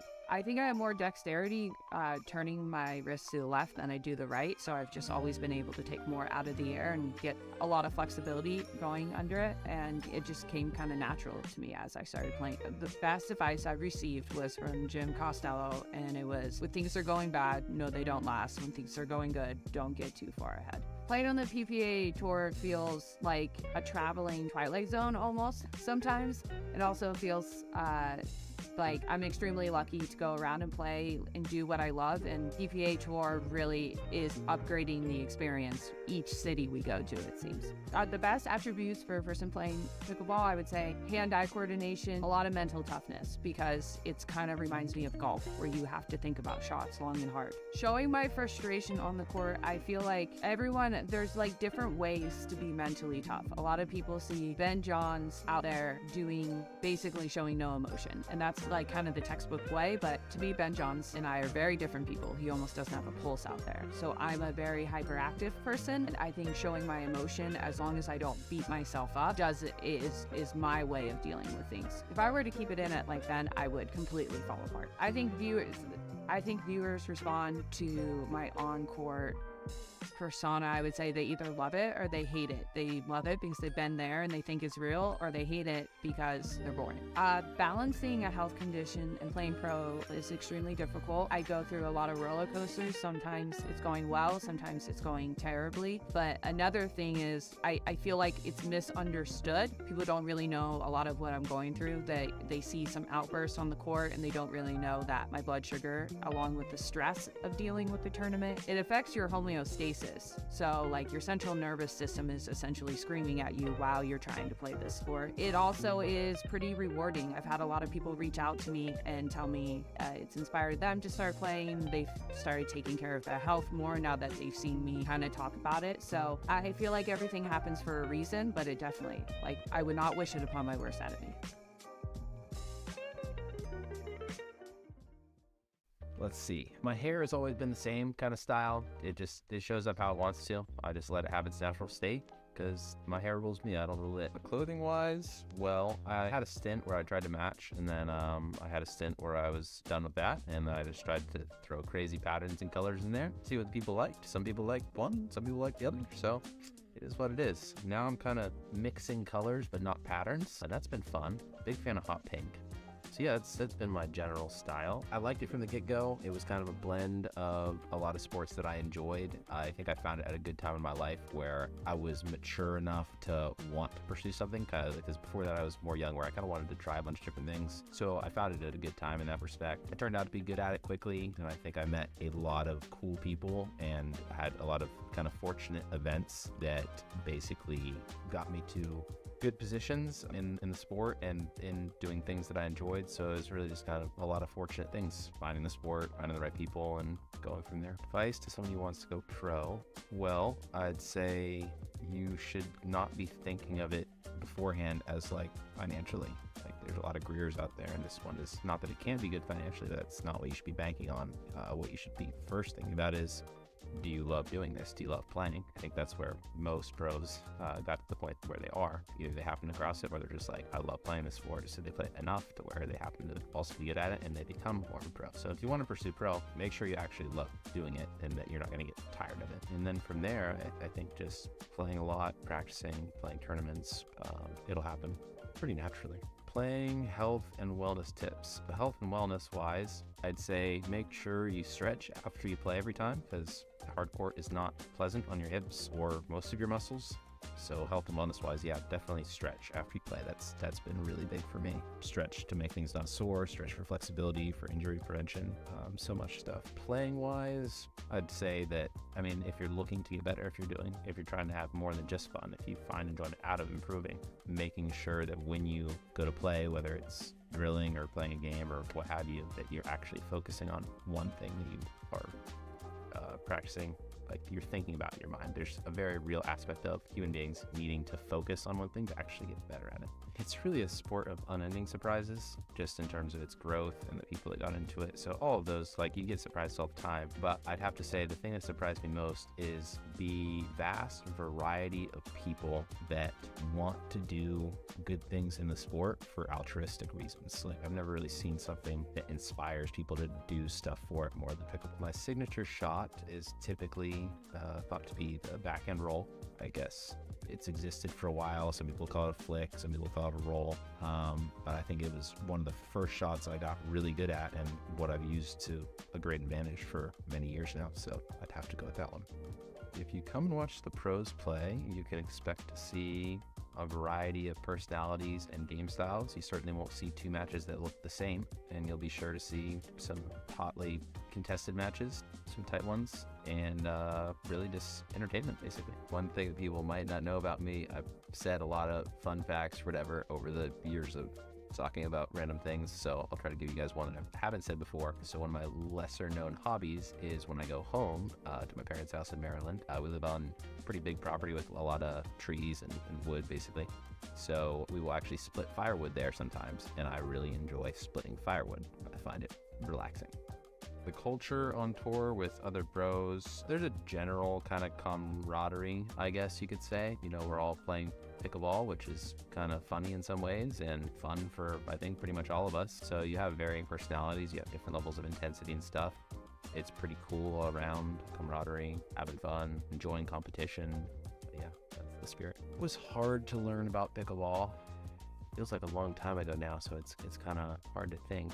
Hard to learn about pickleball. I would have to just go with the whole, I mean, it's really just a big part of the game, but in contrast to tennis, where you can't really be in no man's land in the middle of the court, pickleball, it's a huge part of the game, kind of just learning all the dynamics of what to do there and how to do it. I think I really had to focus on that. I mean, it was foreign to me because other things came very naturally, and that one I really had to dissect and break down and analyze to get better at it. Things that came naturally to me, I'd say being aggressive, applying pressure, just because I'd done it in other sports before.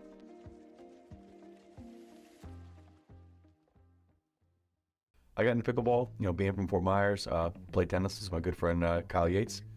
Called him up, and he kind of got me introduced. And one thing led to another. Had an opportunity to meet Ben Johns and Kyle. Played my first US Open, had a good time with it. Retired for 4 years. COVID hit, and decided to make a comeback. The feeling when you go on court to compete is pretty amazing. You know, nothing really I could think would bring back that feeling like I did playing tennis in front of, you know, my friends and family. This is I'm playing for myself, and I really enjoy it. And it's addicting. I wouldn't be here if it wasn't. After you finish playing college sports, you always look for that next addiction. Sometimes it could be, you know, something bad or something good. This is, I think, the best, healthiest thing I could have, you know, in my repertoire that I dream about every day. You know, if I'm healthy, honestly, training's a loose term. And you count in, you know, physio, you count in on court, probably train 20 hours a week. Usually I'll add in, you know, some mental training, which is usually late nights or time zone training. When you add in off the court, you know, probably another, you know, 10 hours a week, 12 hours a week of, you know, ulterior types of training. The best piece of advice I've received is as of late, to kind of focus on, you know, my doubles and actually taking some pride and just kind of drop my ego and, you know, start learning the game, because that's where the game's headed. Everybody wants to see. And even though I can beat the top players in MLP 11-0, 11-0 in singles, you know, I need to learn how to play doubles. So I need to drop my pride and start focusing on it. What I love most about pickleball is the fact that I'm able to play it. For the most part, you know, I used to play tennis. I tried playing tennis professionally. It was my goal to take it to the highest level I could. And unfortunately, due to injuries and things of that matter, I couldn't continue doing that. And then I would say around the end of 2018, I heard about the sport of pickleball. And it's a smaller court, it's easier on the body, and it was something I was physically able to do. Not just, you know, kind of play with friends, but also compete at a high level. So that's probably the biggest thing I love about pickleball. I think when it comes to the diversity, I think, you know, just like sports like tennis or golf, where it's more individual, I think there is that lack of a diversity. I'm proud to represent and be one of the few. I'm somewhat used to it just coming from tennis. You know, there just isn't a lot of diverse people in general when it comes to those kind of sports. Hopefully, with me playing, I'm hoping that it encourages, you know, more of the minority to also pick it up and start playing. But yeah, I enjoy kind of taking on that responsibility of kind of supporting and, you know, being that person that they can look up to. I enjoy it, and it's a huge responsibility because there's a lot on your shoulder. You always have to try your hardest. You always have to represent, and I'm up for the task. So yeah, I hopefully one day, you know, there'll be more. But until then, I'm willing to be the face for those people.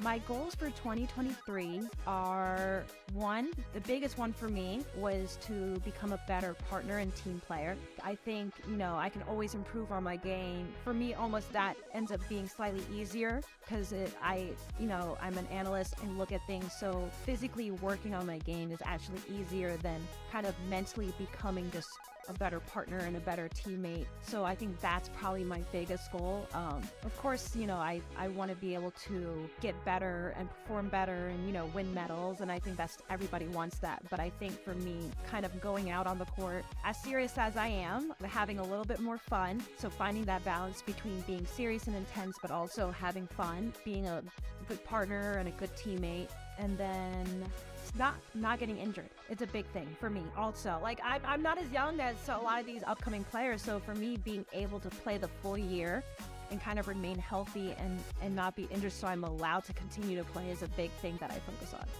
Well, something that people may not know about me is that before all of this began way back lifetimes ago, I was a dancer. So way before I even started playing tennis, when I was 2-3 years old, I was actually a very good dancer. I was part of a dance company and we would, travel around and compete and win medals and all that stuff. So I did ballet, tap, jazz. I did all of it. My goal was to be on river dance. So I was a serious dancer before I even picked up tennis. So that's something not a lot of people know because again, it was lifetimes ago, but that's a cool thing about me. I would say one of the hardest things to learn about pickleball was probably the soft game, especially coming from tennis. And I was a huge baseliner, so I had a lot of power. I had, big ground strokes. So I think for me, transitioning from tennis to pickleball, the hardest thing was the soft stuff. So the resets, the drops, the dinking, all of those things were very new to me, especially when, in tennis, you're kind of just always at the baseline and you're never really having anything soft, no volleys, nothing like that. So I think for me, that was probably the hardest. I think the easiest thing was probably, and it's funny because for a lot of people it's hard, was once I'm at the kitchen kind of reaching out and hitting the balls out of the air and the power that I can get from it, because it was very similar to me like a swinging volley in tennis. And I actually have very good swinging volleys in tennis. It was something that I did quite often. So that was probably the easiest thing for me to kind of understand and figure out. And the hardest would definitely be anything soft. Now, the good part for me is that I love drilling and I love kind of putting the hours and the reps. I'm a nickname that people would call me is the machine because I'll just go out there and just keep doing it. So even though it was hard for me to learn the soft game, I was willing to put in enough hours to figure it out. And now I'm really good at it. It's probably the one thing I'm really good at is just making balls and hitting it soft and resets and dings. And so yeah, put in the time. The machine. I am the machine. Okay, well, I think if you want to go pro, the best advice I can give is watching video and watching all the best players. And I would say pick something that you like that they do and try to copy it. Because that's kind of what I did when I first started. Before I had even really played, I watched a ton of video of different matches of the best players at the time. So I was watching Simone Jardine, I was watching Lucy Kovalova, I was watching all of these players that were the top of the game, in 2018, 2017, 2019. And I was just watching their videos and I kind of took something from each of them that I liked. And then I would try to go out there and kind of mimic and copy it. And that's kind of how I started, and I would just piece it together. And then I would say get comfortable with that. And then as you grow into a better player, then you can kind of add your own style, but kind of keep it simple at the beginning and just learn how to do the basics really well, and then you can add some creativity to it later. Someone brought up about my skincare and I was like, guys, you don't understand. I wake up an hour early in the morning just so I can go through my skincare routine, and I lay it all out and it's all organized, and I have all of my, and I've been doing this since I was 12, 13, because the problem is when it comes to skin is if you try to start once the wrinkles start coming in, you're too late. You can't fix it at that point. So you have to start early. So I have this huge skincare routine, and I stick to it every morning. And honestly, I have two goals in life. My first goal is to make money. My second goal is to never look my age. And that's it. I have a very simple life. I don't really care much about anything else. Just make a lot of money and never look my age. And that's it. never look my age. And this is what I've realized when it comes to never looking your age. Stress causes wrinkles. Problems cause wrinkles. Like, just, you know, always being worried about things and all that stuff causes wrinkles. So you just don't live a stressful life and you just don't worry about stuff. You know, like, like I know a lot of people don't like the saying it is what it is, but sometimes, you know, you got to ask yourself, does it help? And that's usually that's kind of always been my go-to. If anything happens before I react to it, I'm like, does it help? Is your reaction, whatever you're going to feel, is it going to change the outcome of what has just happened? If it doesn't, just let it go. Don't worry about it. It's not in your control. So, and that leads to good skin. That's my life. I just try to live a very stress-free life. I, you know, try to be happy, try not to worry too much about stuff. Things happen, can't control it.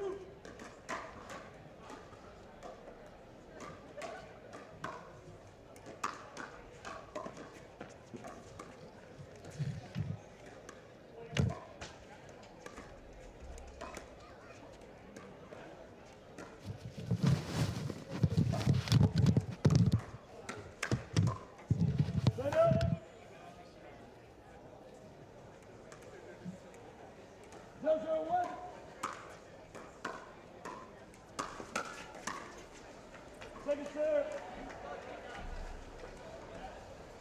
0-0-2.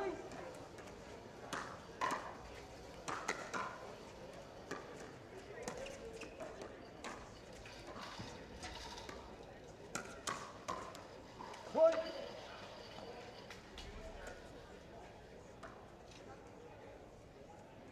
One, 0-2.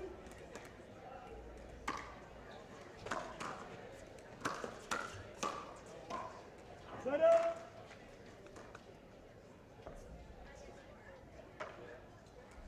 Zero, 1-1. Second serve.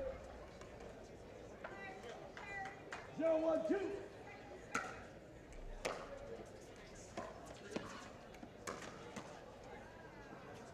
Set up.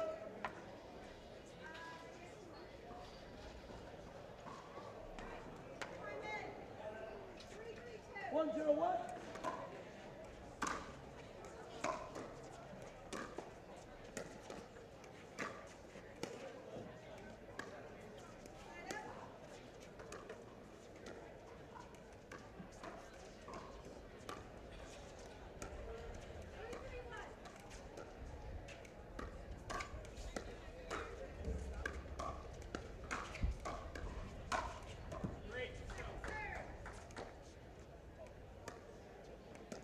Stops. All right. Replay.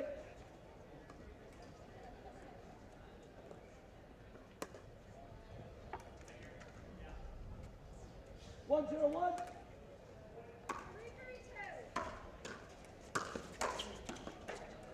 Second serve. 1-0-2.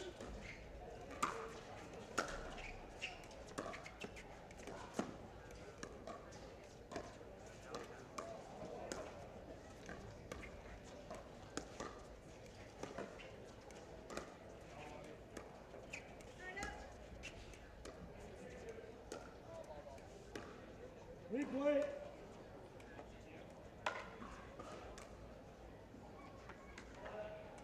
One, 0-2.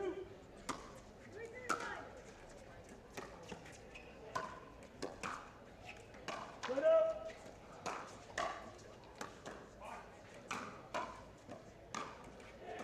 Zero, 1-1.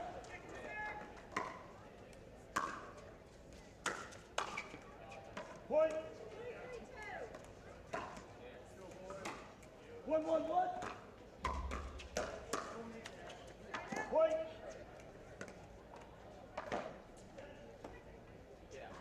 2-1-1.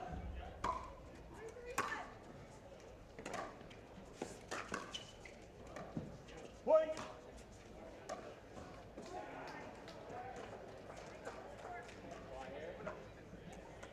3-1-1.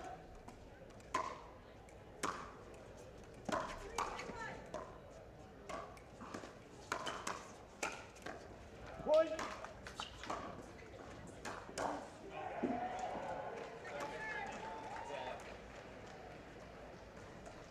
4-1-1.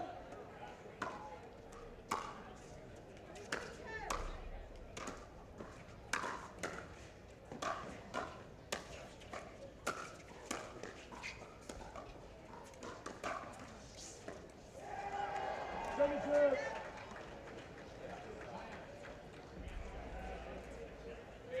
Four, one, two.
Second serve.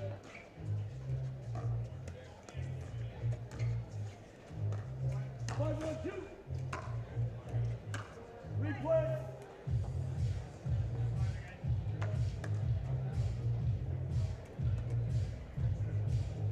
Five, one, two.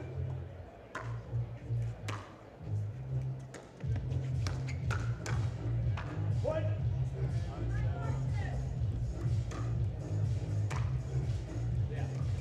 Next one, two.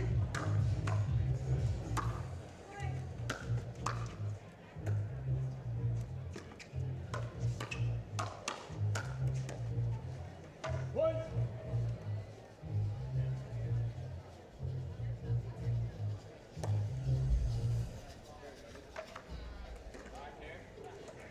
Step one, two.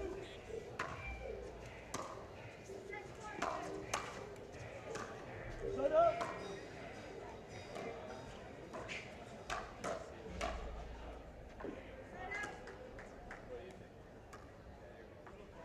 One, seven, one.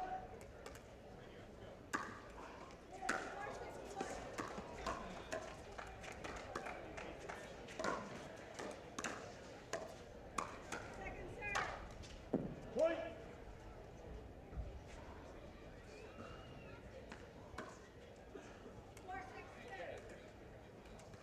Two, seven, one.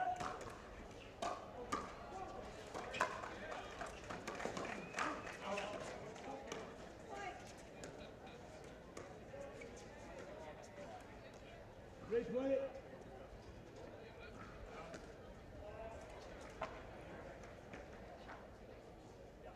Two, seven, one.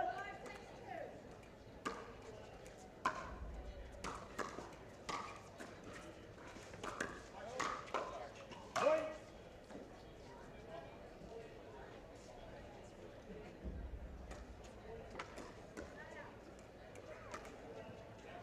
Three, seven, one.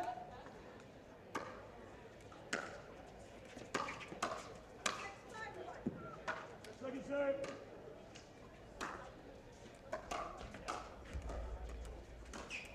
Three, seven, two.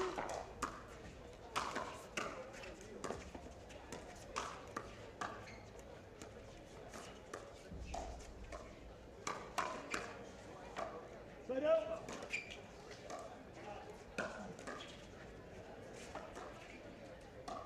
Seven, three, one.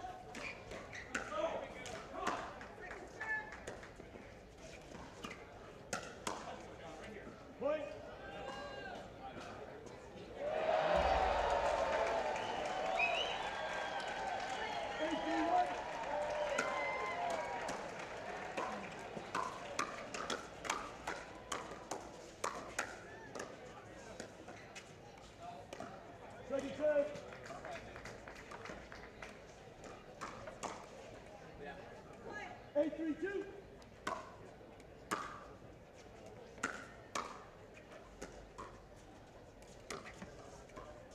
Point.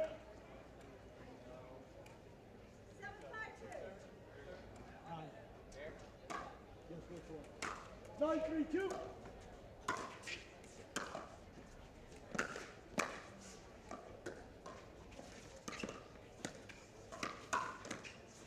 Point.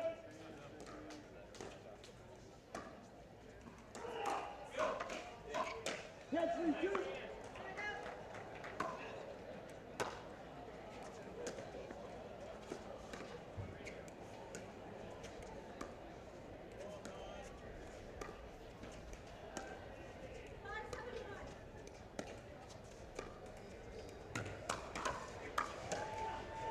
Set up.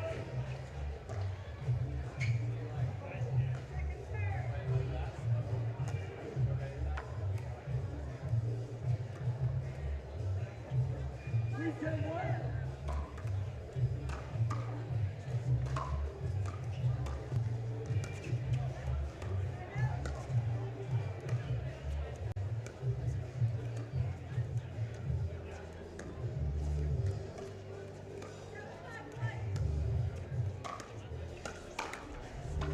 Second serve.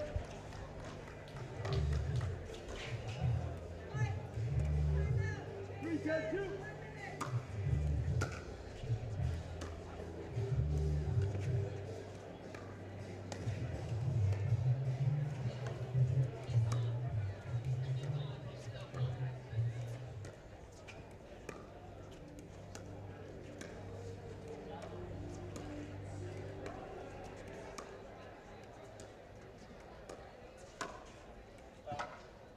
Point.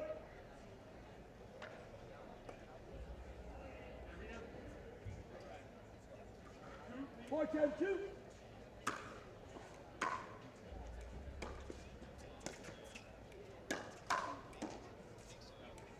Set up.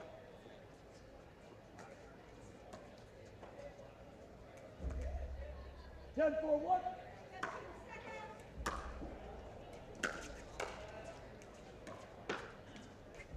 Second serve.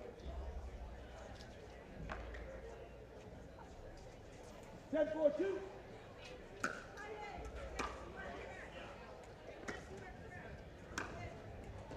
Point, game, game.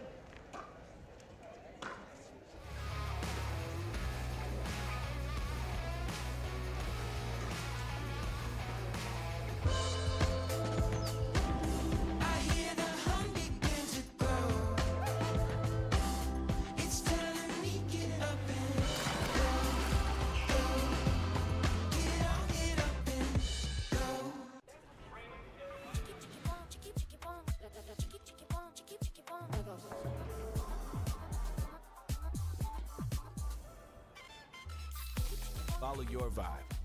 Vizzy Hard Seltzer, flavor for every vibe.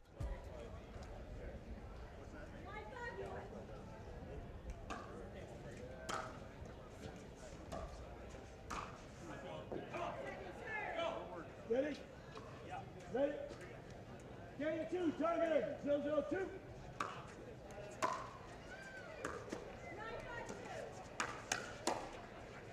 Set up.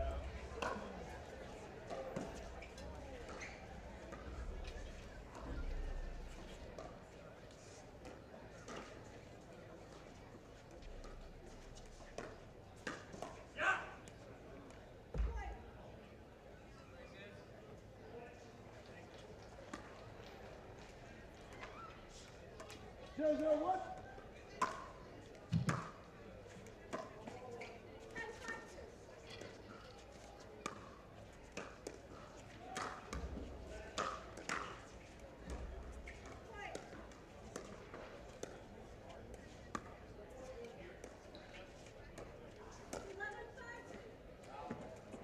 Second serve. 0-0-2.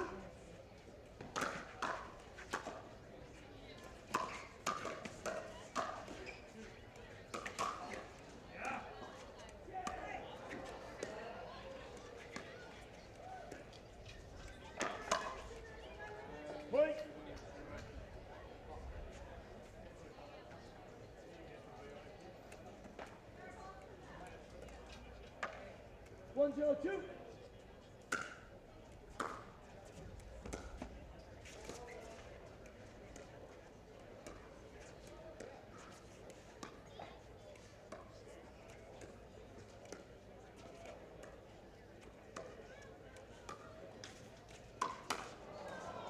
Right up.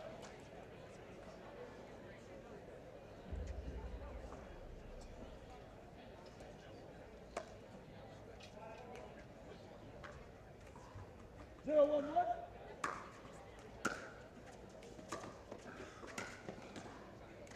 Second serve.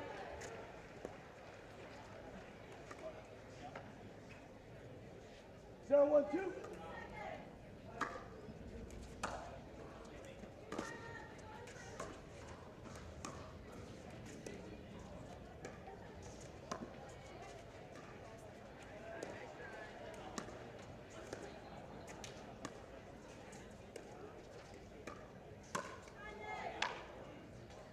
Set up.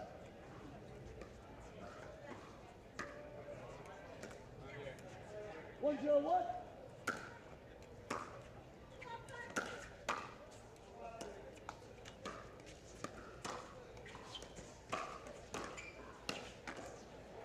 Point.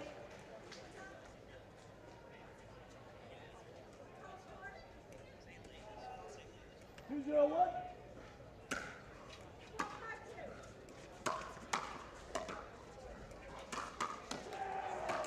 Second serve.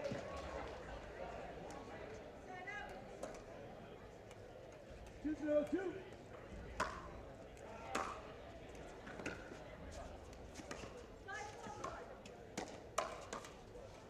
Point.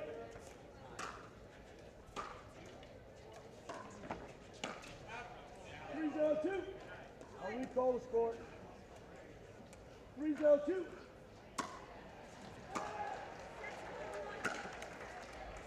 Set up. 0-3-1.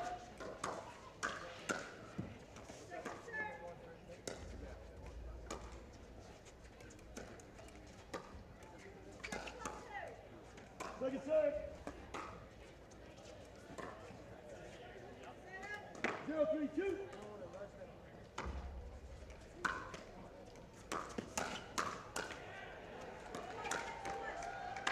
Set up.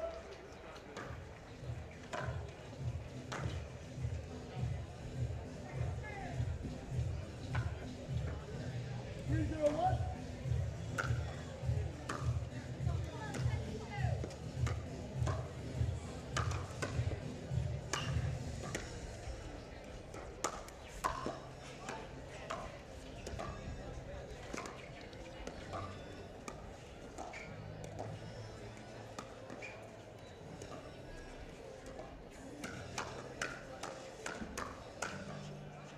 Point.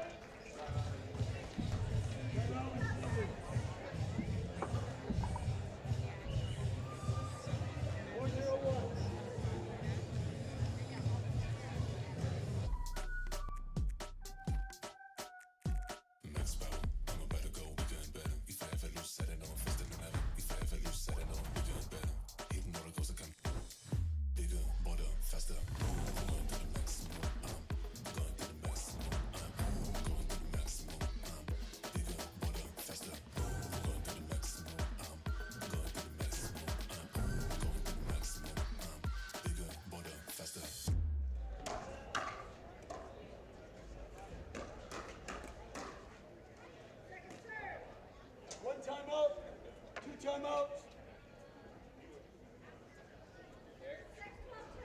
Time it, 4-0-1.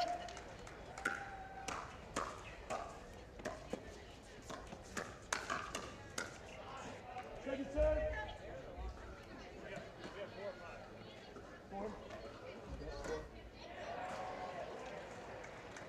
We played it for the second serve. No, you're four. Thank you. 4-0-2.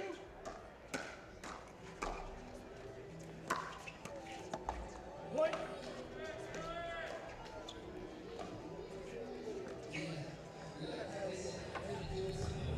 Five, 0-2.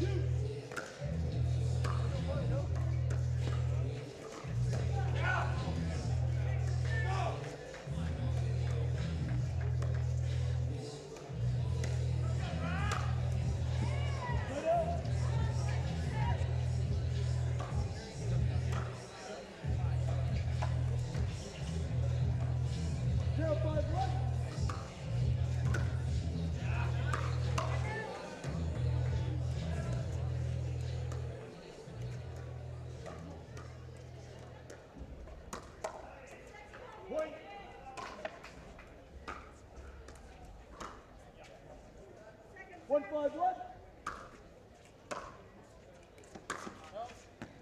Second serve.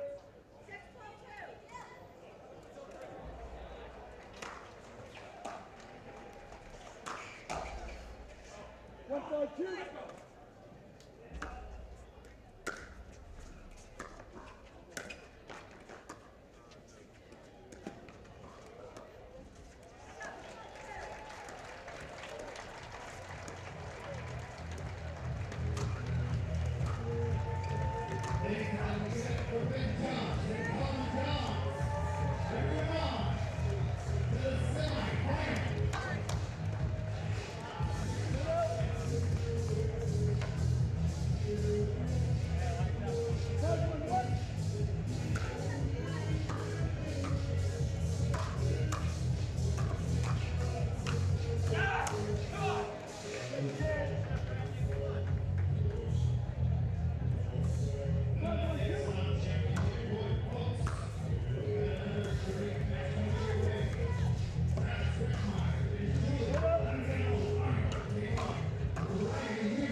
What I love most about the sport of pickleball is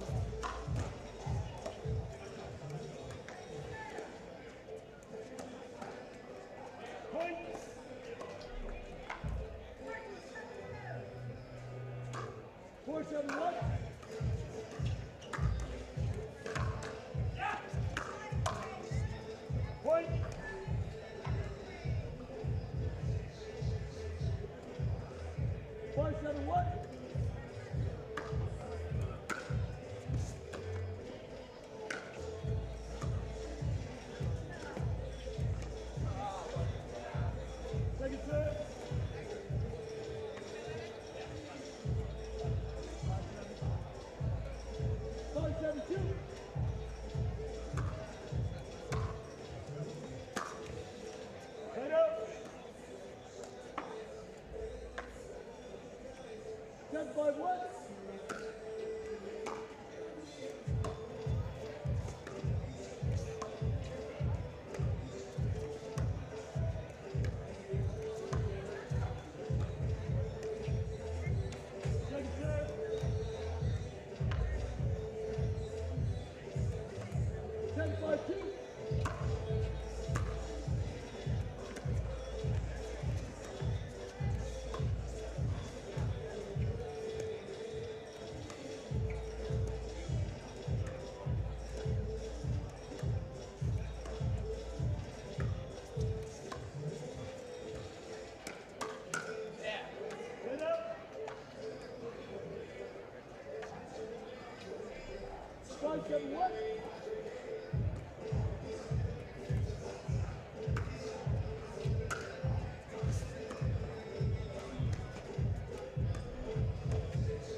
Straight up.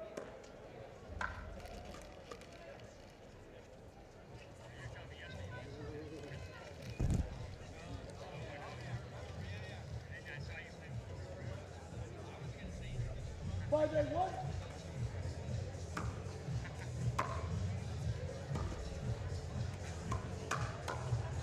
Point.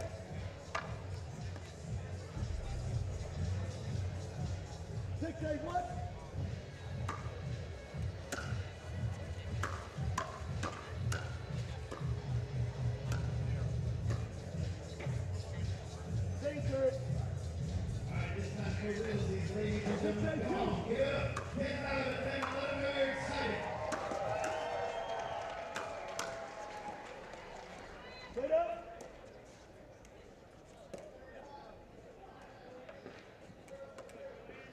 Eight, six, one.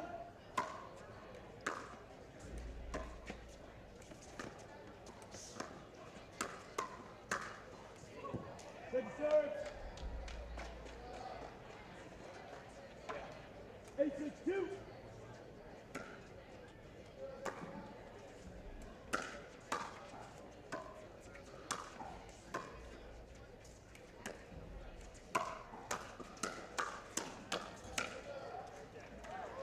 Point.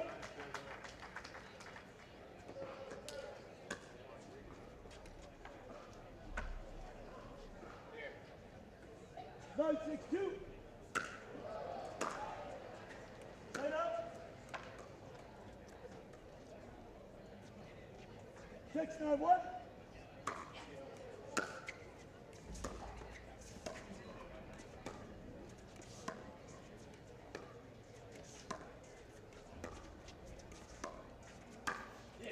Point.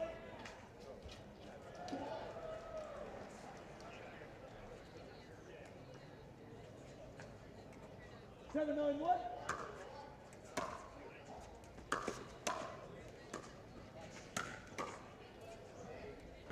Second serve. 7-9-2.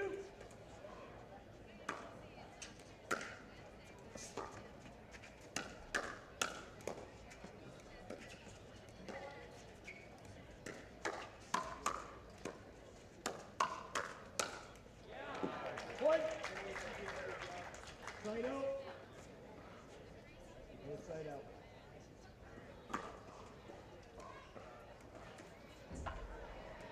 Nine, 7, 1.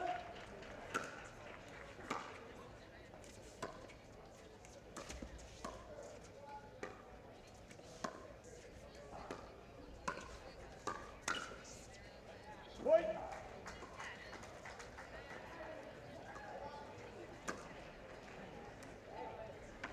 10, 7, 1.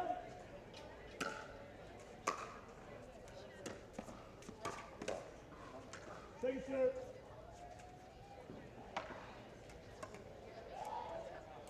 10, 7, 2.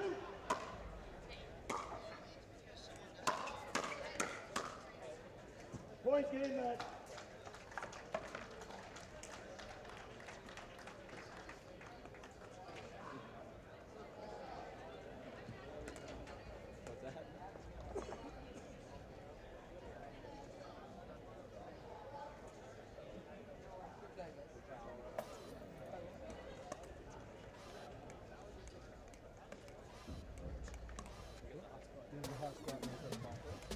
I'm gonna go full on in and then I'll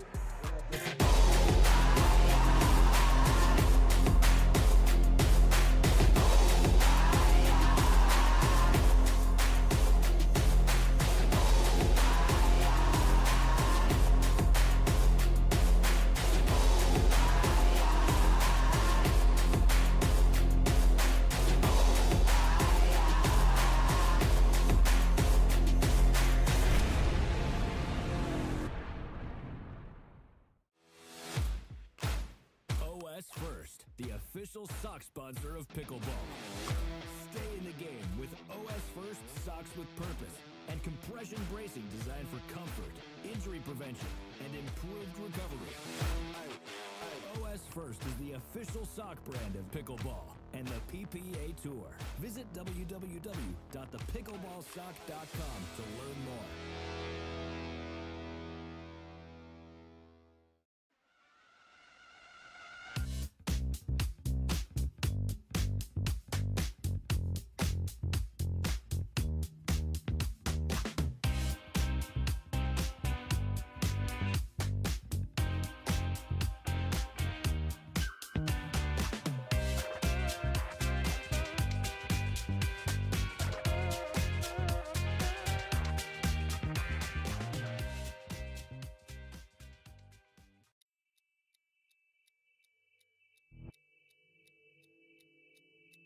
Play hard for fun, to win, to live. Whatever your play, there's Penetrax Joint and Muscle Cream to let you play on. Deep penetrating relief without greasiness, irritation, or unpleasant odor. Inspired by nature and 100% guaranteed. Try Penetrax and play on. The Pro XR pickleball paddle answers the age-old question of how to get paddle speed and control with the same paddle and one grip, and this is it. Pro XR gives you more spin, greater control, and quicker reloads on every shot in the game because you always have that constant feel for that leverage and control and paddle speed that we're all looking for. Pro XR is the most revolutionary technology in pickleball.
Return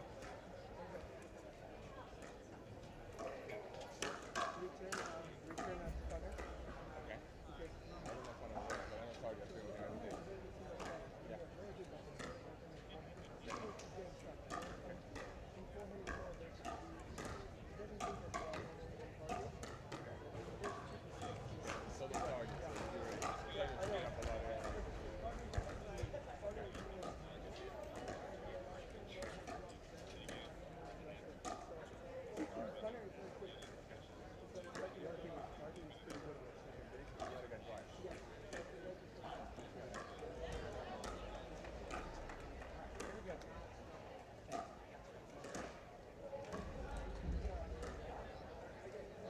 Shut it.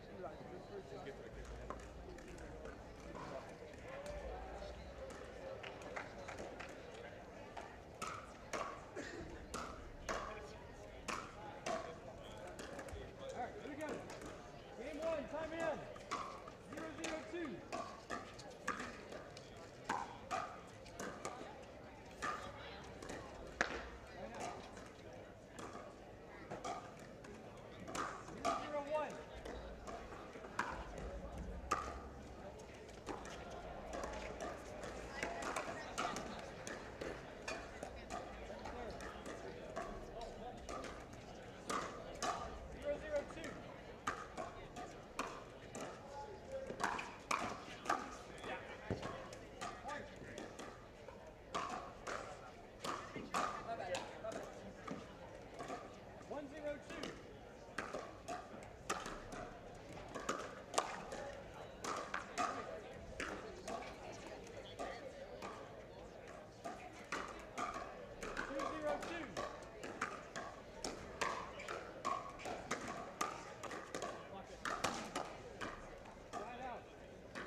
Two.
5-1.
2.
Just be ready. Timeout. You're taking time. Yeah. All right. Timeout serving team on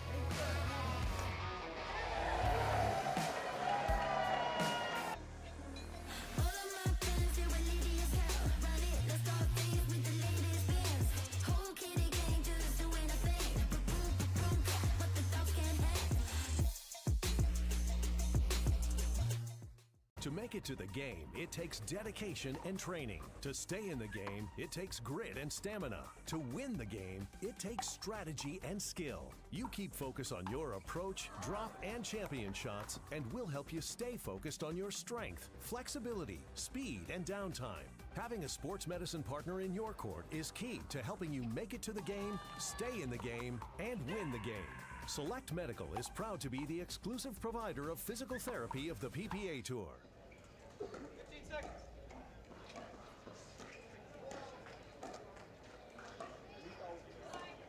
Are these towels for us?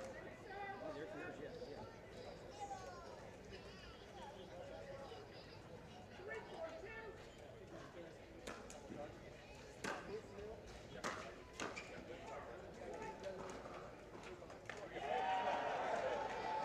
One time out.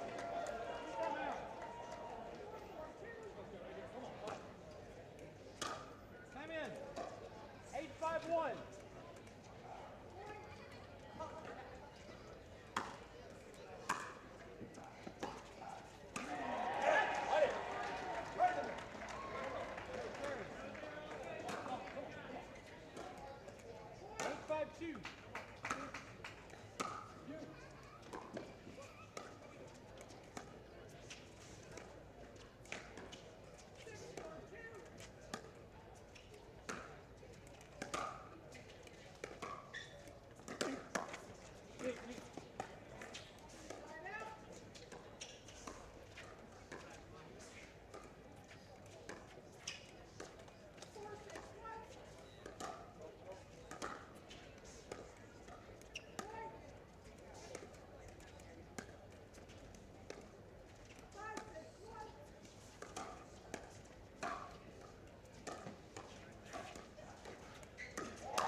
The game is evolving. And so are we.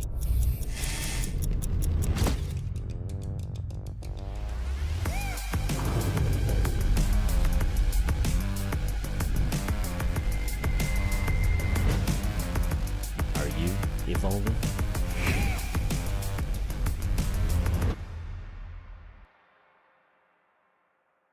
Introducing Skechers Pickleball, the official footwear of the Carvana PPA Tour. They're ultra lightweight and responsive for incredible speed. They have Goodyear rubber outsoles with a specialized pickleball design for increased side-to-side stability and agility. Plus, they feature shock-absorbing foam and Skechers' famous relaxed fit design for incredible comfort game after game. Conquer the court in comfort. Skechers Pickleball, the official footwear of the Carvana PPA Tour.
3-1.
All right, folks, just joining here, Sam Flaxman with the PPA Tour.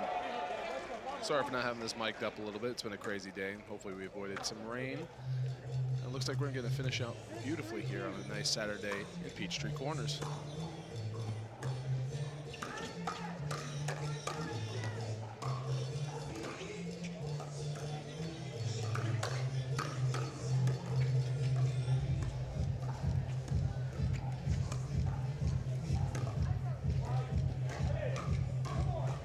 Just wide from Connor Garnett on that backhand speed up.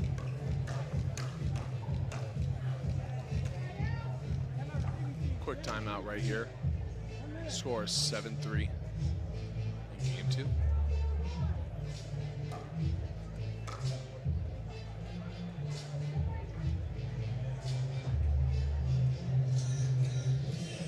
And the sun is out here. It is gorgeous at the Carvana PPA Tour. Acrytech Atlanta Open presented by Vizzy Hard Seltzer. We want to give a big shout out to all of our sponsors. Acrytech, Molson Coors, Hertz, Selkirk,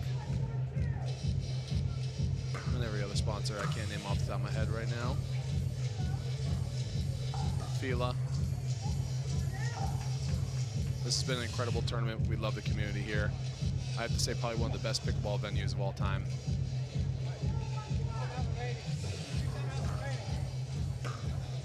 And we're going to resume play right here.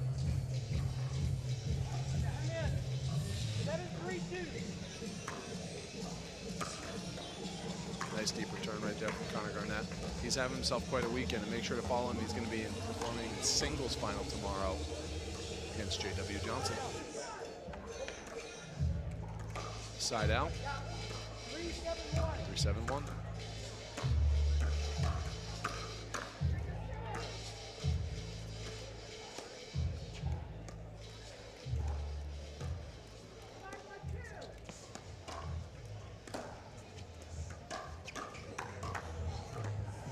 Nice scoop from Tardio. Hands just too good from Garnett right there. I've gotten to know Connor the past couple months. Really, really nice guy. Super passionate about the game of pickleball. He's been actually building his own clinics. Make sure to check out Connor Garnett Clinics. He's going to be traveling all across the country. Oh, nice little firefight here. Beautiful forehand roll right there from Dasku.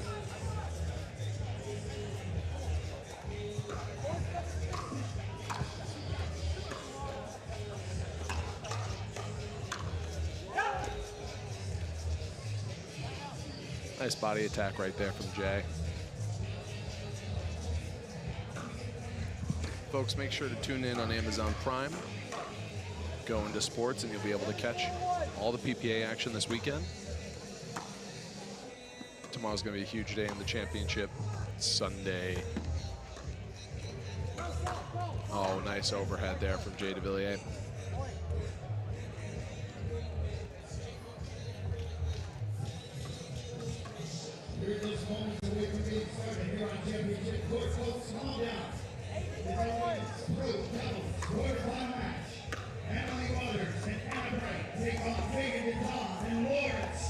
Oh, nice earning there from Tardio.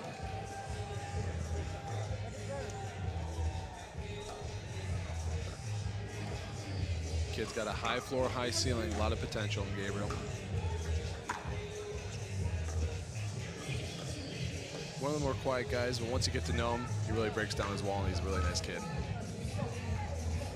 He's going to be recently graduating from high school, and we'll be posting photos for him from his graduation.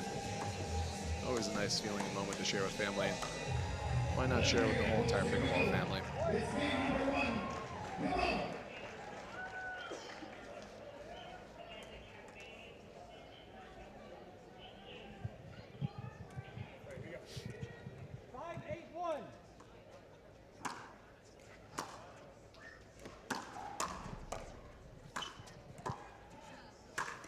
Nice tomahawk there from Jay.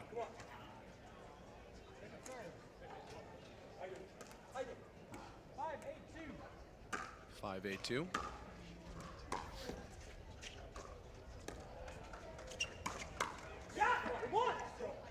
Nice backhand speed up right there from Jay.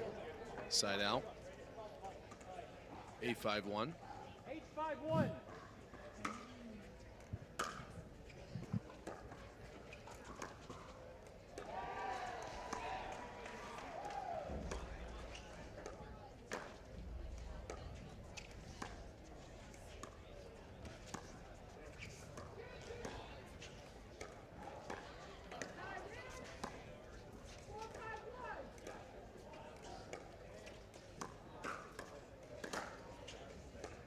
Nice long rally here. Jay trying to catch that Tardio speed up, but just too much on that. Too much sauce on that ball. 8-5-2. 8-5-2.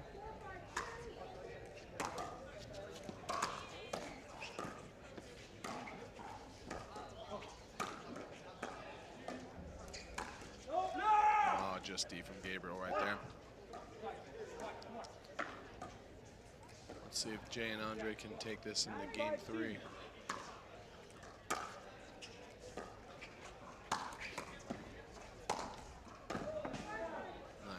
right there.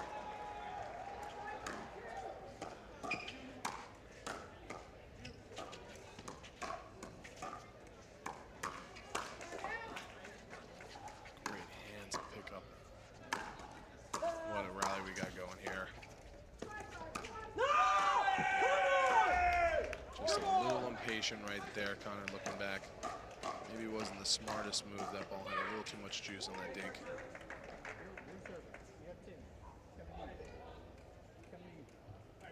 10-5. Let's see if the Flying Frenchman 10-5-2.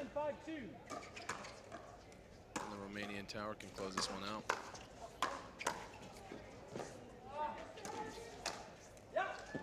And that's it, folks. We're going to game 3 right here in this men's quarters final matchup.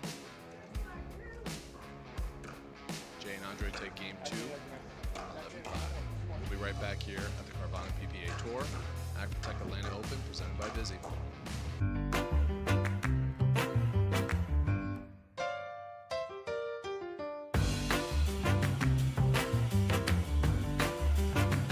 A lot of us miss hit the ball. I know I miss hit the ball a lot. So Speak for the more yourself, forgiving. Johns.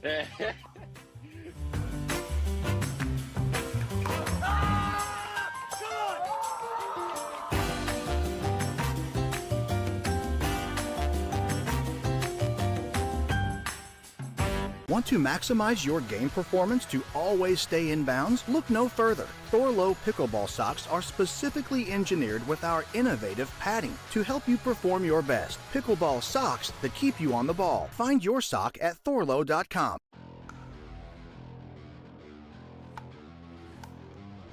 The future of pickleball is here. Welcome to Top Court. For my top tip, when it comes to hitting serves, you want your serves to land back here in this area. You want to keep that paddle towards your body, and it's more of a push with my shoulder.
Nice backhand spank right there from Gabriel.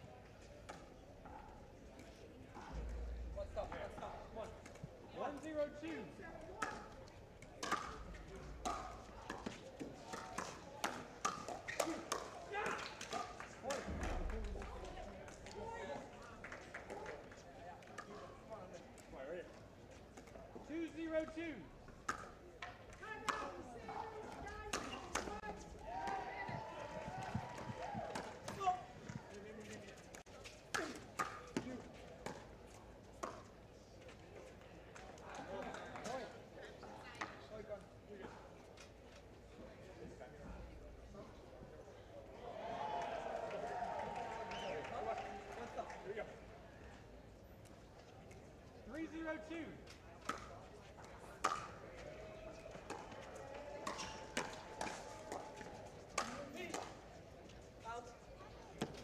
Oh, and that's in right there.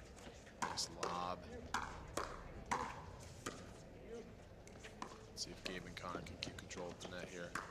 Oh, what great defense from Jay and Andre right there.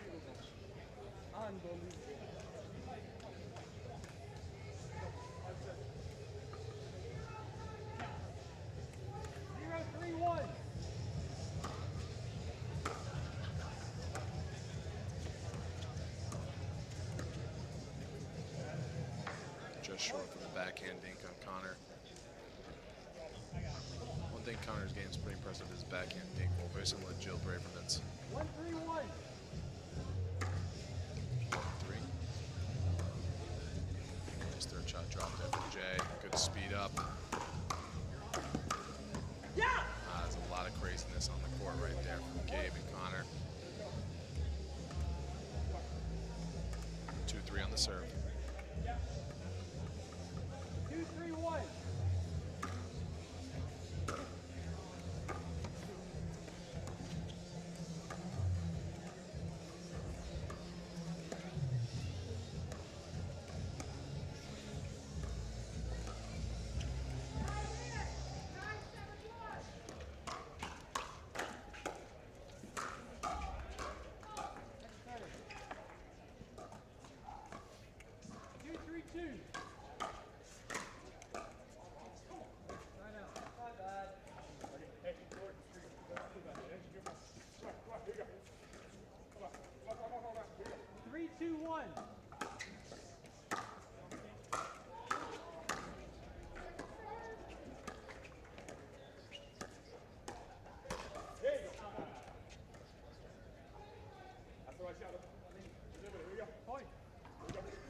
Four, two, one.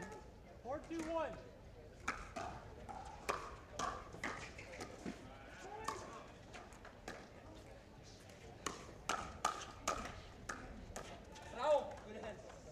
Good cover by Andre there. Every single shot. Come on. Kind of almost got lucky with a little net love. 4-2-2. Andre's hands so good. Here we go, 4-2 on the 2. Waiting for ball to clear in the back. And we're ready to play.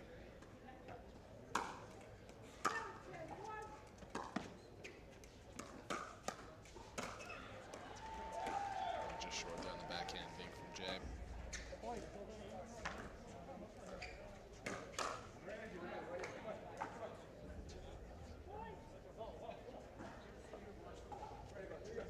5-2.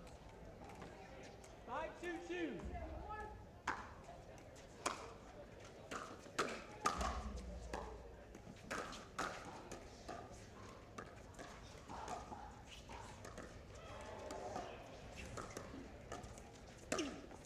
Oh my God, what a beautiful backhand ATP there from Connor Garnett.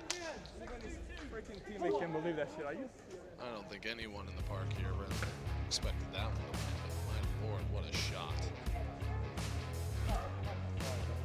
Connor's feeling pretty good about that one right there, folks. That's a 1 in a million. And we'll be back here at the Carvana PPA Tour, Acrytech Atlanta Open, presented by I found my way. In bad times, I know I'll be okay. 'Cause I found my way.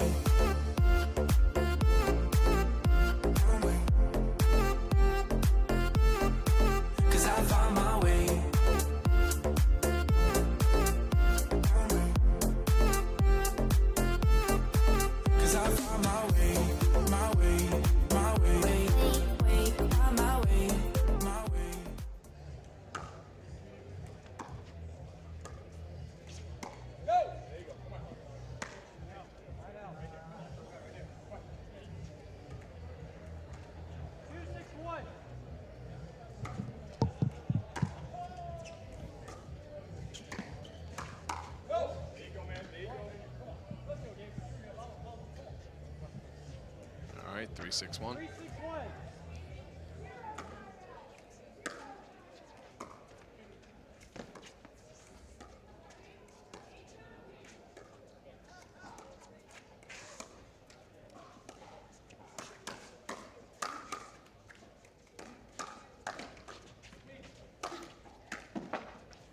get there from Andre. Just too good from Connor with that finishing power.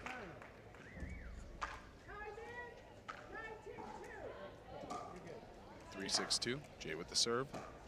3-6-2.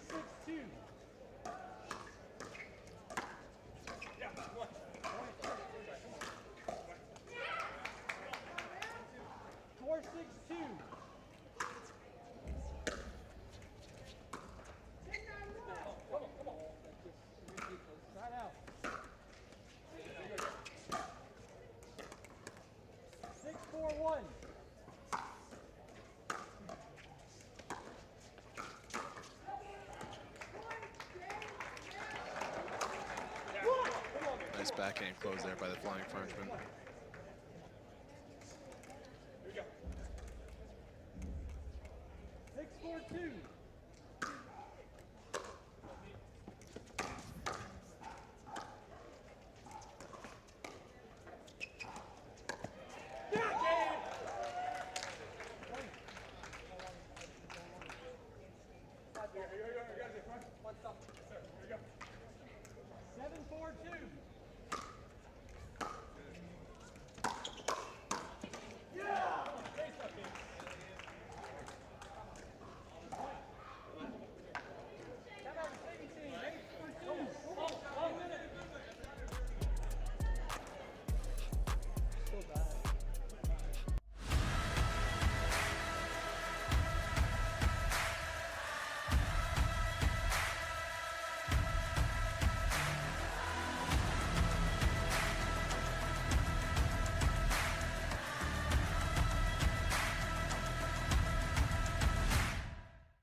Is that tournament desk?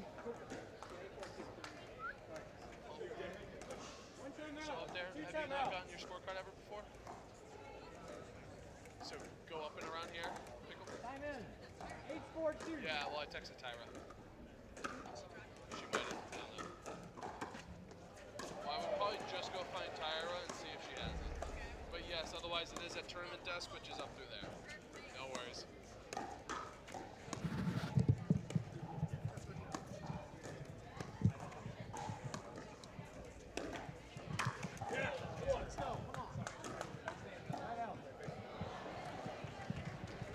Here, folks, for Game 3. If you're just joining in, welcome to the Amazon World Championship Series here on the Carvana PPA Tour.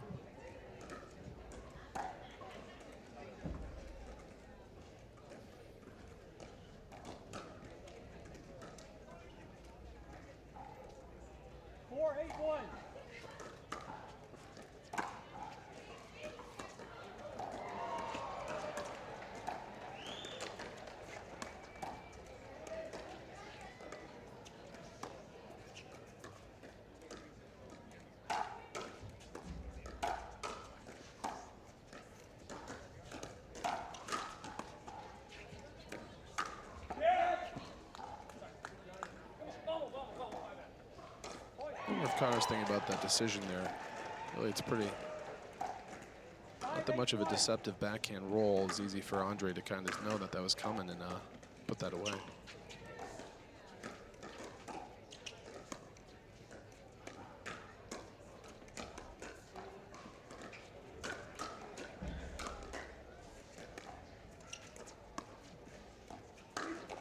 Nice backhand ATP there from Connor. Just too wide of a dink there from the flying Frenchman. He knows he messed up on that one.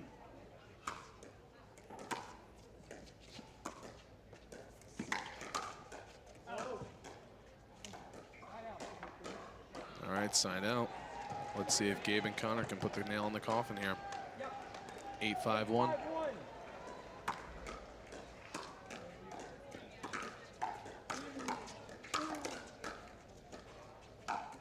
Nice lob D there.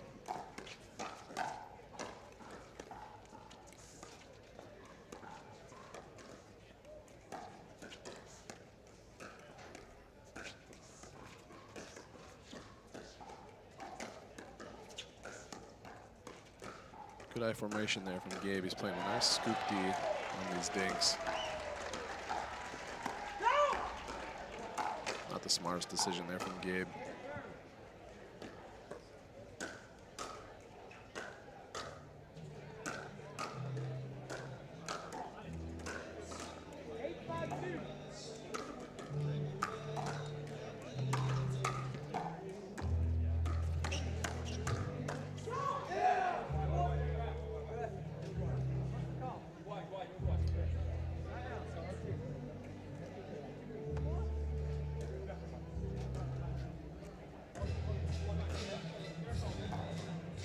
Side out, 5-8-1.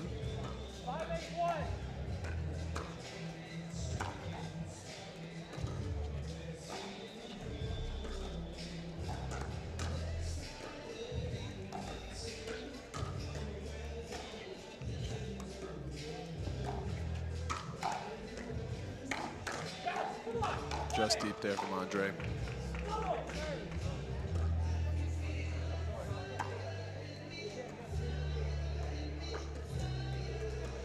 Five, 8-2.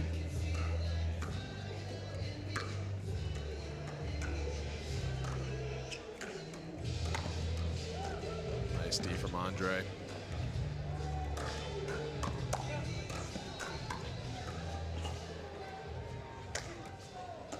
Oh my, what a point we got right here. That's one of those you wish you had back.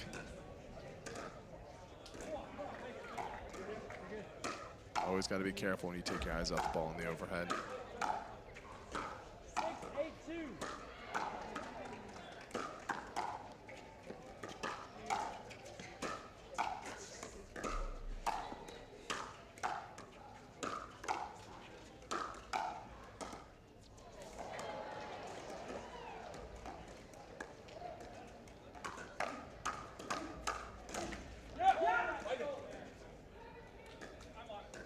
Seven, 8.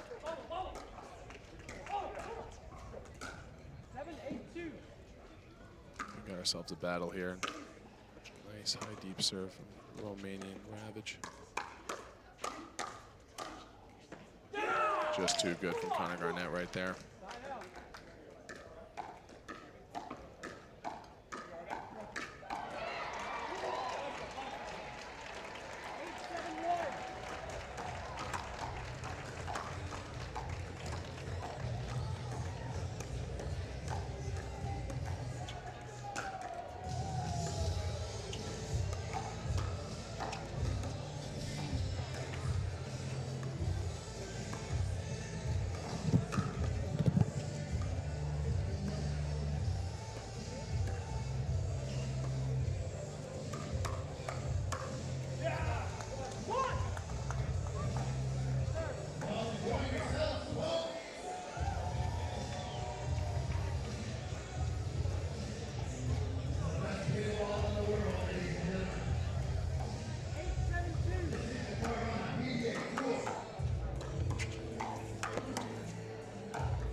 sticky floors, catching breaks, and second wins.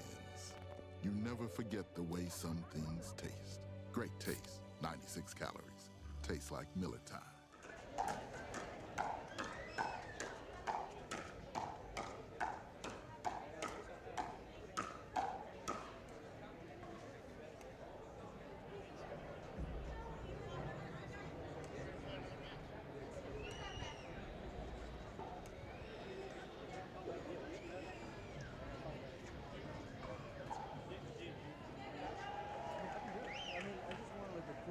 Let me drink some water.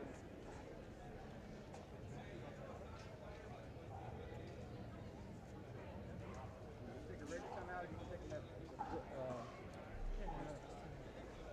I'm not going to take long, but just. En la planta, boludo, un cramp. Me está dando un cramp en la planta.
All right, we have match point.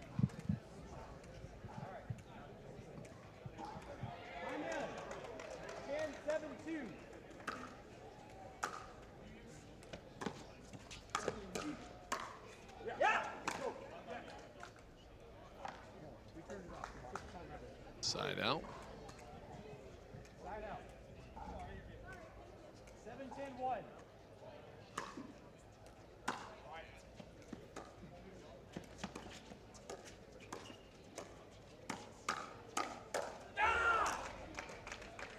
Nice shot right there from Connor Garnett.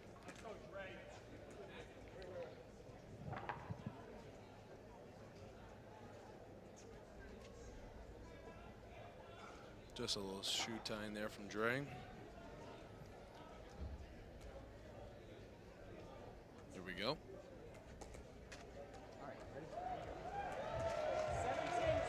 7-10-2.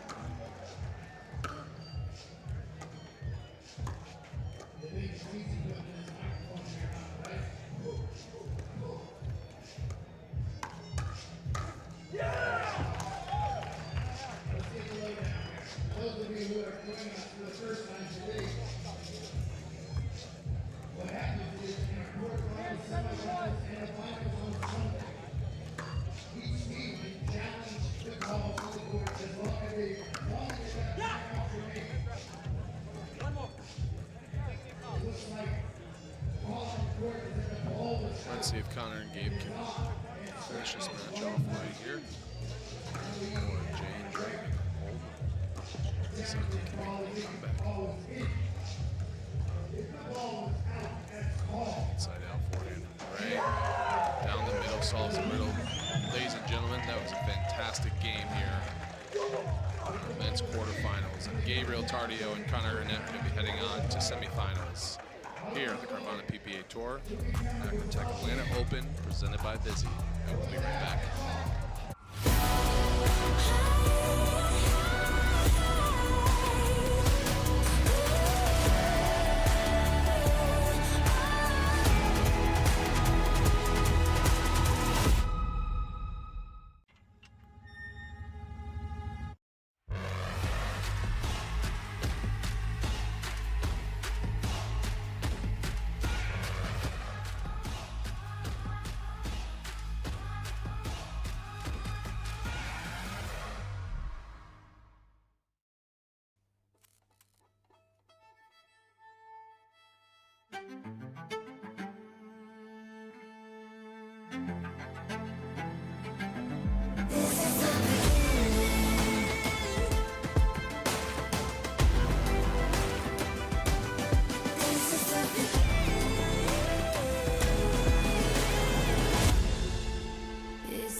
All right, folks, if you're welcoming us here in Peachtree Corners, welcome to the Acrytech Atlanta Open, presented by Vizzy.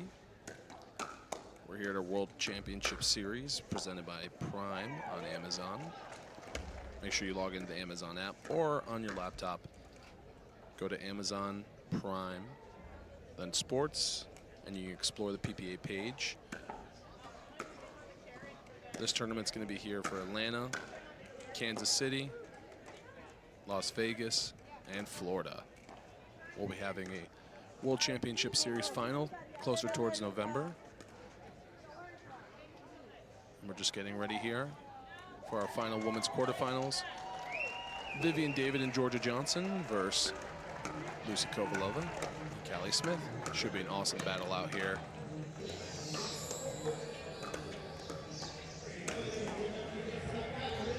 One thing I'm really looking forward to is Georgia's punch and Vivian's defense here. I think there might be a winning recipe for this match, or we're going to see if Lucy and Callie can play the stable ball and patterns that they always develop in a lot of women's matches.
0-2, Callie with the serve.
Nice backhand volley there from Callie Smith.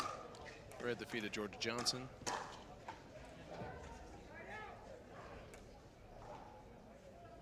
Who is our second youngest medalist here on the PPA Tour. Georgia at the age of 16.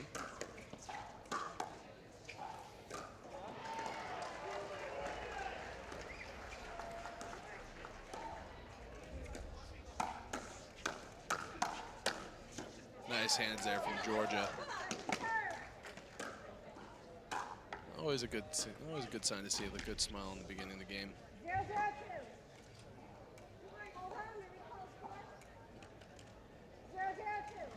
0-0-2.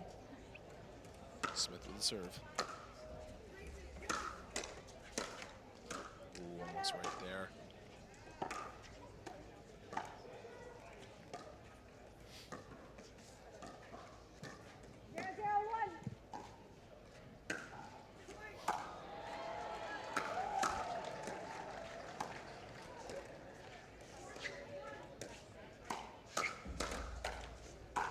Little net love there for Vivian David. 1-0-1.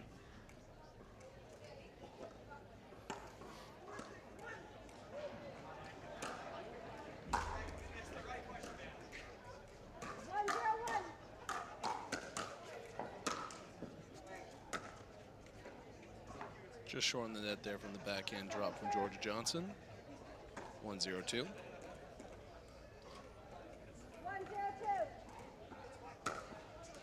Nice serve.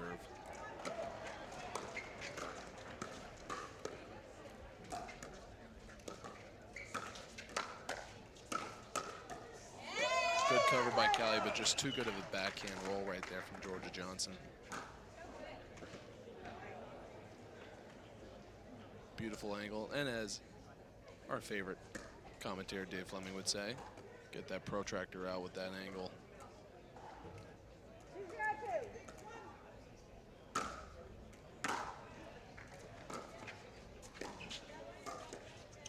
Nice recovery there from Vivian.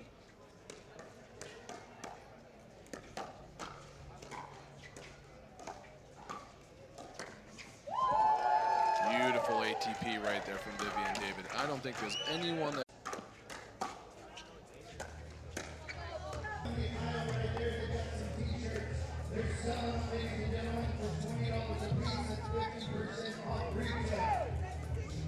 Support your favorite players. We got Collin Johns, Jessie Irvine, Dekel, Lea Jansen, Captain Parentos, and Newman. If you want a shirt, ladies and gentlemen, flag down these folks. Get it for 50% off. They're also for sale up in the Pickleball Central Superstore tent as well for $30. Get them in the aisle right now for $20 or over in Pickleball Central for $30. side out. Let's see if Callie and Lucy can build a little momentum here and stop that run that Vivian and Georgia put down.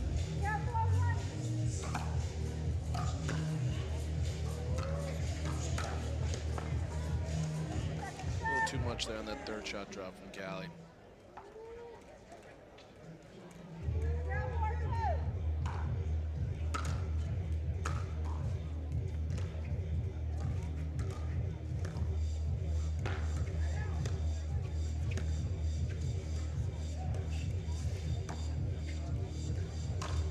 Nice Ernie right there from Callie Smith.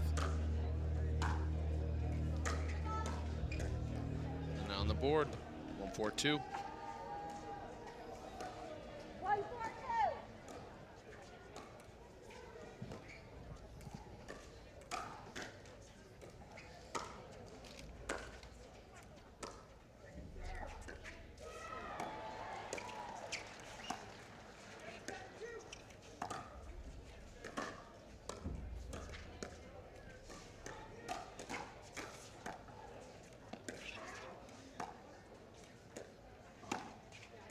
Nice body back from Kovalova.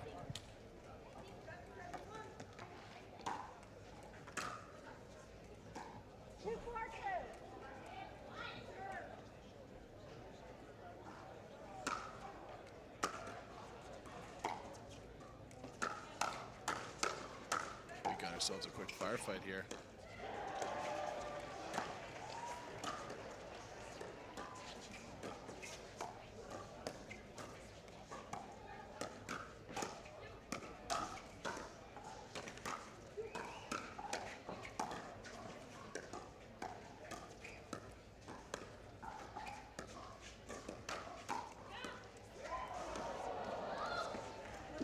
Just a little too much spin right there from Callie.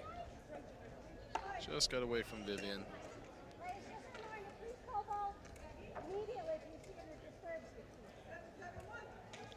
3-4-2.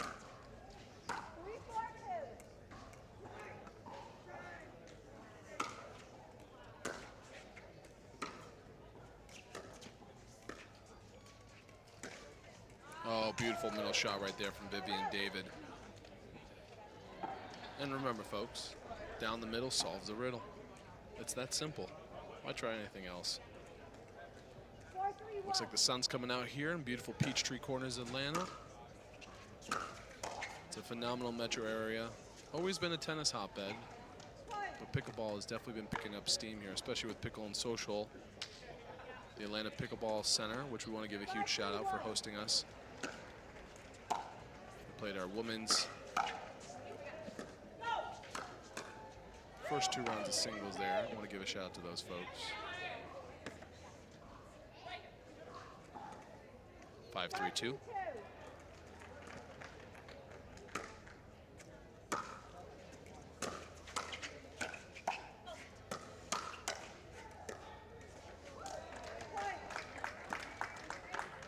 Point 6-3-2.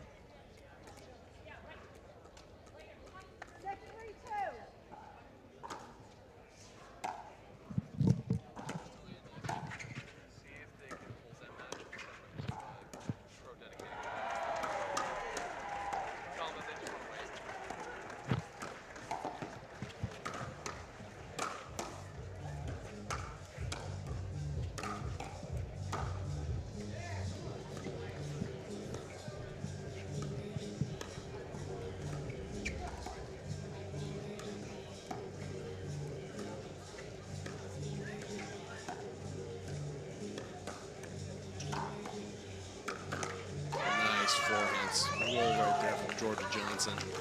She's definitely singing happy about that one.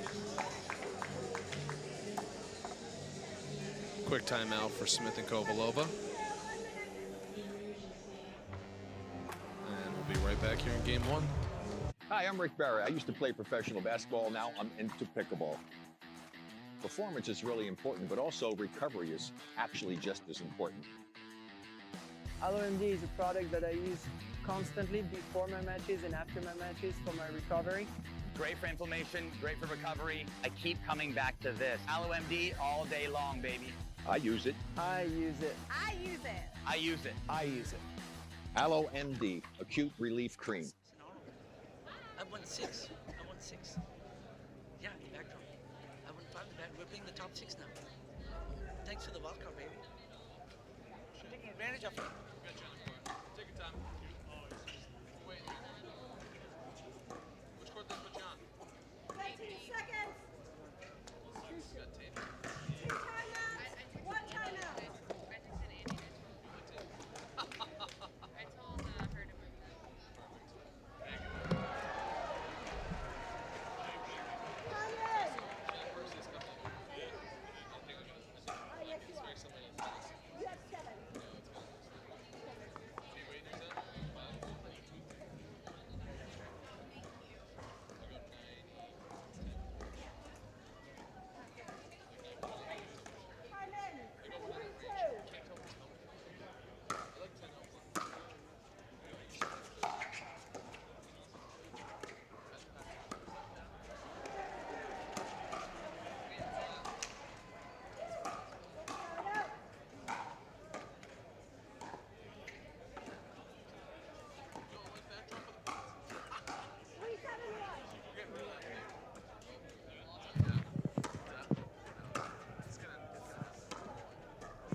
just like sound like a golfer.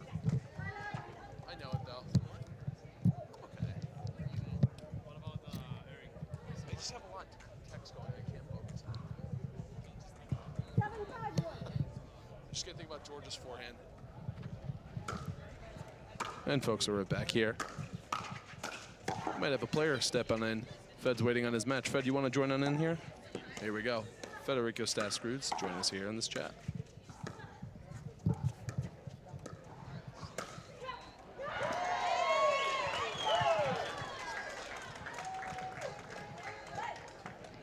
Seven 5. Georgia Johnson to serve.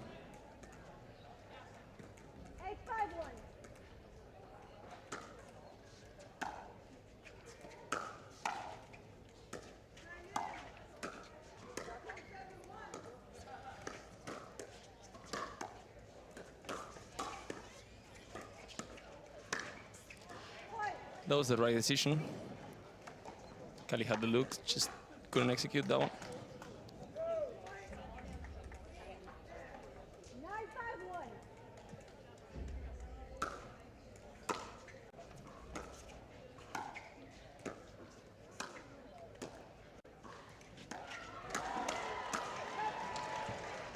Georgia Johnson and Vivian doing a great job getting to the line.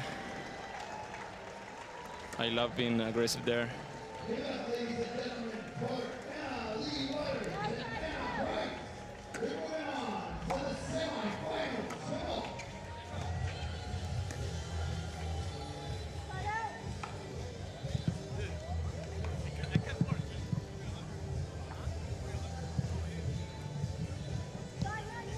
All right, folks. Sam Flaxen here from the PBA Tour, back on the mic.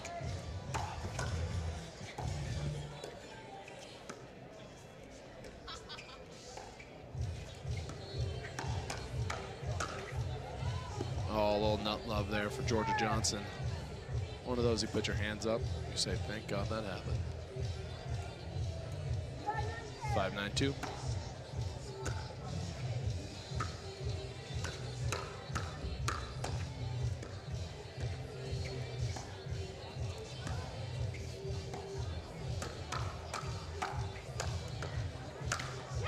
Beautiful D there from Smith and Kovalova. Georgia knows she could have had that one. Stay positive and stay in the game. 6-9. Lucy with the serve.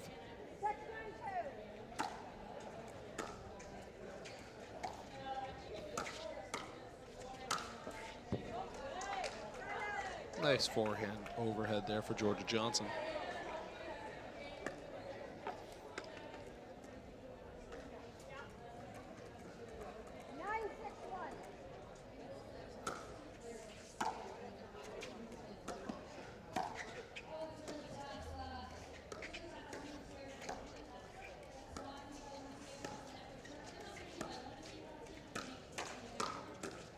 Nice forehand volley there from Callie Smith.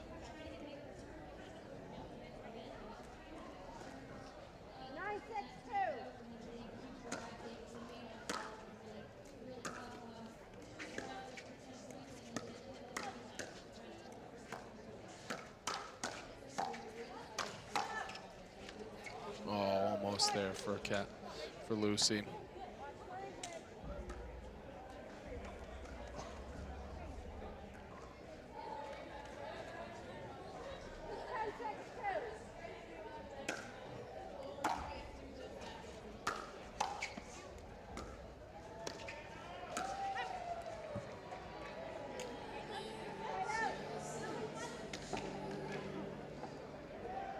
Come on, one more time, ladies and gentlemen. Give it up for Leigh Waters and Anna Bryce.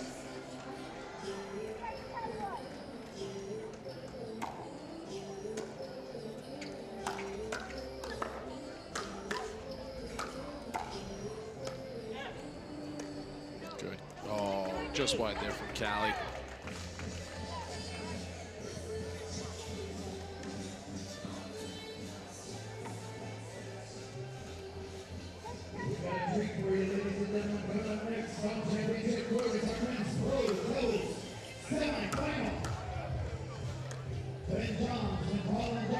take on number 6 seed Frazier and J.W. Dawson.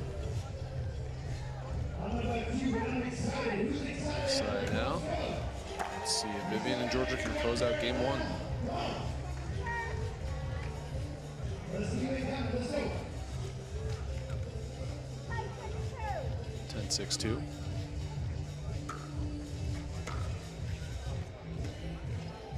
Nice third shot drop there from Vivian. Nice lob right there from Lucy Kovalova.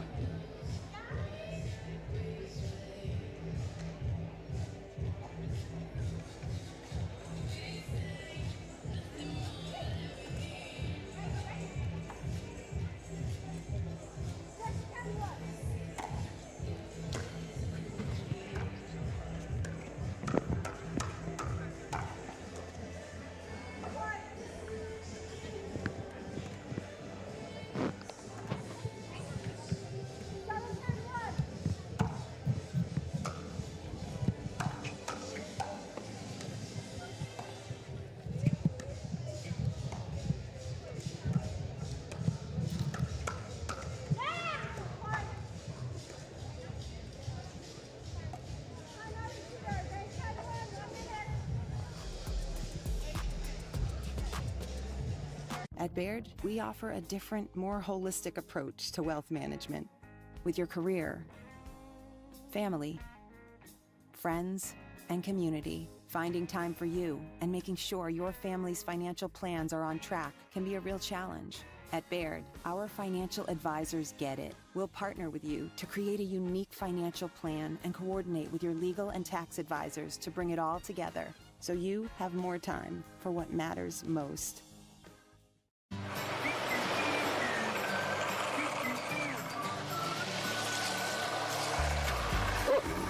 Ready yet? Not yet, buddy. 13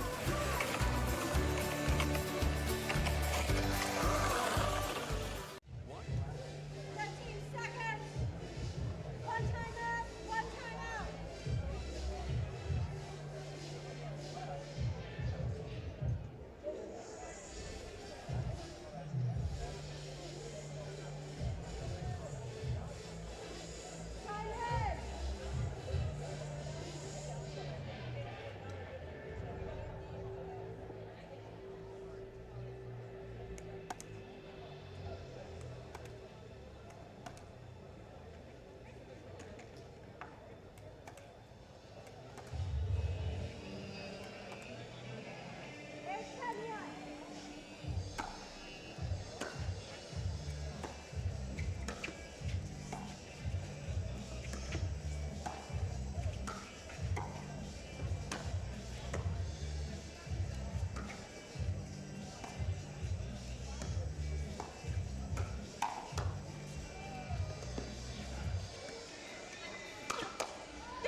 sweet little boy. We got a sweet little boy over here by the DJ booth, and it's your little boy. Come on and get it. 10-10-1.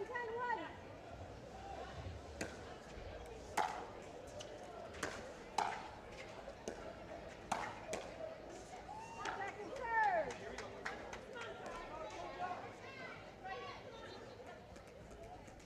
10-10-2.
Why is Aaron happy? Well, just days ago, his old wheels gave out. But he knew Carvana had his back. That's because Carvana had tens of thousands of cars under $20,000. So Aaron's folks could help him out with a sweet ride. No way. Yes way. With the most cars under $20,000 and our car vending machines, we'll drive you happy at Carvana. We made our own tequila, so we'd always have a reason to get together, so you'd always have a reason to get together. Grab a glass, amigo. Our casa is your casa.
Gearbox introduces the all-new CX-14 Ultimate Power with SST Core. All-new power band technology, delivering controlled, effortless power. All technology, every shot.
Hey guys, it's Liv Borski here. I have a special surprise for you guys. James Ignatowicz decided to join me today. He's been bugging me about commentating, so here he is, and you know, I guess we'll give him a shot. His mouth is full, give him a second. Yeah.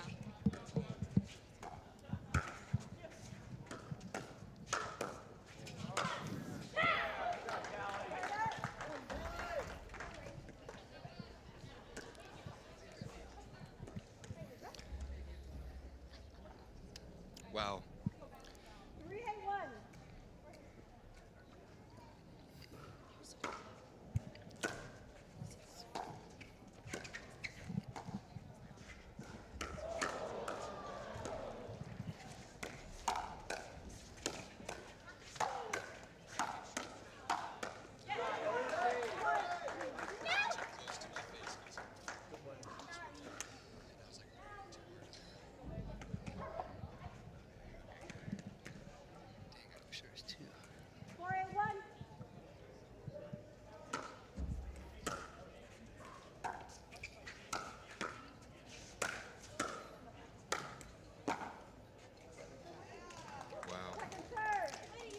This is James Ignatowicz, by the way, if anybody knows who I am.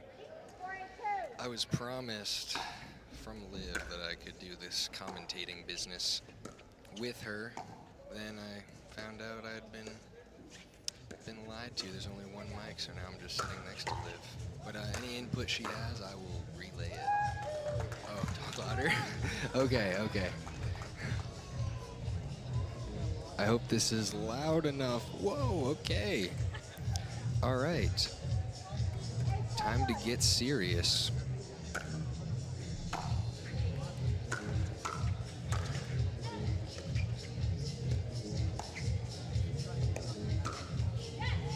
Good counter from Callie. I think that the Georgia Johnson and Vivian David pairing is going to be good. I mean, Georgia's great on the left and Vivian is great on the right. And I think that Georgia might have the fastest hands on the female side of pickleball. And I think pairing her with somebody like Vivian, who's so steady, is great. Just receiving a question, which is, what is my favorite snack to eat during the day? And I don't really eat snacks, so this is tough. But if I were to eat a snack, let me think about this one.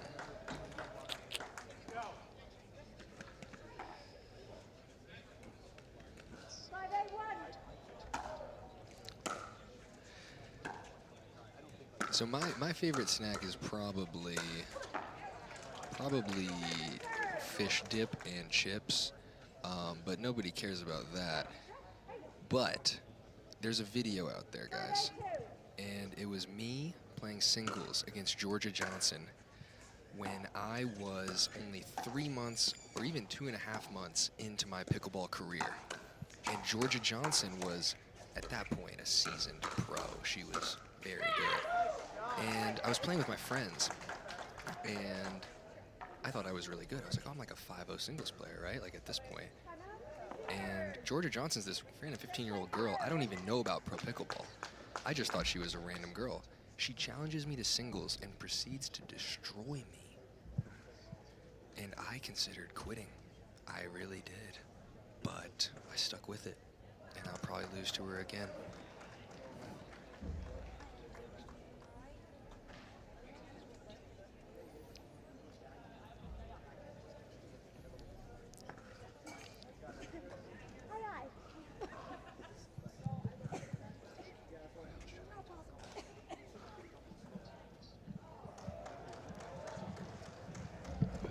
So James, honestly, what do you think? Who do you think is going to win this match and why? I think that Georgia and Vivian are going to win this match because Georgia is kind of up and down, and right now she looks like she's up. And I think Georgia is, yeah, I think they're gonna win, even though Callie and Lucy have matching outfits. But in a way, Vivian and Georgia are kind of matching. They've got the black and the white. But no, I think the matching outfits is a big deal in women's pickleball doubles. They're kind of matching, Vivian and Georgia. Kind of, but Callie and Lucy are really like, I don't know. You know, I think Georgia and Vivian are gonna win, but Georgia's my second favorite female player in pickleball, so I'm biased.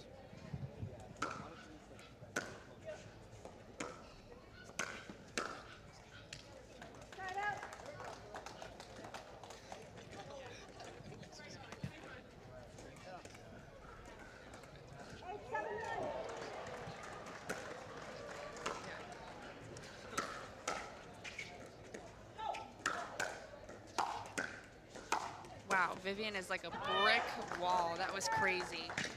Oh, a little kick out of her there.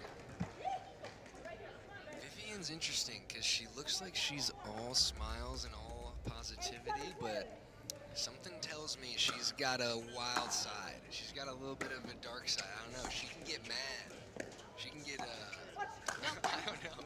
There's a little extra power in your counter punches if somebody starts saying the wrong things. All right, Callan and Lucy got the ball back. Let's see if they can take this home and force us a third game.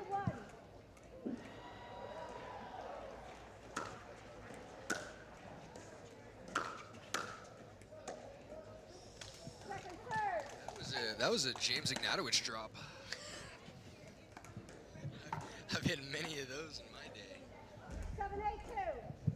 7-8-2.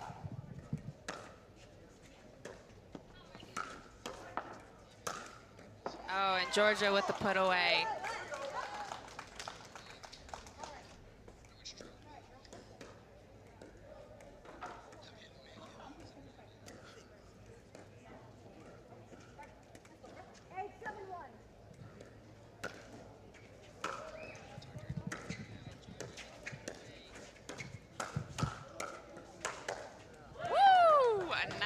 Out of Callie Smith. All right, Georgia's up for second serve. Oh.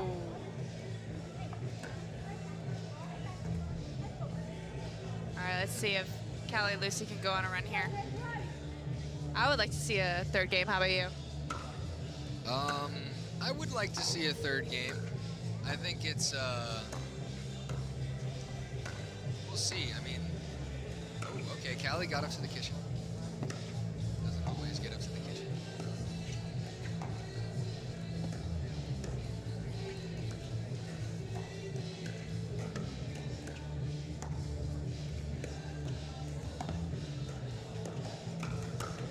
Oh, wow, what a point. That was crazy. That was awesome. This is the momentum that they need.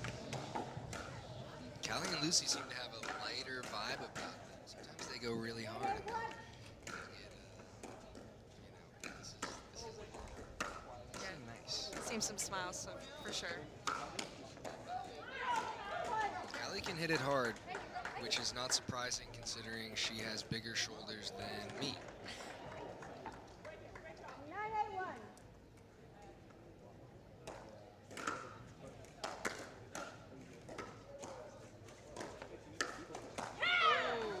Oh yeah, and the fist bump. That's a really good attack, especially in women's, because most women don't counter at their body with one hand. So if you can get them right at their body cross court, it's tough for them to clear their bodies and really get a full swing at it. And game point. See if they can close it. Yeah. And on to game 3. What a finisher for that one, right? Wow, that was pretty intimidating.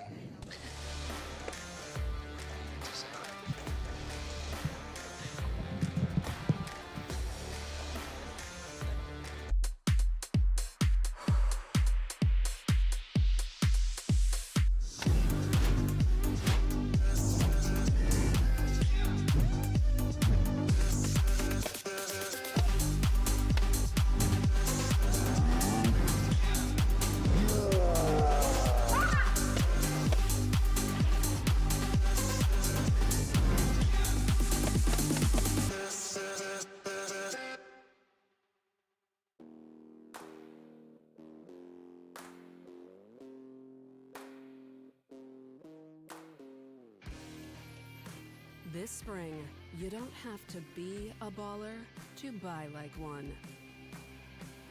With a power bid approval from Guaranteed Rate, you can go head-to-head with cash offers and win.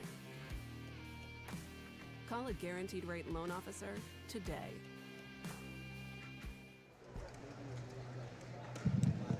Back. Welcome back to the Acrytech Atlanta Open presented by Vizzy. We are in game number 3 with Callie Smith and Lucy Kovalova against Vivian David and Georgia Johnson. If there's one thing I know about Georgia Johnson, her middle name is High Octane Pickleball. So I don't really know what that has to do with anything right now, but she's gonna come out high octane, no matter what the strategy is.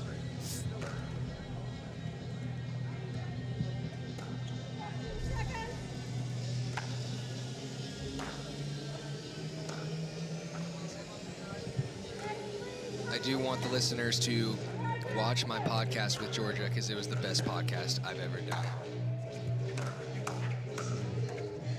Oh, a little net cord for Georgia there. Matt Wright was giving Lucy and Callie coaching before this third game. He seems to know a lot. Oh, wait. He knows a lot about pickleball. Doesn't know as much about maintaining a full head of hair through middle age, but that's not what matters right now. That was a good lead by Lucy. Let me go back to the game.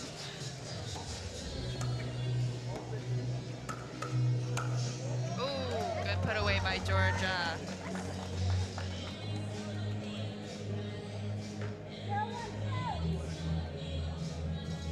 Oh.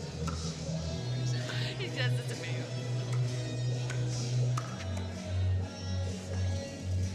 Oh, that ball looked a little out, but don't ask me. Oh, that one was out.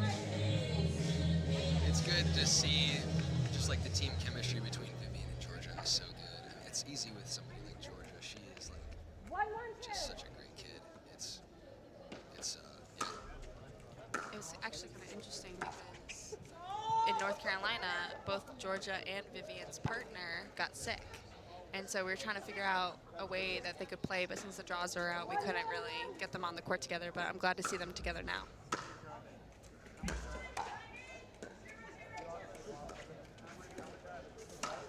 Oh, and a little, not really a body bag, but a leg bag for Callie there, yeah. I like it. I like the bag, and what I like even more is the lack of apology. Setting the tone.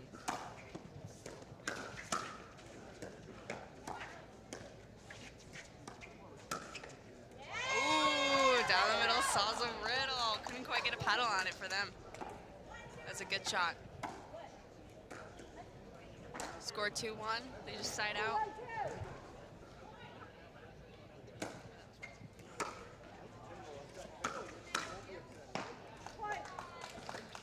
This may be the momentum that they needed. Yeah, I definitely don't want to miss fourths because it wasn't a particularly good drive by Georgia.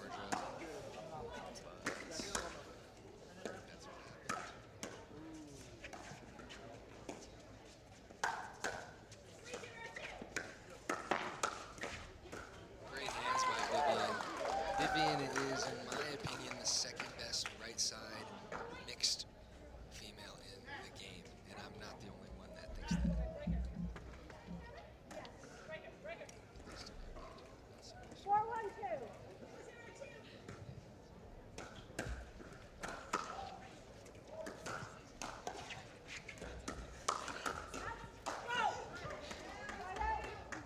I love how supportive Vivian is, even though, like, you know, somebody could hit the ball into another country, and she would be like, that was a great try, you know? Yeah, she is just the most positive person ever. Her and Thomas Wilson make a great team because they're both just the nicest. Oh. I guess she wasn't going for the catch. It was a nice catch. 2-4-1.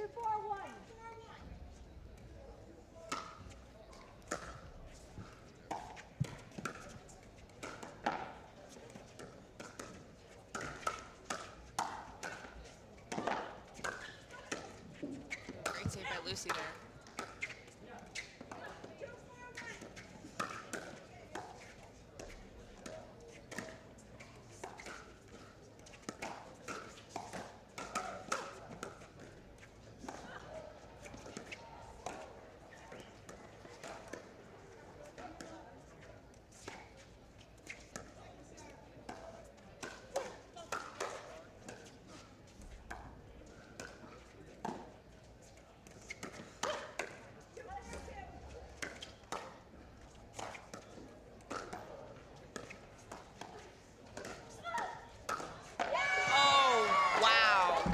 Insane point.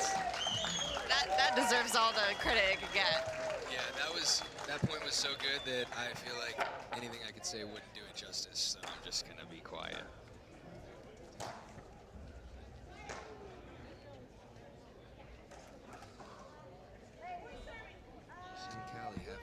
discussion about who's serving.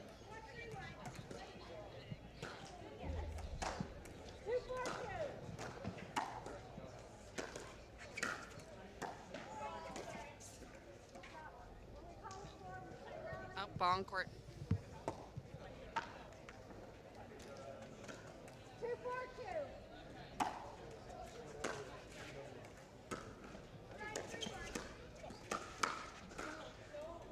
Good lead by Georgia there. Just out. I would not have left that ball. I don't think I would have either. 4-2-1. Fans want to know this. What is Liv Borski's duper?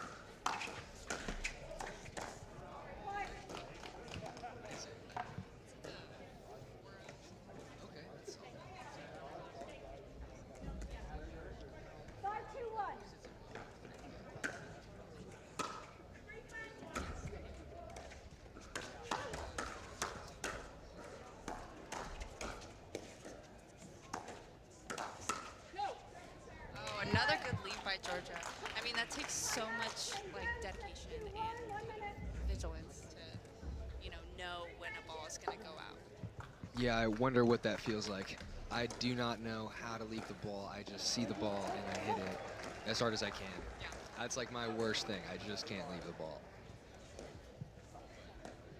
That's why Georgia's better than me.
Vivian up for the serve.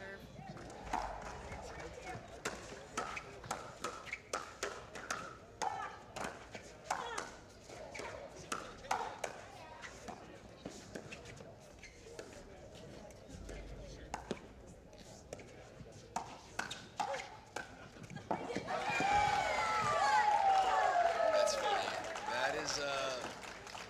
That's an interesting one. I mean, you always want to kind of go for it if you see that it's high, but I think Georgia might have the most finishing power in women's pickleball, so even if I was playing mixed with her, I would just let her take it.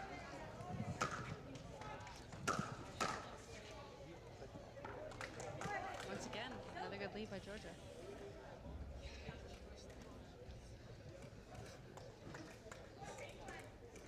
What? Wow. James Ignatowicz. Oh, it's gone.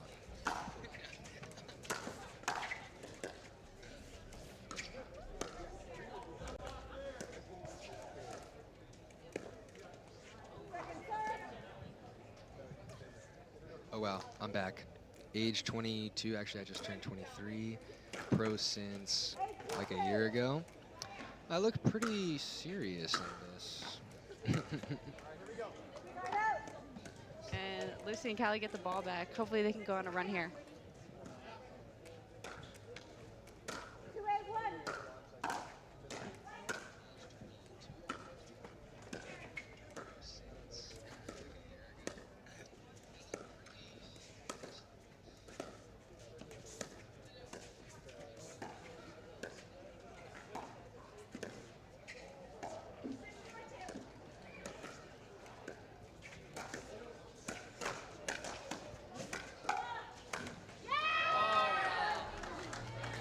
From Callie. I've played mixed against her a lot, and I have had not the best success attacking her. I think she has really good hands, but I think one of the patterns that they might want to look to use, Georgia and Vivian, is backhand cross to Callie's backhand.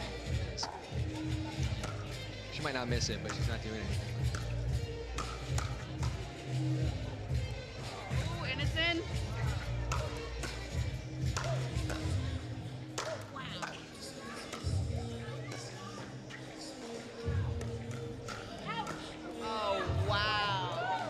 like a brick wall. That was insane. Yeah, Vivian is such a good athlete, and so is everybody on the court, but yeah, Vivian's defense is really good.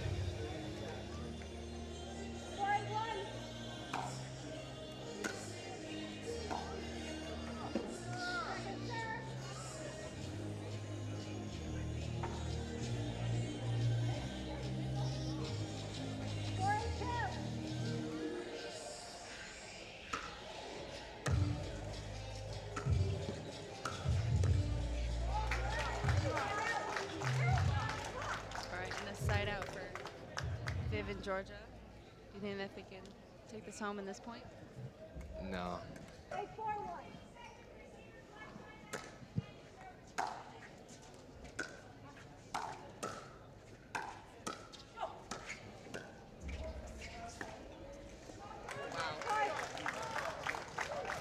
Sure why the return to Vivian.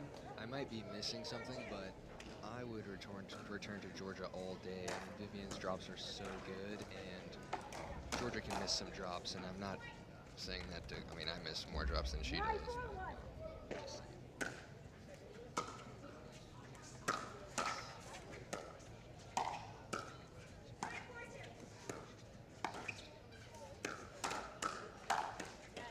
wow. Good put away by Lucy there.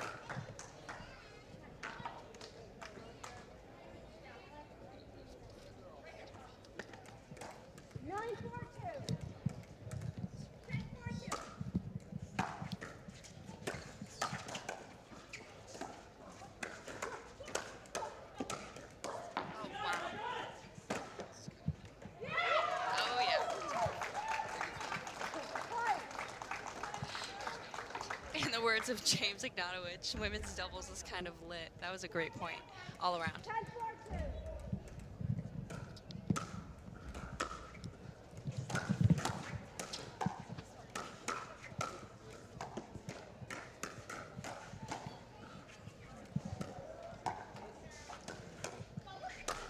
Oh, go to put away by Georgia there, and that's the game. Vivian and Georgia. Such an amazing match to watch. Oh, that's so cute. What a team.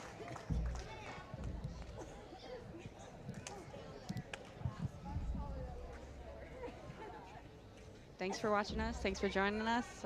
I'm glad you enjoyed that match. And maybe I can get James on